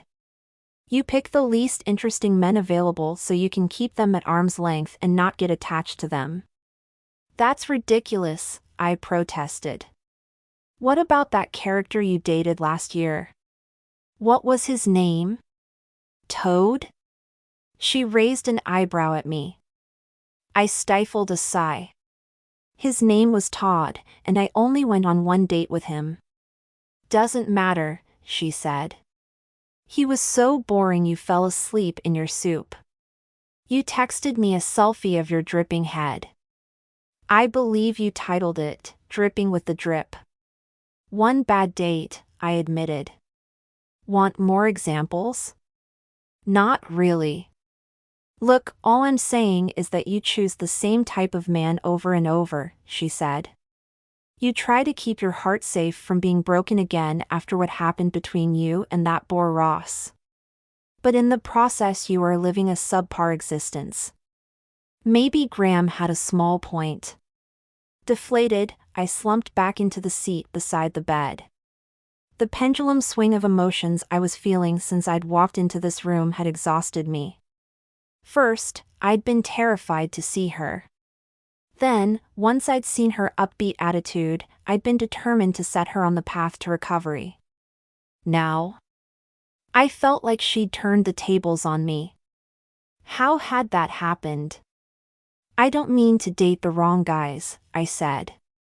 She gave me a sympathetic smile and reached over to pat my hand. I grabbed onto it and held on tight. She squeezed. I'm not trying to be hard on you, she said. I do it, too. What? I asked in surprise. Ever since your grandpa died, I haven't wanted to give my heart out again, she said. There was a long pause as she got a nostalgic look in her eyes. But if this little trip to the hospital has taught me anything, it's that we only get one life to live, and we shouldn't waste time because we're afraid. That's beautiful, Graham, I said, feeling my eyes get misty. Beauty doesn't have anything to do with it, she said. It's about getting a big kick in the seat of the pants. You came in here trying to get me on the straight and narrow. Don't think I can't see right through you, Missy. But I have a plan of my own, and it doesn't include eating any rabbit food. I smiled at her feisty attitude. The woman was alive and kicking. That was a good thing. I don't understand what you're talking about, Graham. She sat up straighter in her bed, letting go of my hand. I'm going to get remarried, she declared. Oh, not right away. But I'm going to let my heart get out there. That's very brave of you, I said. She pressed her lips together. So now, tell me, young lady, what are you going to do to make a change in your life? My phone beeped, saving me from having to answer. I checked the text message. Mom's here. I'm going to let her spend some time with you. All righty, she said. I got up to give her a hug. I love you, Graham. I'm glad you're going to be all right. I love you, too, Erica, she said, patting my arm. A weight lifted off my shoulders as I left the room now that I knew Graham was going to be fine. I was glad she was her same old stubborn self, even if she had ignored my advice and lectured me a bit. Deep down, though, I knew everything she'd said about me was true. I just needed to figure out what to do about it. The streetlights blurred through the windows as Josh drove me home from the hospital. Exhausted from the entire ordeal with my grandma's health, plus my mom's lecture that I should have driven to her house and knocked on her door instead of just phoning, I leaned back against the headrest and sighed. Thanks for being at the hospital with me, Josh, I said. Staying was never a question for me, he said, glancing over at me for a moment. I gave him a small smile, a wave of emotion rolling over me until I reminded myself that he was just being a good friend and that he belonged to Mindy. I shifted in my seat, my foot landing on a squeaky dog toy. Picking it up off the floor, I saw that it was a replica of a pork chop. Buddy has interesting taste, I said. We've been looking for that, he said, chuckling. Now you've found it, I said, enjoying the sounds of his laughter. We passed a bar that was jumping, lights flashing and music spilling out the open doors. The clubgoers hooted and hollered like they were on top of the world. I, on the other hand, really wanted to get home and crawl into bed. It's been a rough night. You doing okay, Erica? I don't know, I bit the inside of my cheek and sighed. I've been thinking about some things Graham said to me when I went in to visit her. He turned onto a street I didn't recognize, but I didn't have the energy to correct him. I didn't really want to anyway. A wrong turn meant that we got to spend a little more time together. What sort of things did she say? A lot of things that add up to the fact that my ex hurt me way more than I wanted to admit. "I'm sorry," he said. I nodded. Maybe I haven't admitted to myself how much his rejection hurt me. "I should admit something to you," he said, blowing out a breath. "This is really hard for me to say." "What is it?" I asked, noting that he looked all flustered. "You know that day at the gym? Weeks ago when you were talking to your ex's mom? Cynthia." "Ugh. How could I forget?" He nodded. "Well, I thought you wanted a wedding date in order to make him jealous and win him back. Now that you're dating Anthony, I know that's not true." "You thought what?" I asked, my voice rising incredulously. He raked a hand through his hair. "I couldn't figure out why else you'd pretend you and I were dating." I can't believe you thought that," I said, blinking in astonishment. It wasn't like I could tell him I'd actually been hoping to ask him to be my real date. "I was completely mortified when you overheard me telling Cynthia you were my date, which was such a totally lame thing for me to do. But I didn't tell her that because I wanted to date her son again." "Why did you then?" My shoulders tightened. "Honestly? Because Cynthia kept going on about how Ross's fiancée went to Harvard and is from a good family and blah blah blah. It reminded me of how my mom had always wanted me to do better in school, to go to an Ivy League college, and it made me feel like I never measure up. So, for that one immature minute, I wanted to measure up in her eyes. I immediately regretted it once the words left my mouth. He was quiet a moment. "Thank you for sharing that with me. I would never want to date Ross again. He was never there for me." My voice trailed off, because I'd been about to say "like you are," but I knew that wasn't fair. So, I looked down at my fingers which were laced in my lap. "Graham says I date all of the wrong men because I can keep things casual that way. If things are casual, then no one gets hurt, right?" I sighed and leaned back against the seat. He reached over to squeeze my hand. "We've all made those mistakes. It's not like we lie to ourselves intentionally. It's all part of self-preservation." "I suppose," I said, feeling like he understood me and didn't judge me.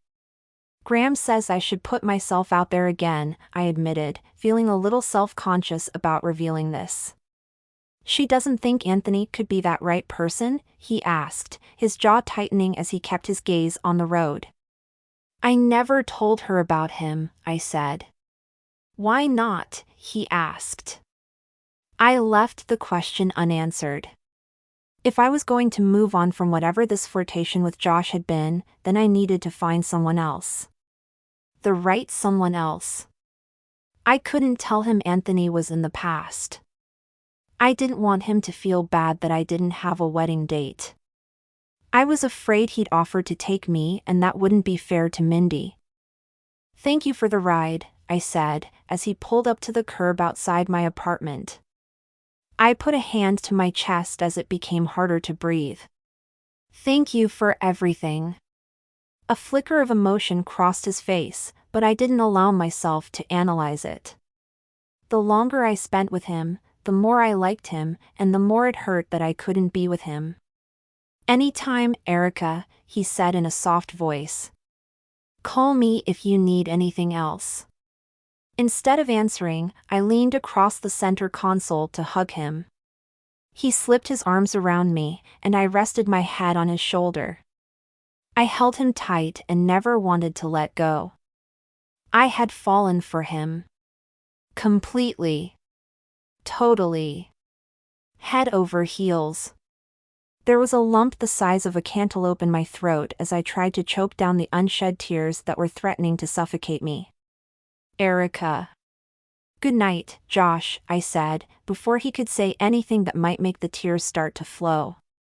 I didn't wait for his goodbye. I flung the car door open.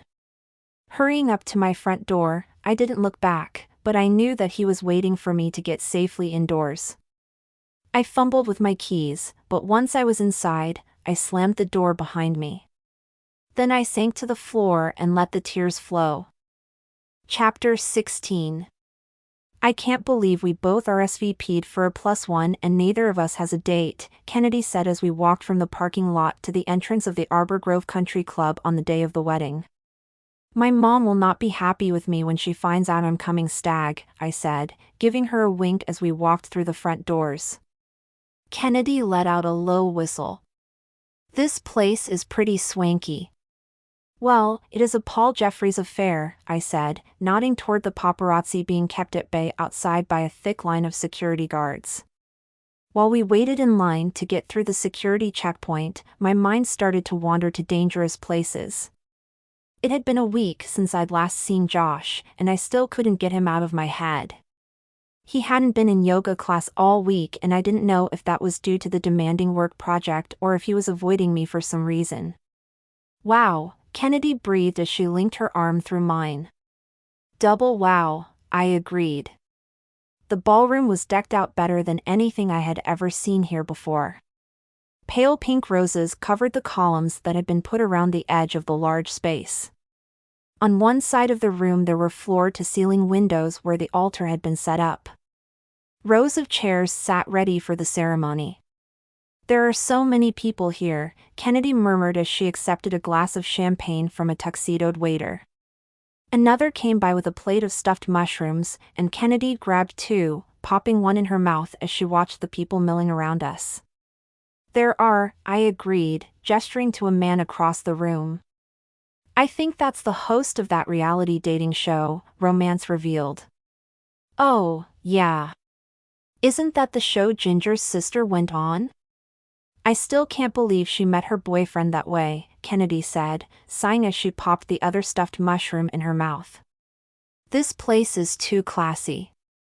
There is no way that I fit in here.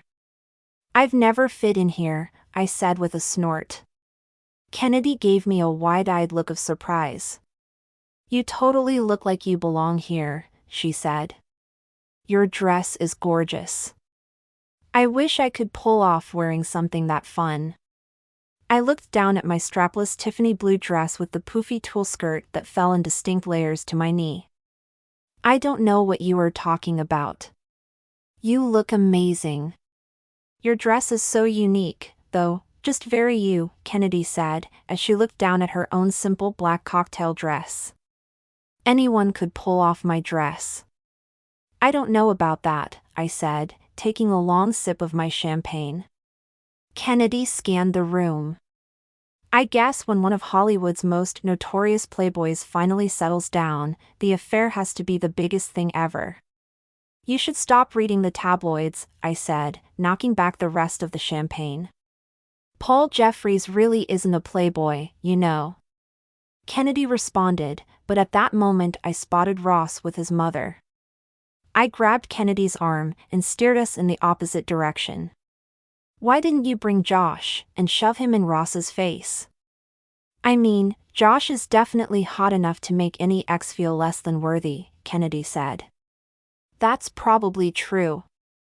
I laughed, squeezing the stem of my flute. But I'm done playing games.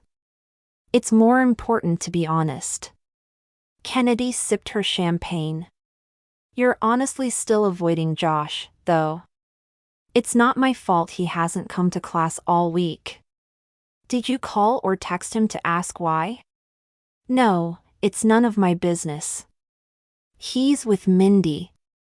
I'm not going to pursue someone who's taken, I said, looking away and squinting into the crowd. I'm actually glad to be standing on my own 2 feet now. I'm single. The end. Wow, Kennedy said with a low whistle.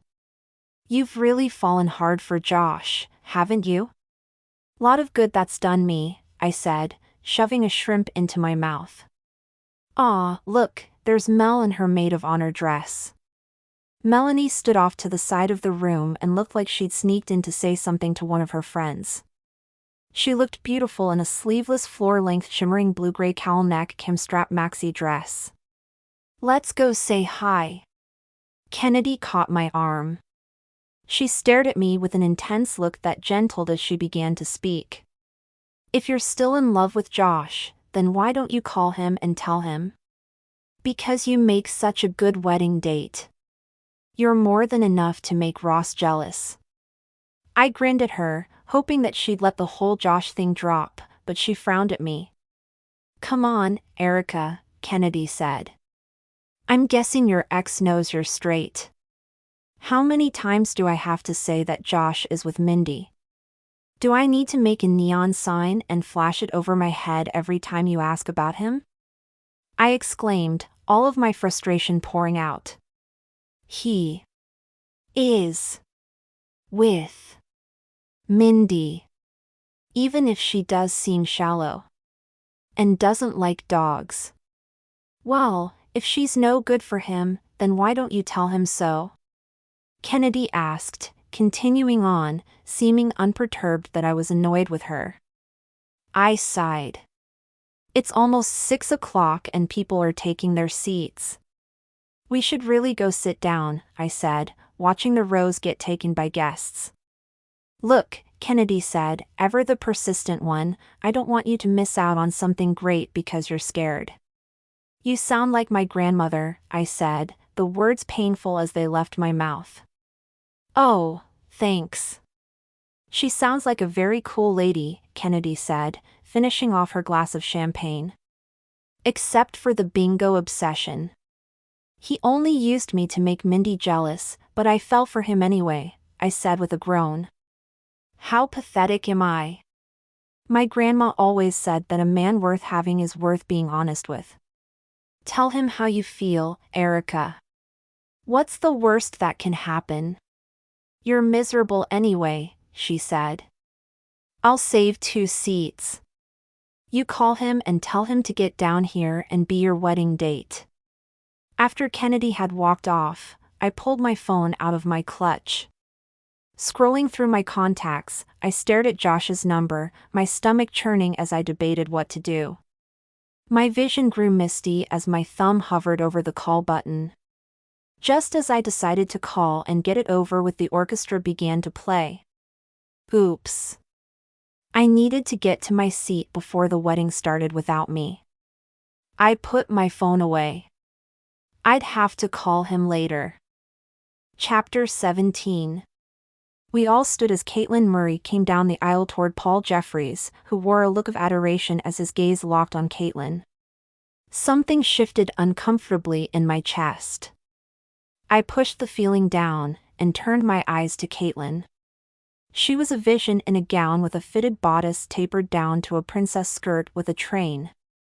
She looks amazing, Kennedy whispered, sitting beside me. I murmured my agreement, but my mind kept wandering to Josh. I couldn't help but wonder what it would have been like if I'd brought Josh with me. How mad would Mindy really have been? Would it have been enough for her to show her true colors? I couldn't shake the feeling that she wasn't a nice person. And Josh deserved better than that. Now the couple will recite their vows, the officiant said, stepping back. I sat up straight with a jolt of realization that I had zoned out for the first part of the ceremony. I really needed to start paying attention. I'd been looking forward to this wedding despite all the bumps and hiccups. Paul and Kaitlin turned to each other, clasping their hands together as they stared into each other's eyes. Paul smiled. Kaitlin, since the first time we met you've never left my mind. You walked right into my heart and made yourself at home there. I vow to stand by you through sickness and health, happiness and strife, wealth and poverty. Through all the ups and downs. I'll always love you for all the days of our lives. Tears slipped down Kaitlin's cheek. Paul, before I met you, there was a piece of my heart missing. You filled that hole and made my life complete. I vow to stand by you through sickness and health, happiness and strife, wealth and poverty. I'll love you forever.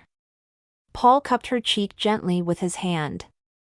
The look of love on his face was both tender and passionate. Watching them in that moment, I decided that I had to call Josh. Right now. I wanted the love Kaitlin and Paul had for each other, and I knew in my heart that Josh was that person. I had to tell him that he deserved better than Mindy. I needed to tell him how I felt about him, even if he didn't feel the same way about me. At least then I would have taken my chance.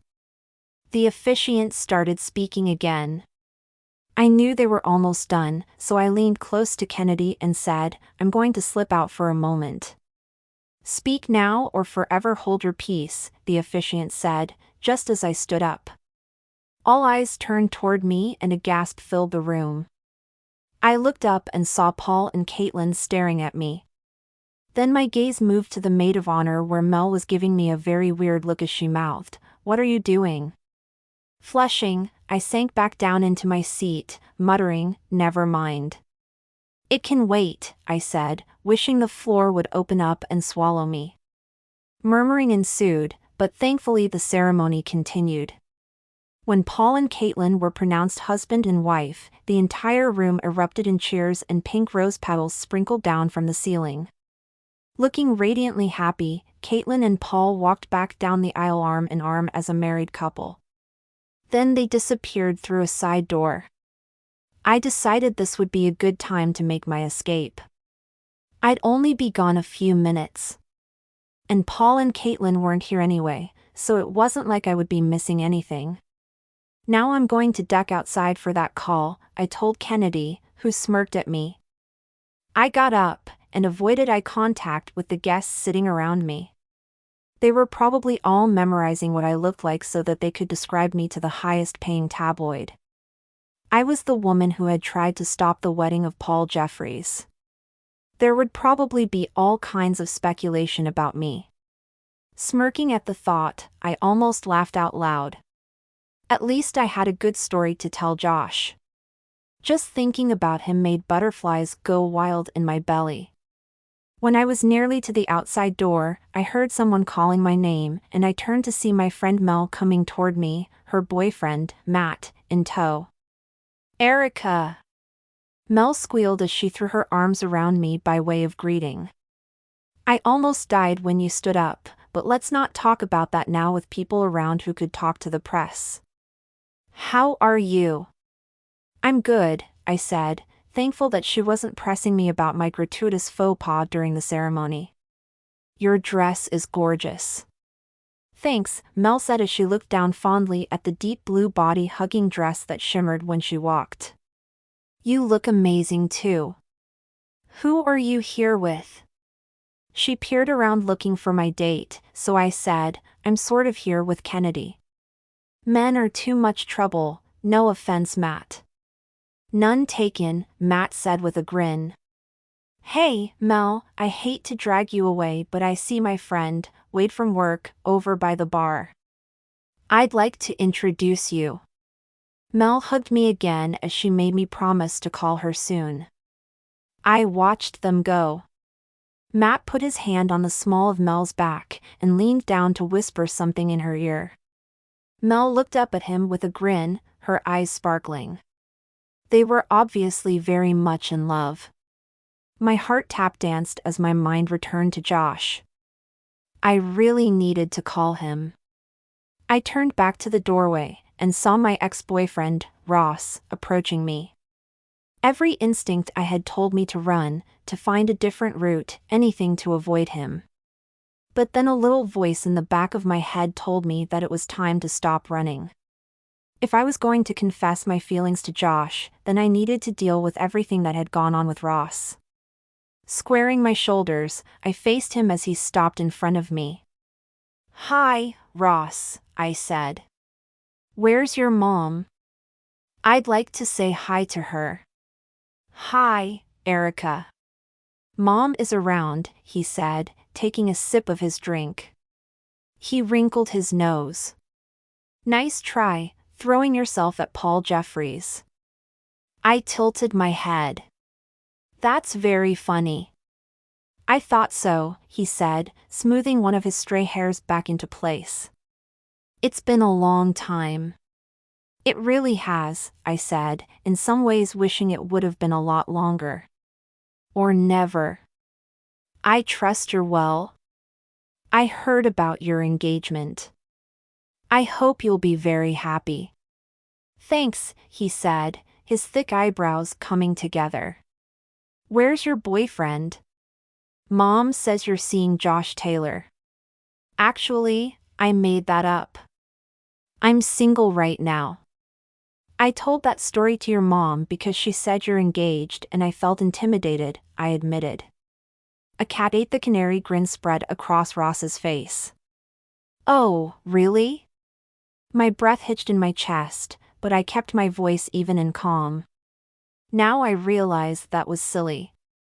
It doesn't matter what your mom says about our breakup. What matters is that you're happy. And I'm happy. As soon as I said the words, I knew they were the truest things I had ever said. Ross was my past and he had never been right for me. He was a mistake that I needed to make so that I could see how right Josh was for me. And he was right for me. From his sense of humor to the way he had been willing to help me out before he even knew me to the way he stuck by me through the episode with my grandma to the way he loved his dog. The list of reasons flooded my brain with more coming every second. Ross's mouth fell open a little. You seem so different, Erica. Before he could say anything else, I flashed him a smile. Excuse me. I have a phone call that I really need to make. Then I turned on my heel and hurried toward the door. Chapter 18. I could see Kaitlin and Paul through the windows of the reception room, all smiles as they posed for the photographer in the garden outside. But I hadn't crossed to the far side of the room where the windows were to admire the happy couple in their nuptial bliss. No. I had crossed to that side of the room because I was going to make a phone call, but I was pretty sure I'd used up all of my bravado on Ross. I mean, it wasn't like I ever cared what Ross thought. But did I want to run into Cynthia or my mother? That would be a big no. I stopped at a table of appetizers where I saw a tray of bacon-wrapped asparagus calling my name. Here's the way I saw it: if my mouth was full of food, then I couldn't talk. If I couldn't talk, then I would not be obligated to answer Mom or Cynthia when they asked where my date was. All I had to do was keep a steady stream of hors d'oeuvres going into my mouth for the next 2 hours, and then I could politely slip away from the reception to go home and start planning my future as a lonely cat lady. It was a perfect plan. A perfect, horrifically sad plan. But what else was I supposed to do? I was supposed to be hanging on the arm of a man so successful and good-looking that even Cynthia was impressed by him, but instead I was standing alone wondering how many mini quiches I could fit in my mouth at once before it became socially unacceptable. I bid a silent apology to my waistline before picking up one of the tiny plates at the end of the table and beginning to fill it with the scrumptious food spread out along the table. Erica? I heard a female say from behind me, and I froze as my brain tried to pin down whose voice I'd just heard.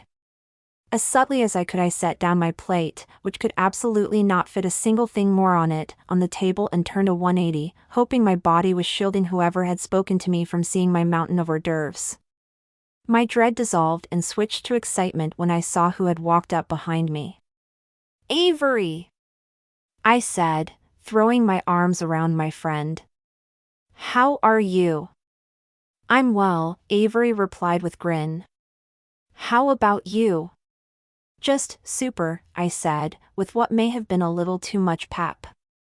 I believe my tone would be called overcompensating, but luckily Avery didn't seem to notice. In fact, she seemed more than a little distracted, immediately turning her head to scan the crowd of people in the room. Looking for someone? I asked. Checking to see where my boyfriend ran off to. You remember Jason, don't you? Yes, I've met him a couple times. How is everything with him? I asked, glad that she was here with Jason. Not everyone was unlucky in love and eating too many bacon-wrapped asparagus appetizers. Yay, her! He's amazing actually, Avery said, a look of joy spreading across her pretty face. She fingered a lock of her honey blonde hair, twisting a purple lock of hair over it. He moved from San Francisco last weekend and into a house here in Sacramento. He's teaching high school biology at a private school.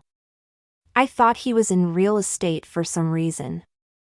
Avery nodded. He always dreamed of being a teacher, though, and finally made the switch. He's great with kids. He'll be a fantastic father one day. What? I asked, glancing at her ring finger.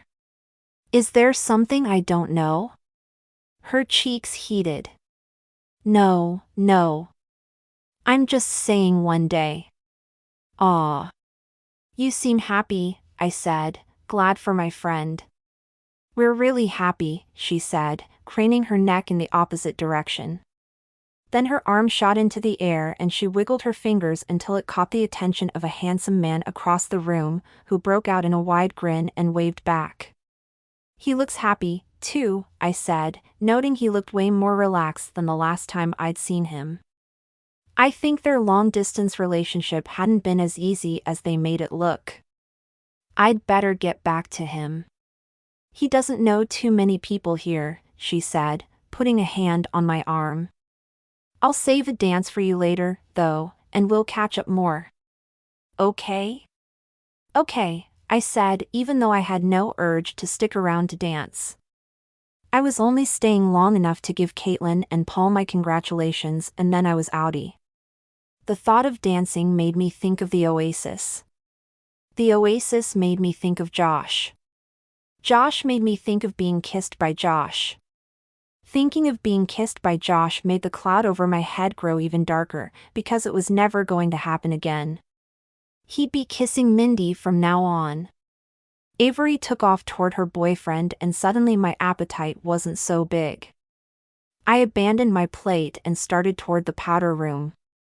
The air in the reception hall was basically humming with happiness and excitement, and I wished I were on that same level.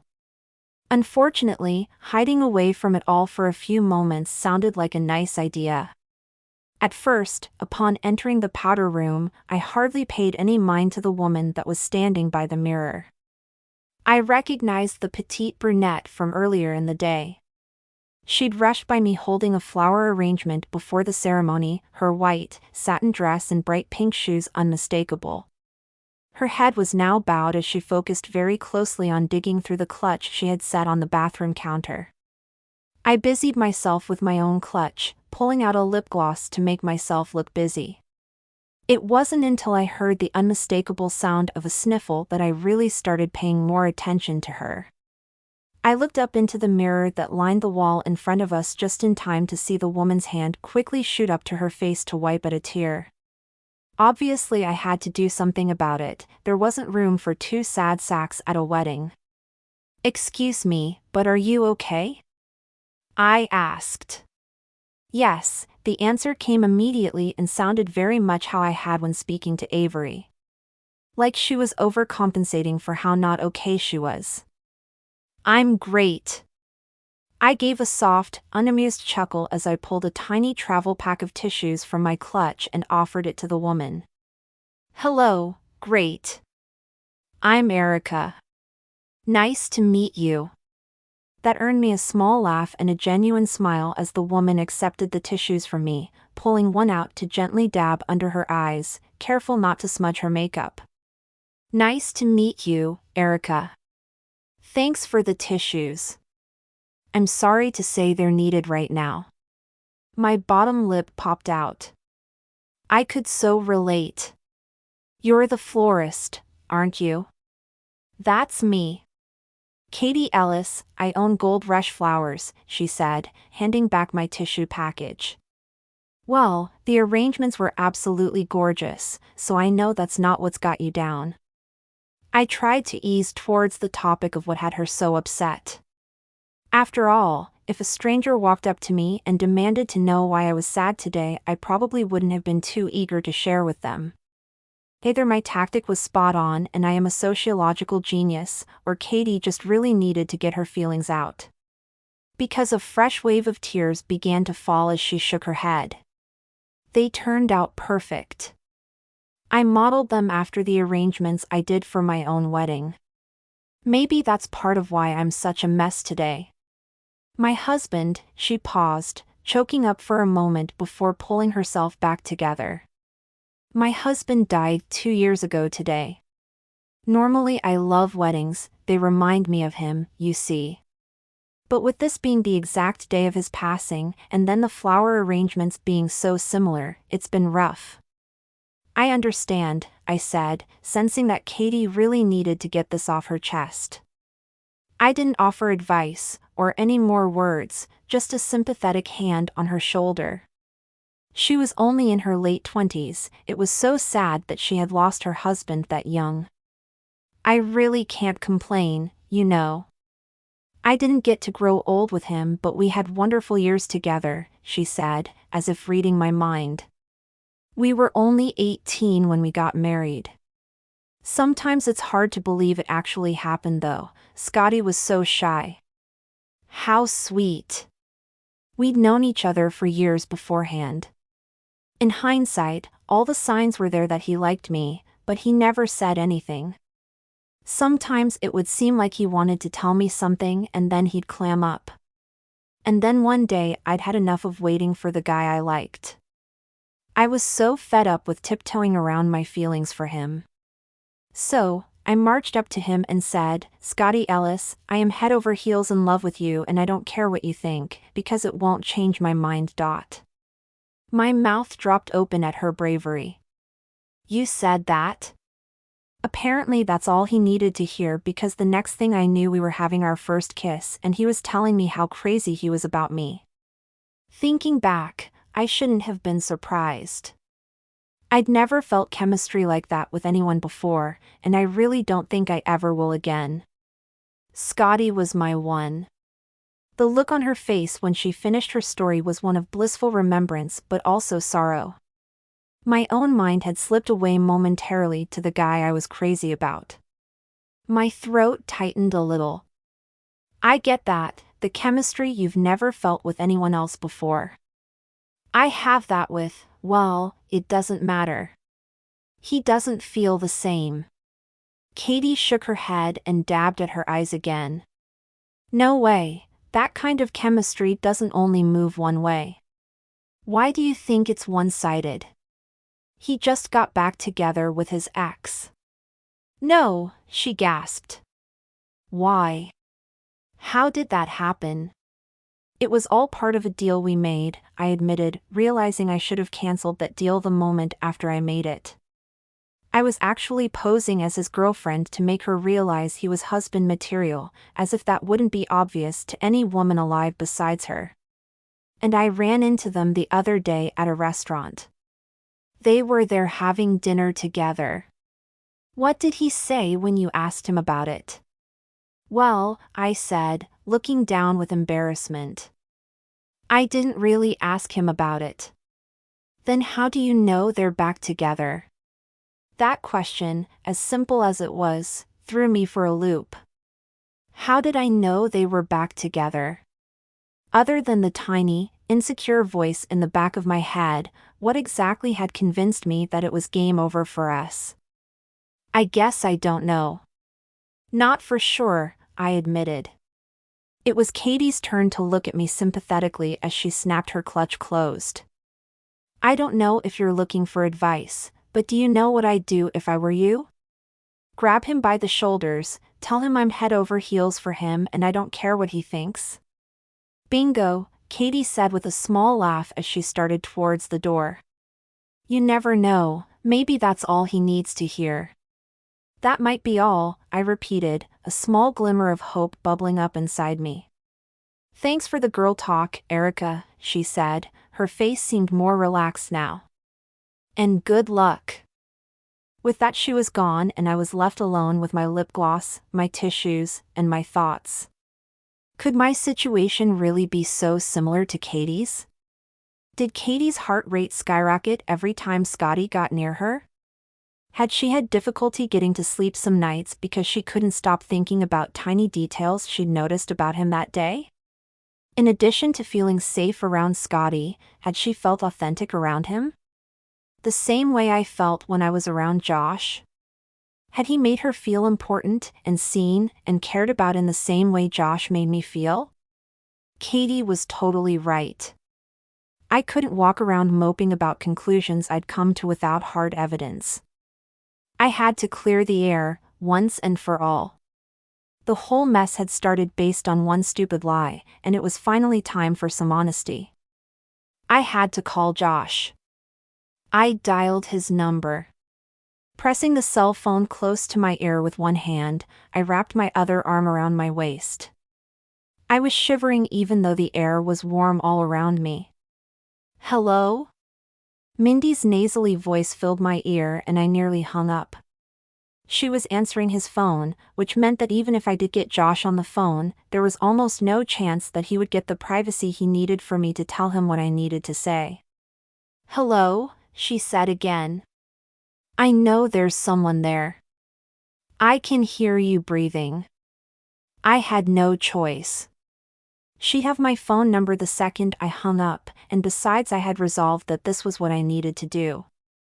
There was no turning back now. Clearing my throat, I said, yes, can I talk to Josh?" "This is Erica." "I know who it is," Mindy said with a hissing sound. I knew when I answered the phone. "Oh, okay. Well, can I please speak to Josh?" I asked as politely as I could. There was a long pause on the other end of the phone. So long, in fact, that I wondered if she'd hung up or if we'd been disconnected. "You know what?" Mindy snapped. "Josh is busy, and he doesn't want to talk to you anymore." With that she hung up, and I was left listening to dead air. Chapter 19. I stared at the cell phone in my hand, blinking back the tears that stung the back of my eyes. How could Josh not want to talk to me anymore? After all we had been through together, I had thought at the very least we were friends. An image appeared in my mind of the way Josh had looked at me after he had taken me to see my grandma in the hospital. There hadn't been an ounce of pity in his gaze, only tenderness and concern. He couldn't have looked at me like that and now not want to talk to me. It wasn't possible. And why had Mindy answered Josh's phone? She had seen my number, answered the phone, and decided not to give the phone to Josh. Why would Mindy do that if they were together, though? If she's proposed and he said yes, then what would be the big deal if I talked to Josh?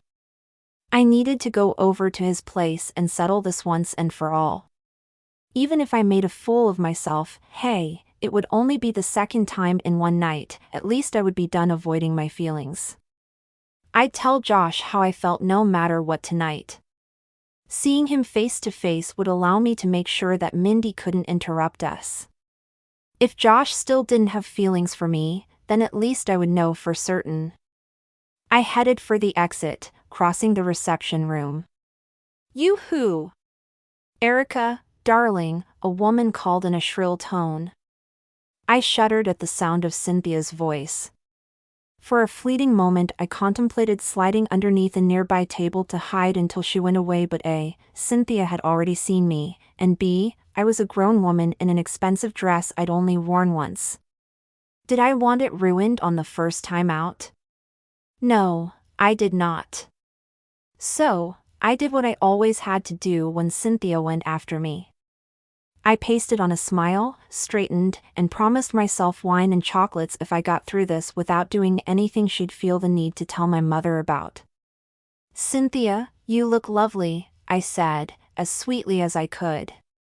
"Thank you, dear," she said, while giving a wave of her hand. She seemed to have considered appearing modest but was incapable of denying a compliment. "Speaking of lovely, have you seen Ross? I swear, he and his fiancée are the most gorgeous couple in the building," she gushed. My brow furrowed. "I don't know.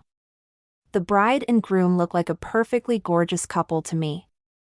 "Yes, of course," she said, waving off my snarky comment.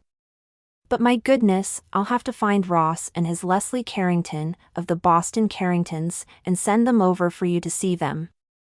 They are beautiful together. Oh! Speaking of couples, my stomach jumped into my throat. I didn't need her to finish her sentence to know where this was going. Where is that gorgeous boy of yours? Oh, I said, trying to figure out exactly how to play this conversation. I guess she hadn't seen Ross since he and I had spoken. Well, I would think a woman dating Josh Taylor would be showing him off to everyone, Cynthia went on, putting a hand to her chest and fingering her strand of pearls. Right. My cheeks heated like they were on fire. How had such a small, almost innocent lie snowballed itself into something so big?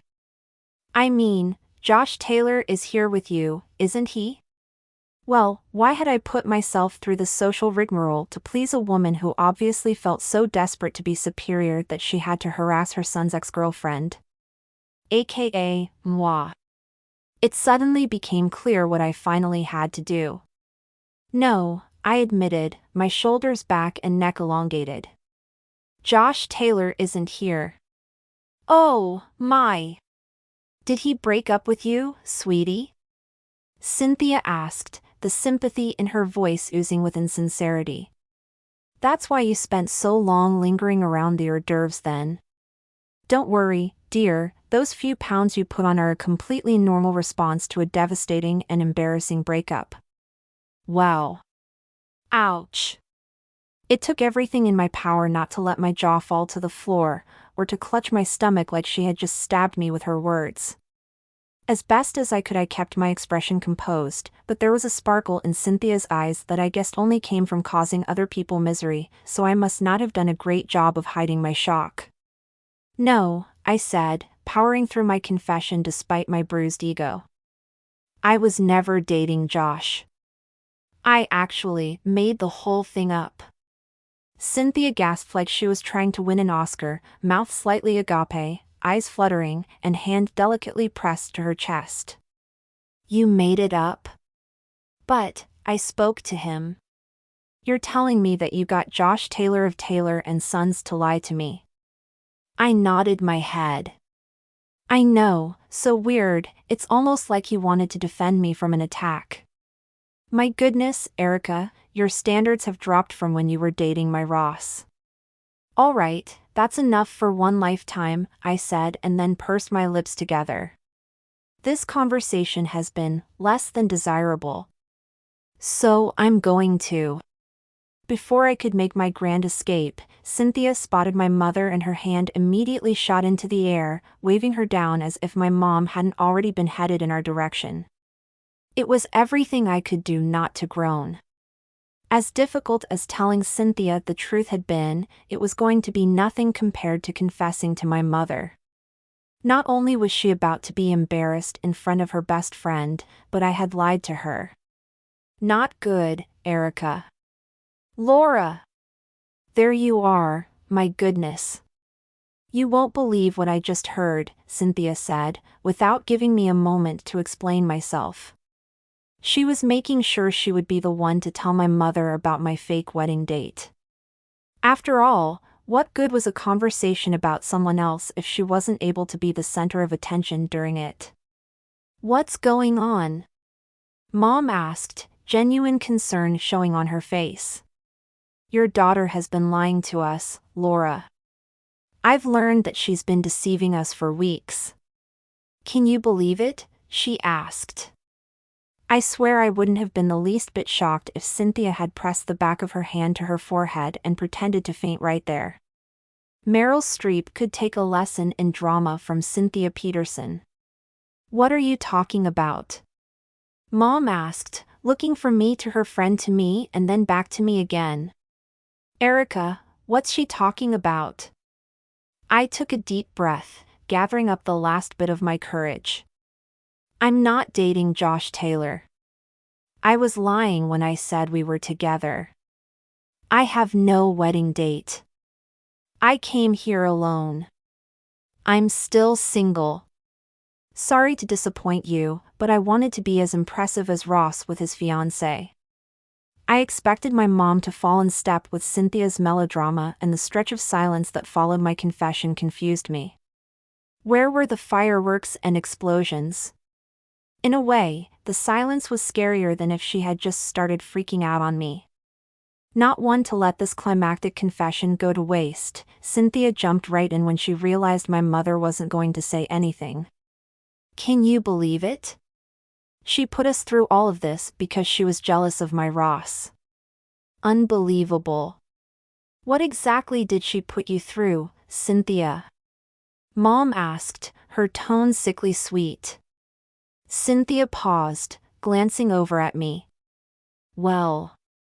And what exactly does my daughter have to be jealous of? She asked. Ross's fiancée. His fiancée yelled at a 6-year-old ring bearer for stepping on her shoe earlier, Mom said, interrupting Cynthia from whatever she had been about to say about me. My daughter may not have a 6-figure income, but at least she's a good person and would never yell at a child. My heart warmed. Aw, Mom. Are you sticking up for me?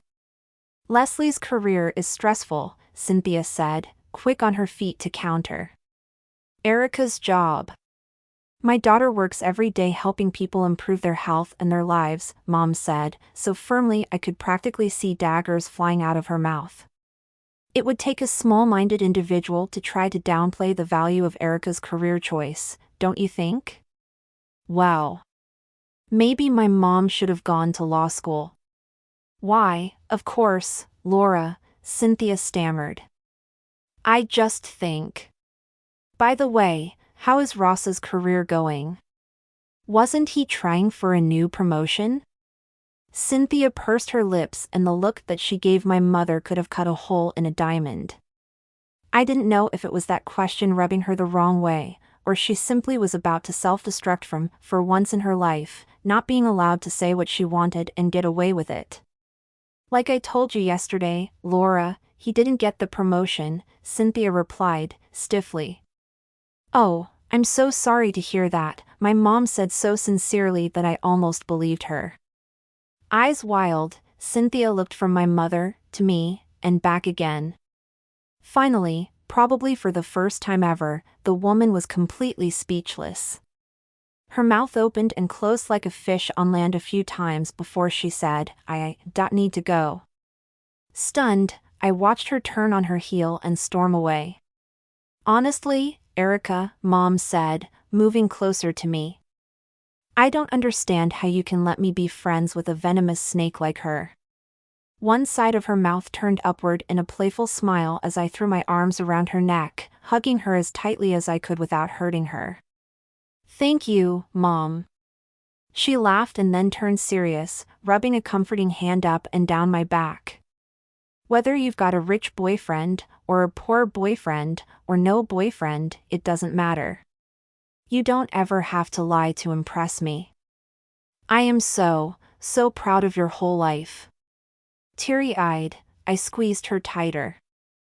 I love you, Mom. I love you too, sweetie. After the run-in with Cynthia, the wedding party was announced by Tiffany Hart, Grammy Award winner and one of my favorite singers of Street Nights, who apparently was good friends with Paul Jeffries. Definitely a Hollywood-esque wedding. Next was the sit-down dinner. I wanted to be able to relax and enjoy the reception, but I couldn't stop thinking about Josh. I did my best to smile and make polite chit-chat with everyone at my table, including Kennedy, who was in a surprisingly good mood. After dinner, Tiffany Hart belted out Train's Marry Me while the newlyweds danced their first dance together, followed by the father-daughter dance, and then the wedding party dance. Finally, all couples were welcomed to a slow song and guests from our table hit the dance floor. Kennedy sat next to me as I took a sip of water and set the glass on the table. Do you mind if I head out? I really need to see Josh. After talking with Katie, I don't think I can wait. Are you sure? She asked, her eyes growing large and her champagne glass pausing an inch from her lips. I never thought I could shock you, but I guess there's a first time for everything. She shook her head and raised a finger. No, the first time was when you stood up during Kaitlin's wedding to object to their marriage. I'm going to be reminded of that forever, aren't I? I asked, groaning as I squeezed the dark strands on either side of my head. I'm not in my right mind, okay? Lovesick, Kennedy said, winking at me. You're right, I replied with a grin spreading across my face. That's exactly what I am. I'm not going to deny it anymore. That's why I need to see Josh face to face. She grinned back at me. What are you going to say to him? I don't know, I said, pressing my hands against my chest as my heart fluttered. It's not like I've ever done this before. I've never been good at love. I had my first crash and burn and then I've avoided falling in love since. Plus, you know, Josh might be engaged by now. Her face softened into a dreamy look. Just tell him how you feel and everything will be fine. I blew out a breath. You think love is that easy? As if on cue, a handsome man in a suit came over and asked Kennedy to dance. As she was swept off toward the dance floor, she called, "Good luck, sweetie." Thanks, I said, glad I wasn't leaving her alone. I set my linen napkin on the table and was heading for the exit when someone stepped in front of me. Would you like to dance with me? Ross asked, holding out his hand. I stopped short and stared up at him, my brain obviously short-circuiting because it sounded like he'd asked me to dance. What did you say? I've been fighting this all night, Erica. I can't take it anymore, he said, frowning. My eyes widened. Fighting what? The feelings between us, he said, taking both of my hands into his own and they felt a little clammy. We need to let our feelings take their course, he said. I blinked, waiting for the punchline. I'm sorry, Ross. But the only feeling I have is the desire to head to the door. Best of luck to you. Come on, Erica, he said, rolling his eyes as I pulled my hands away from him and he blocked my path for the second time. Don't play hard to get. I'm sure you want to save face and all, but I'm not going to beg. Do you want to dance with me or not? I guffawed. Not. He grunted. This is getting tiresome, Erica. Let's stop the games. We need to talk. About what, Ross? I asked, unable to keep the irritation out of my voice. It's just, well, I'm having problems with Leslie. She's so uptight compared to you. I was thinking about you and me the other day. And seeing you tonight? It feels like fate. Don't you remember how easy things used to be between us? I nodded. Oh, yes. As easy as making a pie blindfolded. You've never made me a pie, he said, frowning as if trying to understand my logic. Then he stepped toward me. What do you say? Do you want to get back together? I miss you. I gaped at him. I'm sorry, but no. I don't understand, he said, his eyebrows lifting. It's a 2-letter word, Ross, I said, sidestepping him. It's not a hard one to understand. It's pretty self-explanatory actually, no. He quickly moved to the side and grabbed my hands again. If you turn me down, you have nothing. Think about that, Erica, he snapped. Is that supposed to win over my heart? I asked, incredulously. It was hard to believe I'd dedicated part of my life to this guy. I snatched my hands away from him. If I'll have nothing without you, then great. I prefer nothing, I said, dodging around him. I'd made it several feet but then stopped in my tracks when I saw who was coming through the front doors past security, Josh. He wore a dark suit, his hair was tousled, and he looked beyond handsome as he came in looking around. His cheeks were tinted pink as if he'd been rushing. My heart swelled and my breath caught in my throat. What was he doing here? He caught sight of me, let out a breath, and then headed directly for us. Without a moment of hesitation, he lifted my hands, tiny tingles spreading across my skin. I heard you called. Is everything all right? How's Graham doing? He asked, in a rush. Graham is fine, I said, watching a look of relief wash over his face. What are you doing here? You heard I called? Ahem, Ross said, clearing his throat. Josh glanced at Ross and then at me. Who is this? Josh, this is Ross. Ross, Josh. Hey, man, Josh said, politely, looking a little confused. He probably wasn't half as confused as I was at the moment, though. What in the world was Josh doing here? And where was Mindy? Hello, Ross muttered. Josh turned to me. Your ex? I nodded, holding up a hand. From like a million years ago. Only a year and a half, Ross said, his eyebrows coming together. But will you excuse us, Josh? Erica and I were about to have an important private conversation. I shook my head. We actually weren't. Isn't he engaged? Josh asked. And confused, I added. Maybe I was confused for a little while there, Erica. But I see things clearly now. You're who I want, who I've always wanted. I put my palm to my forehead, hoping Josh didn't think I had any interest in Ross. Let's go dance, Erica, Ross said. I'm flattered, Ross. At least I think I am. But, once again, the answer is still no. And I think this is the third time I've said no in the past 10 minutes, but I'm starting to lose count. Good luck to you, but I have to leave now, I said, nudging Josh. Ross was about to splutter something out at me, but Josh cut him off. Hey, it was nice to meet you, man. Have a great night. Once we were far enough away, we stopped beside the dance floor and I turned to face Josh. What are you doing here? How did you get past security? Not a problem.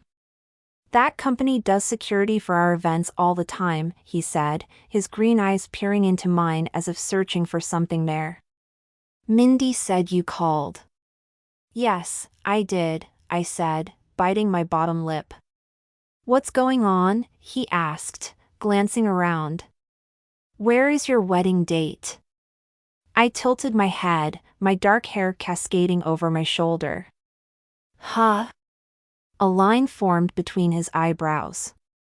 You know, Anthony, he said, biting off his name like a dirty word. I grimaced. Anthony was never my wedding date. He wasn't? I shook my head. No, he and I only went out that one night on a setup and it was a total disaster. You're telling me you're not dating Anthony? He asked, holding up his hands as if he were trying to get his facts straight. I shook my head. He apparently felt like I was staring at your table all night. Maybe he was right. Well, he was actually 100% right. You were staring at our table? Why? I sucked in a big, brave breath. Jealousy, I said, as if that were an obvious and foregone conclusion. Insane crazy jealousy, Josh, because you were getting back with your ex-girlfriend, who was about to propose to you. He blinked. How do you know she proposed? I pulled up my strapless blue dress, which had slipped a little. Because she cornered me outside the ladies' room that night and shoved that fact in my face. She what? He asked, his voice raising. She is so going to hear it from me. Sorry. I crossed my arms. I didn't mean to start a lover's quarrel. Lovers? He asked, staring at me for a long moment. Erica, why do you think I was having dinner with Mindy last Wednesday? I gave him a dull look. To get back together with her, obviously. That's been your plan the entire month. The band moved into a slow song, singing out the first notes of If You Leave Me Now by Chicago, and Josh turned to me. Would you like to dance? Yes, I said, immediately, letting him lead me to the dance floor. He pulled me into his arms and blew out a long breath. From the way he looked me over, I felt like I was the only person in the room. I had never felt adored before, but that's how it felt as he looked at me. You look so beautiful tonight, he said. A lump formed in my throat as all the things I was feeling welled up in me. Tears blurred my vision for a moment. Thank you, I said softly. We danced in silence for a few moments before I addressed the elephant in the room. So, where's Mindy? He spun me around the floor and swept me into a dip before giving me one of his beautiful, heart-tugging smiles. I promised to be your wedding date. Yeah, that wasn't the best deal for me in retrospect, I said, my heart beginning to hammer in my chest. His smile faltered a little as he stared down at me. Taking a deep breath, I said, You're not single. That doesn't seem to make you a good wedding date for me. Clearing his throat, he said, Actually, I am. What about Mindy? I asked. Hope was blossoming in my chest and I desperately wanted to tamp it down so that it didn't break when he told me the exact opposite of what I wanted to hear. I'll admit I felt bad for our breakup. Like I'd let her down when she said I wasn't marriage material. So, for a moment, I thought maybe I wanted my ex back. But you didn't? I asked. I was confused when she said I wasn't marriage material. It made me feel like I'd failed, he said, and then paused. But the truth is that she was right in a way. I'm not marriage material, not for her. But she answered your phone, I pointed out, lifting my lashes to look right into those green eyes. She said that you never wanted to talk to me again. We stopped dancing and everyone began to applaud for the band, and I couldn't help thinking what bad timing they had. The band was great and all, but what happened with Mindy? I needed to find out, but everything seemed to be moving in slow motion. She said I never wanted to talk to you again? I'm so sorry, Erica. He looked down at me with tenderness in his expression. I hope you know she made that up because she was mad at me. It had nothing to do with you. On Wednesday, I told her I couldn't get back together with her and, well, she didn't take the news well. A group of us, including her, have been working on the new menswear project all week. That's where I was earlier tonight when you called. She stole my phone from my desk and answered it. My jaw dropped open. That's so mean. Maybe she felt bad for what she'd done, because she told me you called. But then she refused to give me my phone back and demanded to know if something was going on between us, he said, grimacing. To be honest, I thought she was going to throw the phone at my head as I was leaving, but she didn't. I think she'll cool off pretty quickly. Yikes. Right, he said, a line forming across his brow, and I could see him thinking hard about something. Why did you call me tonight, Erica? Another slow song started, with Tiffany Hart singing Cyndi Lauper's Time After Time. I caught sight of Kaitlin looking like a princess in the middle of the dance floor, staring up at Paul with unabashed joy and adoration. As they swayed to the music, I could have sworn there was a glow surrounding them. I also saw Melanie and Matt, Avery and Jason, Kennedy and her dance partner. Even our friend Sarah and her fiancé Ben were here dancing. I turned back to Josh. I called because I needed to talk to you, I said, feeling shy the second the words left my mouth. He tightened his arms around me again. What did you want to say? I touched the skin on the back of his neck. You remember that day in the gym?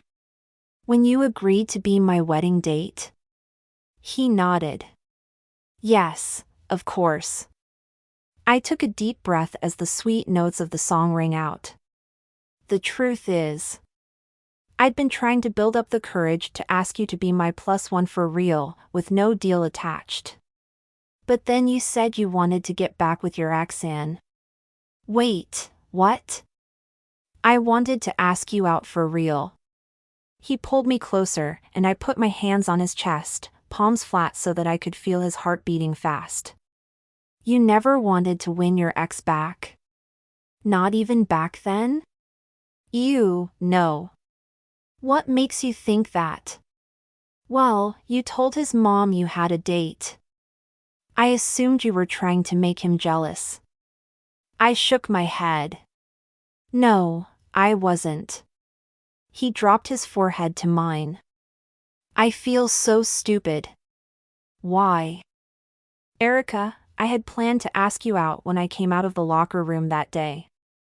I was thrilled that you said I was your date, but then I was confused when you mentioned your ex, and, honestly, the breakup with Mindy did a number on me. I felt like I should have tried harder to be what she wanted. But the truth is that she wasn't the right one for me. Perfect Mindy? She's not perfect for me. You are. My tummy danced. Really?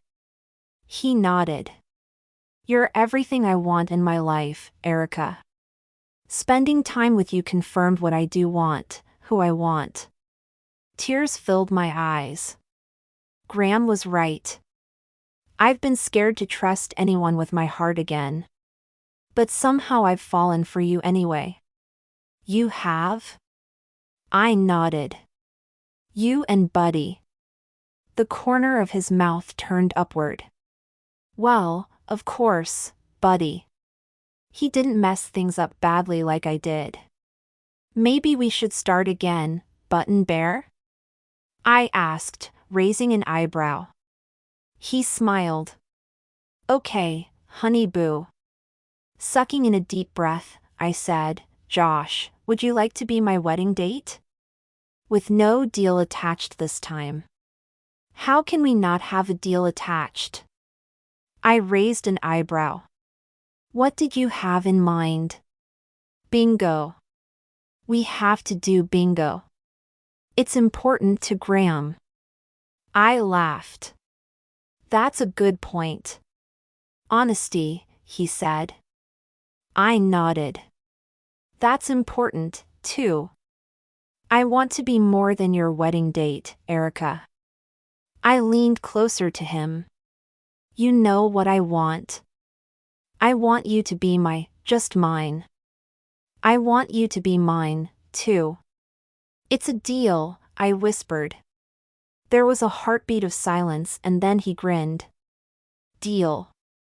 With that settled, he bent down and captured my lips in a sweet, soft kiss that made my belly flutter. You have no idea how happy that makes me, Erica. Seeing as I'm in love with you. The feeling is mutual, I said, pressing my lips to his as he tightened his arms around me. Then I rested my head against his chest, barely able to contain the joy that welled up inside of me. I had no idea what the future held for us, but with Josh in my life I knew that I could be myself and it would be amazing. I'd finally found my happy place. The end. If you enjoyed spending time with these characters, be sure to listen to Kennedy's story in The Wedding Bet, The Wedding Whisperer series, Book 4. You have been listening to My Wedding Date, The Wedding Whisperer series, Book 3, by Susan Hatler, copyright 2020 by Susan Hatler, audiobook copyright 2023 by Susan Hatler. Susan Hatler is a New York Times and USA Today best-selling author who writes humorous and emotional women's fiction and young adult novels. Many of Susan's books have been translated into German, Spanish, French, and Italian. A natural optimist, she believes life is amazing, people are fascinating, and imagination is endless. She loves spending time with her characters and hopes you do, too.